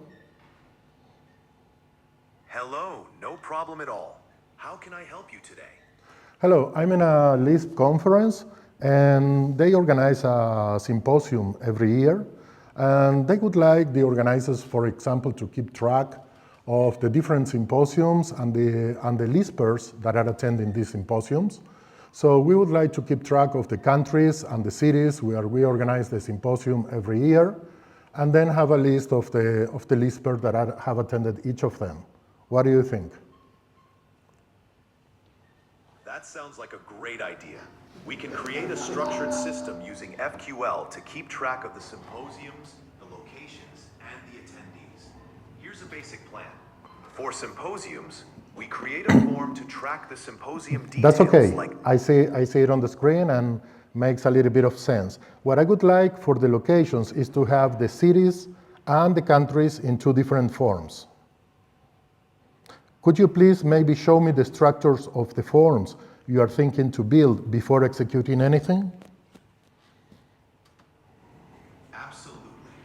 I can outline the structure of the forms we'll create for tracking Lisp conferences and attendees. Here's a proposed structure. 1. Countries form. That's the form our creators put out there. There'll be Lisp conferences / symposiums, a place where Lisps congregate. Main data points like cities and countries should be in different forms. So you can create functions separate from each other and refer to them in the table contents when you are ready to participate. Please let me know what you think in the comments or email me the solution. I will get back to you as soon as I can. No, that's okay. I see it here. Only thing I would like, we don't need in FQL, let's say, in the symposiums form, we can have just the city and the name of the city. We can later find out from the cities in which country the city is. But show me also about the the Lispers and how you keep track of them? Absolutely. Here's the revised structure for symposium tracking. 1. Countries. Name, text, not null, unique. Name, text, body, declaration, number, date. Main contact. Contact. How are we going to keep the Lispers up to date? Here's the solution. First, Okay. Yes, I see. You are having the symposiums and the Lispers, and then you create the attendees as a relationship between the symposiums and the Lispers. Could you instead simply have a reference from the symposiums to the Lispers that have attended? Absolutely. We can modify the structure to have a reference from the symposiums form directly to the Lispers who have attended. Here's how it could look. Countries. Name, text, not null, unique in the symposiums form that contains the country they will visit. Yeah, looks okay. The only thing I would like to change is to have, instead of the email, the name of, that's okay, sorry, my bad. It's okay. Could you please create the forms?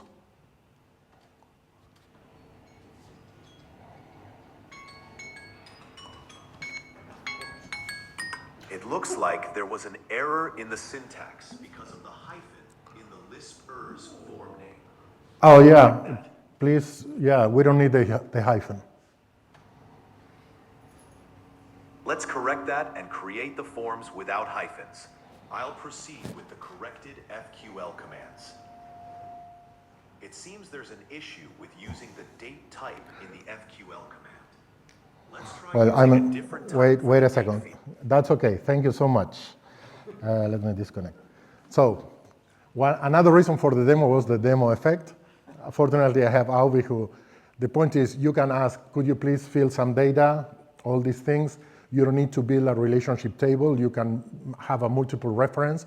FQL will build in the background the reference. I want to disconnect here. Okay, FQL will build a reference in the background. You can put some sample data, and then you can see all this in the graphical user interface as a normal form. You can put some partial values and do a search. It will show you on the cases that match the search, etc. Any of you who want, we can make a personalized demo. Apologies, and thank you again for the... Hi, I'm Christoph. I release SBCL about once a month. There's more. Also, once a month, I ask my lovely, enthusiastic development team to stop introducing new bugs and start finding old bugs. And at the same time, I encourage anyone else in the world to maybe test the current head tip of tree and see whether they can find anything wrong. Great, fantastic. This is a process that more or less works, but things that make me sad. On about the 28th, 29th of the month, I make a release, and by return of email, I get a message saying, yeah, there's a bug in this release, I just tried it. It is this that I am going to make a plea for, to avoid ever getting in the situation that makes me sad, that makes you sad, that makes the rest of the world sad, because we have released a buggy SBCL. It's been great to speak to some of you over the last couple of days about the new, old, exciting, mundane uses that you're putting SBCL to. It's nice to see it in various different places, including places I didn't expect. My plea is that we now have many, many more resources than we used to in the sort of general infrastructure world. If you are, let's say, a maintainer of a piece of software that you care about, then if you have some kind of continuous integration, please consider instituting some kind of experimental integration that you trigger maybe twice a month, once at the point of release, and then once at the point of freezing for the next release, and report regressions. Now, I know that some of you are deliberately not targeting the latest SBCL release ever. Because upgrading is hard, you don't want to do it all the time, the bleeding edge is scary. But if you have those 2 data points, then that's enough to tell us that we've messed up, even if you are not planning to release anything based on those versions, even if your software does not work on those versions, because the difference is what we're interested in. We're interested in, have we actively made things worse? And I like to think that this will be a win for you as well. In the long run, everything needs to be upgraded. Well, I mean, in the long run, we're all dead, and in the long run, we're all fired before we're dead, but maybe not much before. But in the intervening time, I hope that a relatively small amount of effort for open source maintainers using GitHub Actions or something, commercial entities using your own in-house continuous integration. It would be great to have that information roughly between the 20th and the 27th of each month, so that on the 28th, 29th, 30th, at the weekend, I can press the button and go away and have the rest of my weekend and not have it spoilt with an email that says, you've just released something that doesn't work. Thank you very much.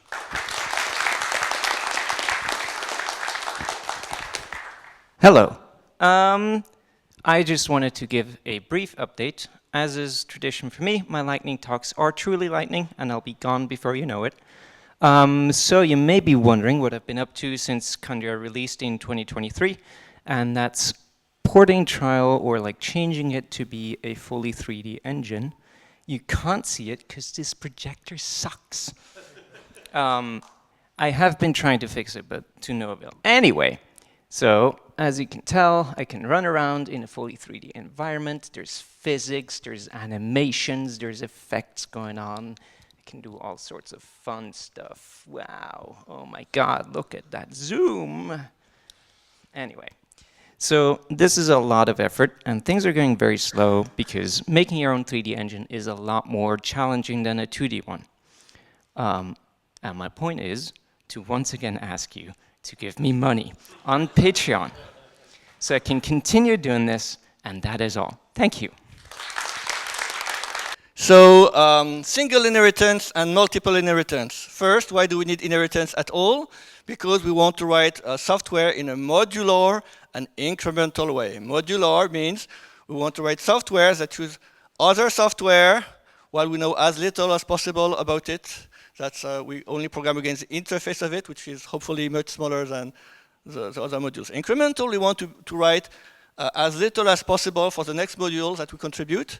And inside the language, we call that a class or prototype, which means that we'll have things such as, there's an example in one paper where there are boats, and W, I don't remember what the W is, it's for wheelboat, and there is a pedalo or something. And sometimes you want to specialize. Every time you take something, you want what are the new things that I add and the new features that I add. And with something called multiple inheritance, you can further divide the aspects that you add in the sub-aspects, such as here, it was a day boat, engine-less, small multi-hull, etc. You can divide things with more finer-grained aspects. So what are the advantages of single inheritance is that you can compile it much more efficiently, because let's say you have slots X and Y. Well, your slots will always be at the same offset in all your subclasses, and so dispatch can be much more efficient. Now, the multiple inheritance is much more expressive. You can divide things into smaller aspects. You can have exponentially fewer base classes. If you don't have to deal with all the combinations manually, you can just let the compiler do that for you. Excellent. It's more expressive, but of course, sometimes you really want the added efficiency. So can you have the best of both worlds? And the answer is yes.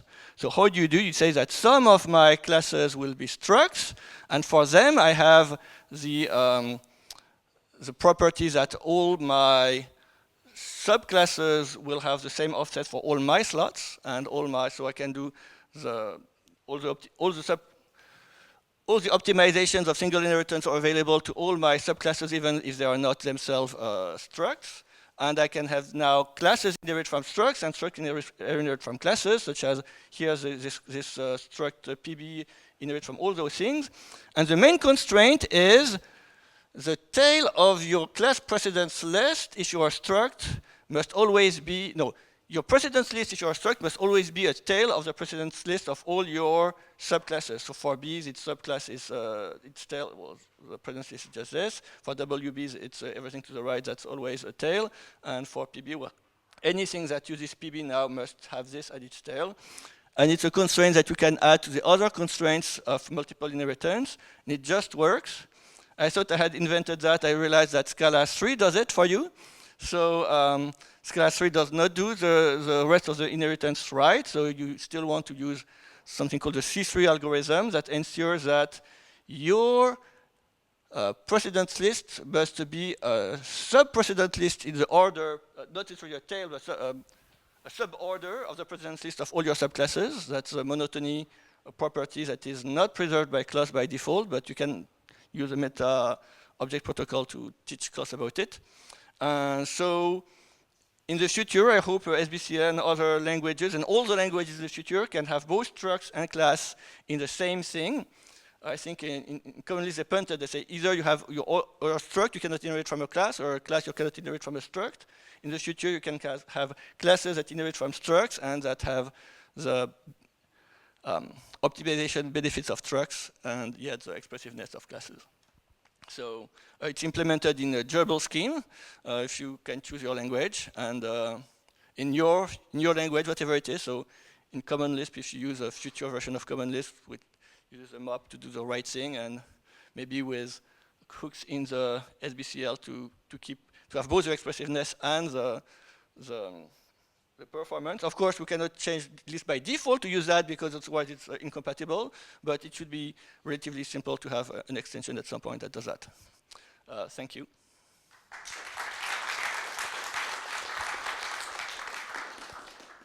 Hello, everyone. My name is Michał Herda. I have a presentation from Robert Strand, who cannot attend this year, so I will be here pretending to be him for just about 5 minutes before I get shot. You might have... Didier is busy. Oh, okay. We have SYCL, which is a new implementation of Common Lisp. You might have heard this because Robert was presenting many times about it. It is an implementation that is modular by design, composed of many modules that are independent from one another and done in a way that is as portable as possible, portable in the Common Lisp meaning of the word, just so these modules can be stolen away and used independently or integrated into other implementations or their users in any way they want to. There is the main repository, but this is not what I will want to talk about here. It is just an entry point for the slides themselves. There are two terms that I would like to introduce during this talk, what it means for a module to be extrinsic and intrinsic. Basically, extrinsic means that a given module can be loaded as just another ASDF system in a way. You have some sort of a library, you load it into your Lisp and you use it just like any other kind of program code, any kind of library. There is also an intrinsic kind of module which is not meant to be loaded this way or cannot be loaded this way, which is basically some sort of code that you use to construct a new implementation from scratch, or you replace the code of your implementation with this new module that basically takes place of the old one. So extrinsic means that something can be loaded as a library without affecting the rest of the system. Intrinsic, either it's a completely new component or it replaces an old one. And what does it mean in this case? I will talk in a moment what is currently done as a part of the SYCL project. There are quite many parts of the Common Lisp standard, reader printer and the pretty printer, and implementation of loop macro, the format macro, but wait, there's more. There is a float, input and output routines, the standard function for lists, strings and sequences, and there's more. There is the whole structure dictionary, so like the whole dictionary is just the def struct macro, yes, but everything that is related to structures as well. The package system, the condition system, some simple implementations of describe and inspect. And yes, there's more. There's also arrays, the meta object protocol, implementation of stream classes, hash tables, standard macros. And as you can guess, there's more. There are implementation and compiler building blocks, such as lexical environments, first-class global environments, concrete syntax trees as a wrapper around as expressions that is a little bit more expressive and contains a little bit more metadata, utilities for internationalization to make your, like, if someone ever decides to make a common Lisp implementation that is not 100% English top to bottom, and some code utilities for just implementing Lisp in a slightly better way. There are also parts of the compiler which is something to turn S expressions into an abstract syntax tree, and then this into high-level intermediate representation, which is already something meant to be lowered further into machine code, and all utilities related to this. And the reasons I didn't want to talk about this previous link is that each of those modules is available in its own Git repository, so they can be pulled on an as-needed basis. All of them are intrinsic, so can replace code from other implementations. Most of them are extrinsic, which means that it can be loaded as a library on top of your, how to say, already running SBCL or Clojure or whatever other implementation without really modifying or replacing any system functionalities. Almost all of them are complete, most of them are tested, some of them are documented, and some of them are automated test suites, so they are tested more than just by being used. And there is a lot of this to check out. We cannot fit this in a lightning talk. I know it because Didier is right here. So here is a lot more details that I cannot fit in here. The QR code is going to stay for a short while, and there is the IRC channel sickle at Libera chat. Please check it out. Thank you.